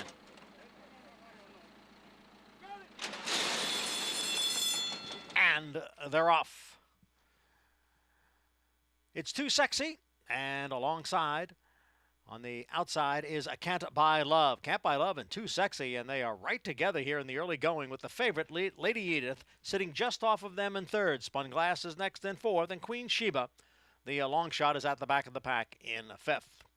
Too Sexy leads here by a length, with Can't Buy Love second by a half length, and Lady Edith down at the rail in third. Opening quarter mile over the good turf in 23 seconds as they go into the far turn. Too Sexy maintaining the lead here.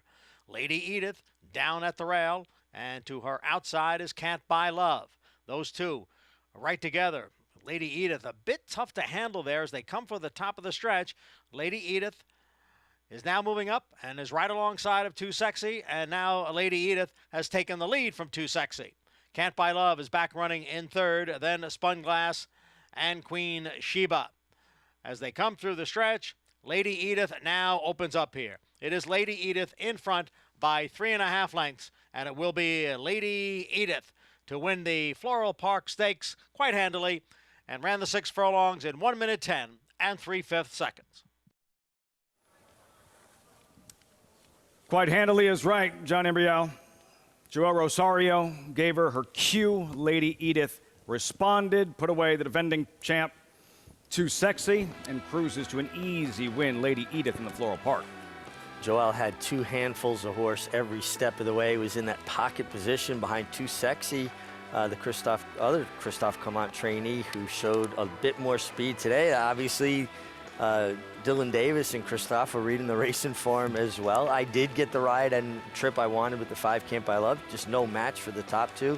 Was third best. And Lady Edith, Joelle rides these turf sprints so good. You can see she runs with cotton in her ear. She is a bit headstrong. Kind of made her own space just before they turn for home and shoved the 5 Can't Buy Love out of the way, Lafitte. Entering the far turn, Joel Rosario, blue colors. Lady Edith looking for room to operate. What happens once they're rounding the far turn? You can see Lady Edith really finding her best ride. Yeah, she's getting up on heels here, and Joel says, you know what, I need to get out of here, and just gives her the shoulder a little bit right there. Kind of pushed her out of the way. Just too much horse. You know, Flavian, an aggressive rider, probably tried to hold his ground. Just when a guy has so much more horse than you inside, and they could put their shoulder on your horse's shoulder and just kind of give you that, you know, little bit of a stiff arm, if you will, or a stiff shoulder. That's the benefit of having a lot of racehorse underneath you. Creating his own scene, Rosario, and really never asked Lady Edith for a thing. Again, just gave her her cue, time to pick it up, crop uncocked, easy as she could have possibly won. Yeah, that's one of the gifts of Joel Rosario and the beauty of his riding. He never makes more use of a horse than necessary. You know, he allows him to do enough to win and then comes back with a horse underneath him still. And you can still see the energy level that Lady Edith has. Yeah, she looks exhausted. I think Joel's more tired than her at this point, trying to keep her contained. And listen, improved effort from Too Sexy. I think she showed that she's back. Just no match for her stablemate. And Can't Buy Love, again, I was looking for that trip. I got the trip I wanted. She just was third best on the day. Joel Rosario checking the rearview mirror, nobody coming. Lady Edith by several. Geared down late, big smile. Rosario with Lady Edith. Christophe Clement runs 1-2. 2 wins on the afternoon. Rosario, Clement. Lady Edith, much the best. Odds-on favorite, delivers in the Floral Park Stakes. We'll be right back. It's 1,000 words fighting back, coming down to the finish. If a picture is worth 1,000 words, this is one stunning picture. 1,000 words just in front. 1,000 words wins the Robert B. Lewis. Honorary P is full out now, second on the outside. They're coming down to the line, and 1,000 words has done it.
8 down, 1 left. Belmont at the Big A. Welcome back. You're watching America's Day at the Races, where Lady Edith was crushed in the wagering and performed accordingly as an odds-on favorite. For trainer Christophe Clement, 2 wins on the afternoon, both of them ridden by Joel Rosario. Lady Edith, the Clement fillies, mares run 1-2, Too Sexy, Can't Buy Love, completing the trifecta. Maggie in the winner's circle with the winning pilot, Joel Rosario. Yeah, it's first time aboard Lady Edith, but it looked like the proverbial steering job, Joel, when she found a seam. You just were much the best. She was. I mean, looked like, they got away a little bit the first quarter, and then she was in a good spot and tied in. Kind of make a little early move there. Looked like they're going slow in front of me, and she did the job. I was just there for the ride. Were you more tired than her? Because it looked like she wanted to run again when she was coming back to the winner's circle. Actually, I look not even tired. I didn't do anything in that one. Fair enough. No, you do ride another one for Christophe coming up later, or some next race, Royal Velvet, stretching out. Do you remember riding him back at Belmont? And what do you think about him getting more distance today? We'll see, for the distance, see what he ended with. See what Christophe have to say. I mean, hopefully the longer race will help him. Where are you going this winter? It's always a guessing game with you. Well, we don't know yet. Always keeping us on the edge of our seats, as I'm sure you will have a fruitful Breeders' Cup. Joel, congratulations here, though, with Lady Edith. Thank you. All right, Joel Rosario, as he just did as he pleased aboard Lady Edith in this Floral Park, Lafitte. Where is he going this winter? It's like asking him about pre-race strategy. Like, go ahead and ask. He'll tell you everything you want to know. Oh, yeah. He leaves all that up to Ron Anderson. He has a tack bag, frequent flyer miles, point him in the right direction. Good man to trust. Yeah. Good man to trust, Ron Anderson. Joel Rosario, victory in another stakes race. Lady Edith, Belmont at the Big A. How do you tie the chopper into our coverage? I do need to be at, I do have a flight to catch. Isn't that going to take me home to Millbrook? No, I need to get to the airport. We'll drop you, and then they can take me home. 1 left, the 9th at 23 minutes. Maidens. Spendthrift 2-year-old race of the day, I believe. Mile and a 16th. Moonflyer is out early on. You have Clubhouse, who's 5-1, some support, and the favorite Activist Investing, 2-1 with about 22 minutes to post. When we come back, much more on Activist Investing's jockey Flavian Pratt, having made the move out east, holding his own and then some with the best riding colony, best jockeys in North America. Catholic Boy, one of only 3 American 3-year-old colts in history to win Grade 1s on both dirt and turf, including the immortal Secretariat. A 6-time graded stakes winner from ages 2 to 4, and the fastest 3-year-old of his crop over 10 furlongs. He's so impressive today, the others didn't even have a prayer! Look for his first crop yearlings at the upcoming sales. Dual surface Grade 1 winner Catholic Boy, standing at Claiborne Farm. Launch your thoroughbred ownership experience with Flying Partners Racing, a New York and Florida-based racing partnership with winning percentages over 20% at Belmont, Lone Rock to win, and 25% at Saratoga in 2021. Ice Princess. Limited opportunities available now, with yearling partnerships coming this fall. It is Tell Your Daddy. Meet the Flying Partners team at our open house. Visit flyingpartnersracing.com to learn more. Maximum Security proves he's the real deal with a gate-to-wire win in the Florida Derby. Champion 3-year-old. Maximum Security has won the TVG.com Haskell Invitational. 11 triple-digit buyers. Maximum Security, he smoked them in the Cigar Mile. Grade 1 winning 4-year-old. Maximum Security takes them all the way in the TVG Pacific Classic. Secure your mare's future. Maximum Security.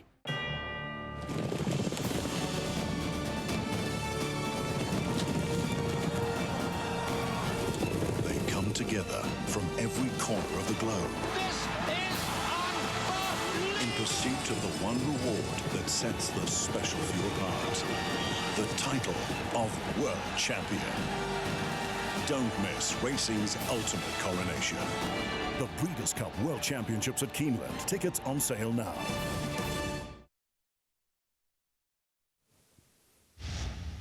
20 minutes out to the nightcap. America's Day at the Races, as always, brought to you in part by Hillendale. Atalapa. Spendthrift 2-year-old race of the day, as we mentioned, going to break. Activist Investing, the current favorite, at 2-1. He'll be ridden by Flavien Prat, who was out in California riding, dominating, very comfortable. Business was very, very good. He could have stayed there and continued to do more of the same. But Flavien Prat, he wanted more. That's why he's here in New York, riding with the best of the best. French jockey Flavien Prat has experienced success everywhere he's gone. He had become one of the most prominent riders in California before moving his tack to the East Coast this spring. 4 straight graded stakes for Chad Brown and Flavien Prat. They're putting on a show.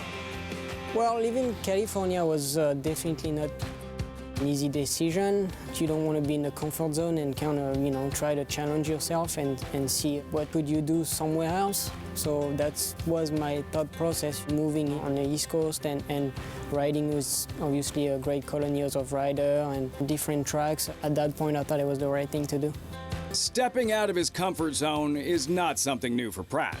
I left home when I was 14 to get to the jockey school. I actually tried to leave when I was 13 and the school didn't accept me because I was too young. I think I cried for a whole day. Never been that sad in my life. In fact, Prat's first introduction to horse racing wasn't with thoroughbreds. I grew up in the harness business with my dad, who's a trainer. Now my brother was working with him. Obviously, when you see your dad, working from 5:30 to 1 p.m. and going back to the barn from 3 to 6, you learn what's hard work, and I just think it's an amazing way to live.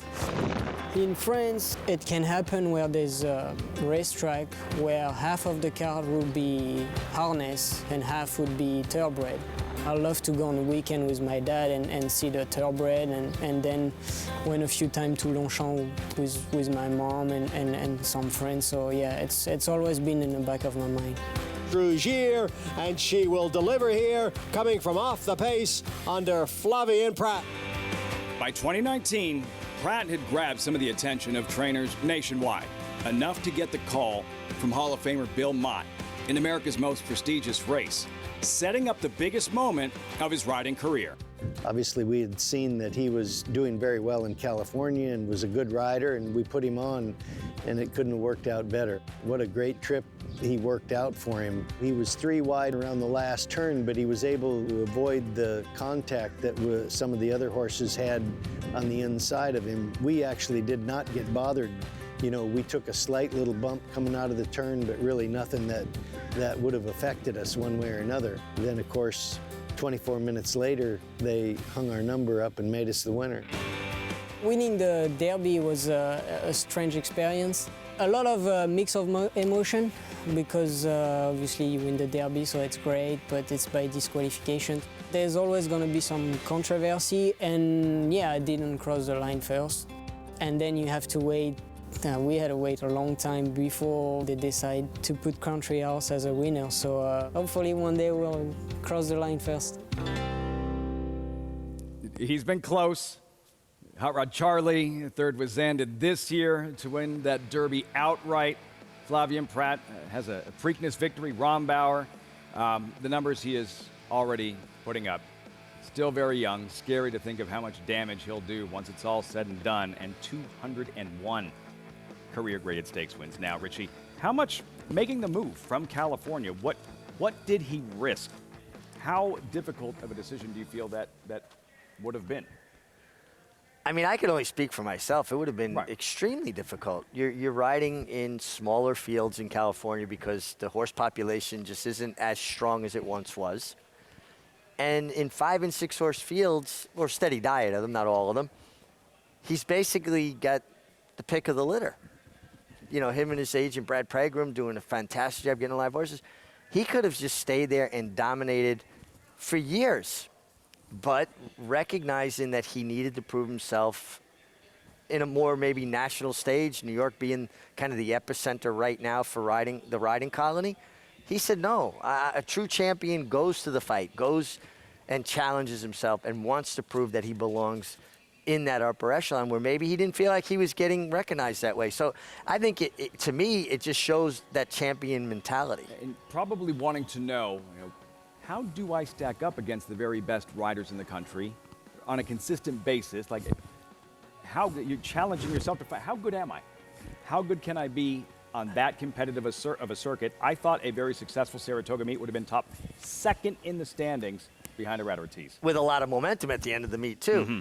And I'm sure he's proven it to himself. He's proven it to any doubters, anybody who does, well, he's just out there with a colony that he's dominating. No, he has entrenched himself here. And that's the colt he'll be riding in the upcoming 9th and final Spendthrift 2-year-old race of the day. It helps when you have the support, of course, of a Chad Brown, the trainer of Activist Investing, to be ridden by Flavien Prat. 9-5 favorite, 14 minutes out. You're watching America's Day at the Races.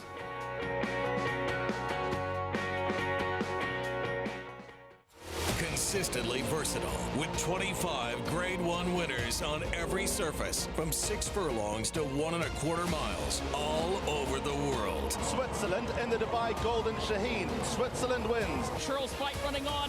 Mason in front. Churls Fight on the outside. At the wire. Photo for the win. Olympiad gets the gold in the Jockey Club Gold Cup. All purpose, all places, all power. Speightstown.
Welcome back to America's Day at the Races. As always, brought to you in part by Naira Bets. Betting track anywhere, anytime. Get involved. NairaBets.com. Radio City here in South Ozone Park, New York. It's time for the Spendthrift 2-year-old race of the day. Home of North America's 3-time reigning champion, General Sire Into Mischief. The 2-year-olds, maiden special weight, mile and a 16th on grass. Activist Investing, 9-5 favorite with 11 minutes to post. Down to Maggie in the paddock. Question is, will he be the beaten favorite for the 3rd time in a row, or will this be the charm as the blinkers go on today? Liffey, just a shortcut cheater blinker for this son of Kingman, who has taken a little while to get fit. He was not the most fit looking first-time starter per se, in the fact that he just looked as though he needed to gain a bit of, definition and tone. He's fine. He's had some trouble in his trips. First time out, he was carried very wide by a horse that blew the turn, actually the same horse that'll be in here in wide right, who took that quite literally. And then last time carried very wide into the stretch. He can win.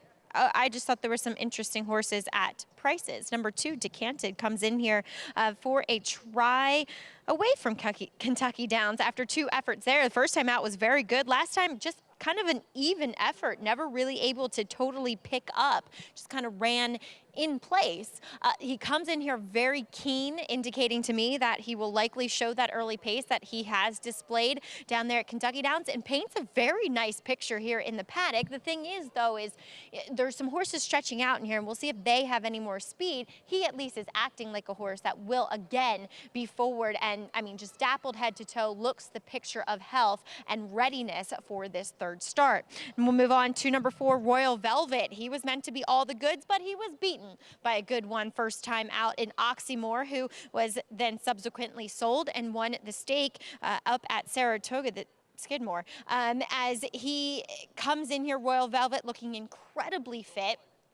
But he is a 3/4 brother to Voodoo Zip, who in my opinion is a better sprinter. And looking at Royal Velvet, he is built more like a sprinting type, though I will say he is very calm and relaxed, which is always good for a horse trying to get a little bit more distance. And he's very fit and very strong, considering he has missed most of the summer. The horse that you hear screaming is long shot number 8, Hollywood Close-Up, who will leave the paddock last. But I do want to touch on number 6, Scramble. I'll wait until after warm-ups, but I think Scramble's going to be my pick in here, because first time out, I thought he ran very well. It does say steadied, keen into that first turn, but it wasn't bad. He then kind of raced professionally from there on out and actually closed very well behind a horse in Fly Right that got an optimal trip while saving ground, and General Jim, who won, who had experience. My main complaint with him first time out was that he just looked as though he needed to strengthen, and boy, has he done that. He's put on so much more conditioning. He's a lot more eager, a lot more clued in here in the paddock. Lafitte, I like what I'm seeing from Scramble second time around, and I like what I saw in that first race. Not the only one who likes Scramble in this 9th and final. Richie does as well. Currently 5-1 to be ridden by Dylan Davis. There's Flavian Pratt. He'll ride Activist Investing. Has burned some money, as Maggie mentioned. Currently 8-5 with 8 minutes out. And this is the race, by the way, for the 5K try hit and split. That's what it's all about. You take home your share of $5,000 today. When you play with Naira Bets, you hit the trifecta in this race, and you win a share of $5,000. The bonus is available to new and existing players. All you have to do is opt in, NairaBets.com. Sunday nightcap, and all set for the post-parade Spendthrift 2-year-old race of the day. And there is Wide Right, 7-1, who did look a lot better in his second start this summer. Well, he was badly affected in the same race that your favorite was. They both were first-time starters, showed improved speed in the second start. Decanted, faltered at 76 cents on the dollar at Kentucky Downs. Came off a very good and hard trying effort. That was only 13 days previous. Stuart Janney, homebred, full coverage. It was a bit rank early, and then just kind of threw in the towel. Royal Velvet, Rosario, Clement seeking a 3rd win together. Yeah, half to Voodoo Zip, who is definitely more of a confirmed turf sprinter. Moon, that's the 6th Scramble. A solid debut at Saratoga, 3rd at 31-1. I thought it was a real good debut. I agree with Maggie. The first turn, it wasn't that bad, this steady. I thought he was a little green turning from him, a little late changing leads, trying to lug in. When he panned out, he finished better. Summer B, tough lots at Meadowlands last month. He showed good speed that day and was caught.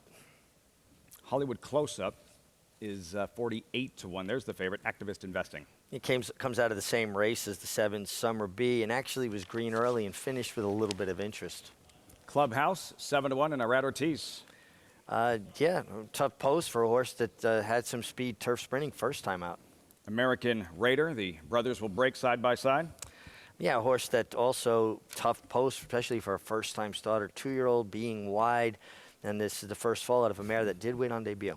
This guy causing all that ruckus, just like his sire used to, Mendelssohn. Yeah, actually, I already spoke about him when we were looking at the favorite. Yes, this guy showed some interest late after being green, and he's quite vocal like his dad, Mendelssohn. Getting all that noise in the paddock. We'll see what he does in this 9th and final race. Spendthrift 2-year-old race of the day is next. The nightcap, Sunday nightcap in 6 minutes.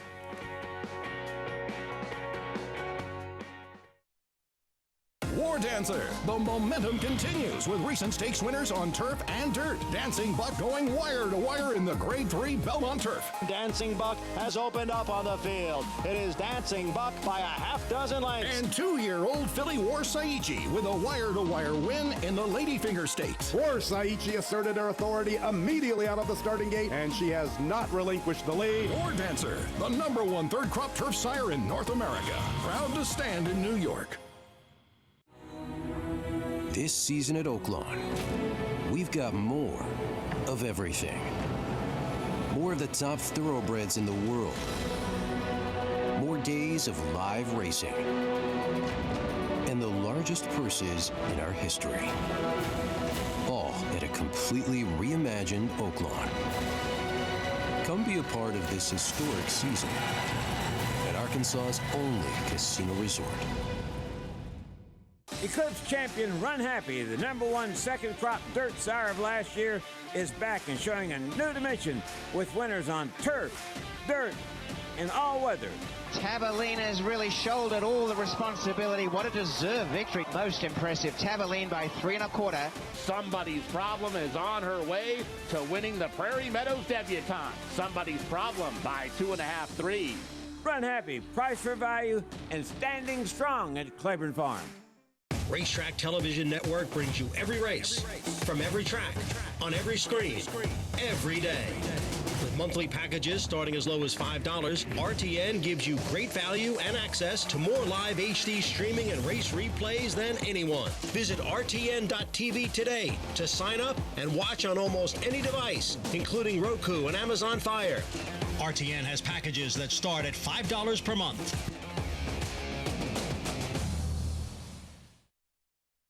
The world's premier breeding stock event, the November sale at Fasig-Tipton. She Dares the Devil became a top filly of her generation with a record-setting performance in the Kentucky Oaks, while defeating champion Swiss Skydiver. At 4, her quartet of graded scores included victories over champion Latruska and Grade 1 winners Dunbar Road, Paris Lights, and Sinanas. In the Grade 1 Clement L. Hirsch, she toppled a talented field to win by over 3 lengths. Scintillating performance from She Dares the Devil. An 8-time graded stakes victories for trainer Brad Cox, She Dares the Devil is currently owned by Flurry Racing, Qatar Racing, and Whisper Hill Farm. By the history-making sire Daredevil, she comes from the family of international stars Hernando, Palace Music, and Well Time. Kentucky Oaks winner, multiple Grade 1 winner, and multimillionaire She Dares the Devil. Selling this November at Fasig-Tipton with Hunter Valley.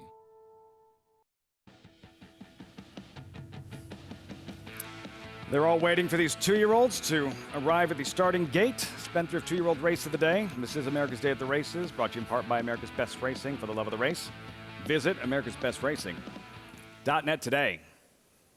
In the Klarvich White and Red Activist Investing, trained by Chad Brown, there's Flavian Pratt.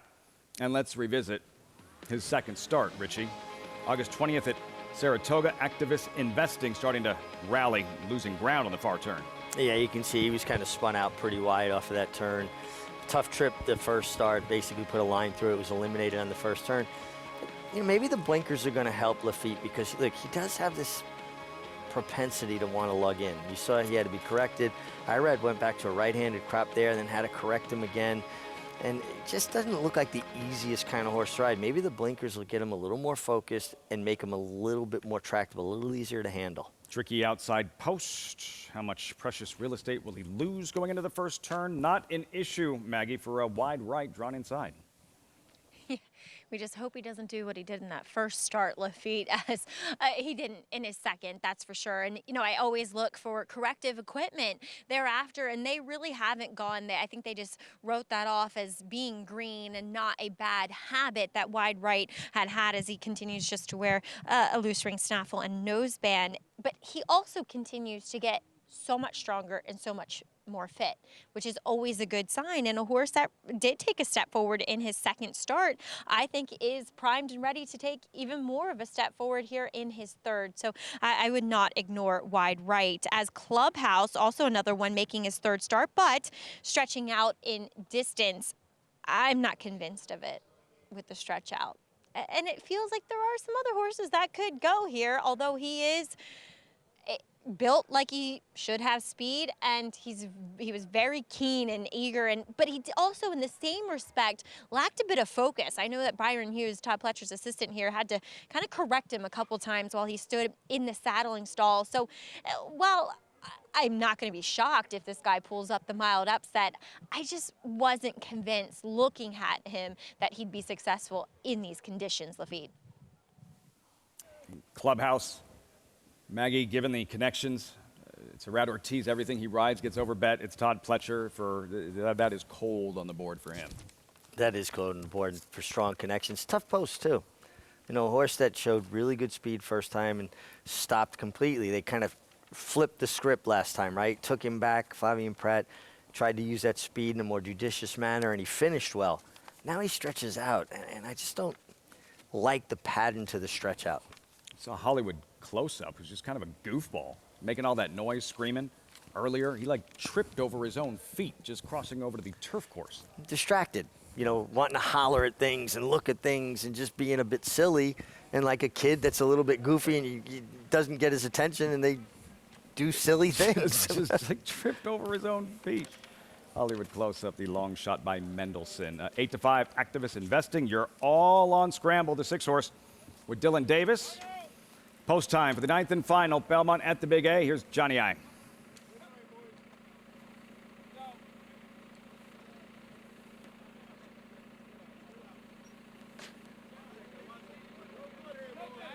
They're in the gate. And they're off. And from mid-pack, Scramble away well, going for the lead. From the outside, Clubhouse moves up. Clubhouse and Scramble right together, wide right down at the rail, running in third. Then Summer Bee next in fourth, followed by Royal Velvet in fifth. Full Coverage is next in sixth. On the outside is Activist Investing in seventh. Then Decanted in eighth. And farther back is Hollywood Close-Up. And then it is American Raider as the field goes around the Clubhouse turn. And the leader is Clubhouse by a length. The quarter went in 23-2.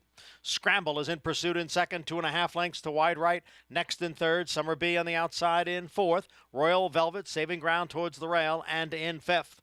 Then comes Activist Investing in sixth position. Full Coverage is in seventh. Decanted is next in eighth. It's a break, 5 lengths. Back to Hollywood, close-up, and trailing the field is the first-time starter, American Raider. Half mile in 48-3. It is still Clubhouse with the lead over Scramble. They are 1-2 with wide right, not far behind in third. And now Activist Investing makes his move on the outside and is getting closer. The field goes around the far turn. It is still Clubhouse and Scramble, with Activist Investing in third, wide right down on the inside in fourth, then Royal Velvet and Decanted. 3/4 in 1:13-1. It is Clubhouse and Scramble. Clubhouse holding the lead. Scramble in second, wide right down towards the rail. Activist Investing is on the outside. It is Clubhouse trying to hang in there for another 500 yards as they come on for the finish. Here is Activist Investing, who's got the momentum and has the victory at the end. Activist Investing over Scramble to complete the Sunday card. Proved trustworthy in his third career start. Defeated favorite in his first pair, Activist Investing. 8-5 at post time. Graduates in the Spendthrift 2-year-old race of the day. And the colt you all like, Scramble, doing everything but winning. Yeah, he got position going forward into the turn. It was a little bit green, turning for home again. Just getting a little late getting over his right lead. And you could see, again, though, Activist Investing still wanting to lug in a little bit. Strongly handled by Flavien Prat. I think the blinkers helped, but he still has that little bit of that propensity to want to lean on horses a bit. Anything specific from the start here, Richie? Activist Investing towards the outside in a good-sized field and kind of in this bigger field in a scramble, these riders trying to establish position so as not to lose too much turn coming around this somewhat of a dogleg. Yeah, well, you know, that's what forced Irad Ortiz's hand with Clubhouse to go. He said, I'm not going to be caught out in the 10 path. He goes. You see Dylan Davis going to ease back from his inside here, try to get back off his heels, but he got his position going forward, a little bit keen there. You saw there he's having to just steady a little bit, but then he got his spot and he settled. Good race, very illogical result. Activist Investing. Again, you could see, look at the Well, we're watching him come back here. I'm sorry, I was looking at the other feed. He does try to lug in, though, and Flavien did a really good job of being able to keep him straight and keep his forward momentum. Activist Investing, rounding the far turn. Red Ortiz did a terrific job with Clubhouse. He broke sharp, got over, established the pace. But right here, Activist Investing, 3 wide, and Scramble with Dylan Davis in between horses. Yeah, and you're going to see here, he's going to be a little bit late getting to his right lead there. Scramble finally did there. Activist Investing did the same thing as he did last time, and he got to the horse's hip, and you could see, look at the job Flavien Prat does to keep him straight. He's using his right rein to draw him out, but at the same time not slow his forward momentum. He's got his right heel down as he guides him off of your eventual runner-up Scrambling. Took a really good, strong ride from Flavien to get it done there. Owner Seth Klarman taking down the nightcap. Activist Investing. Things did not work out yesterday. QE2 with McCulick as a favorite defeated. But here, Activist Investing breaks through onward and upward. That's going to wrap things up for us. We look forward to seeing you next week. You can get the results at Naira Bets. A pleasure as always, my friend. Good time. The Chopper here. We'll drop you places. We'll lower you down on that ladder, that rope ladder. She needed to be places. The winner's circle, Lady Edith, taking down the Floral Park. Have a great night, everyone. We'll see you next week.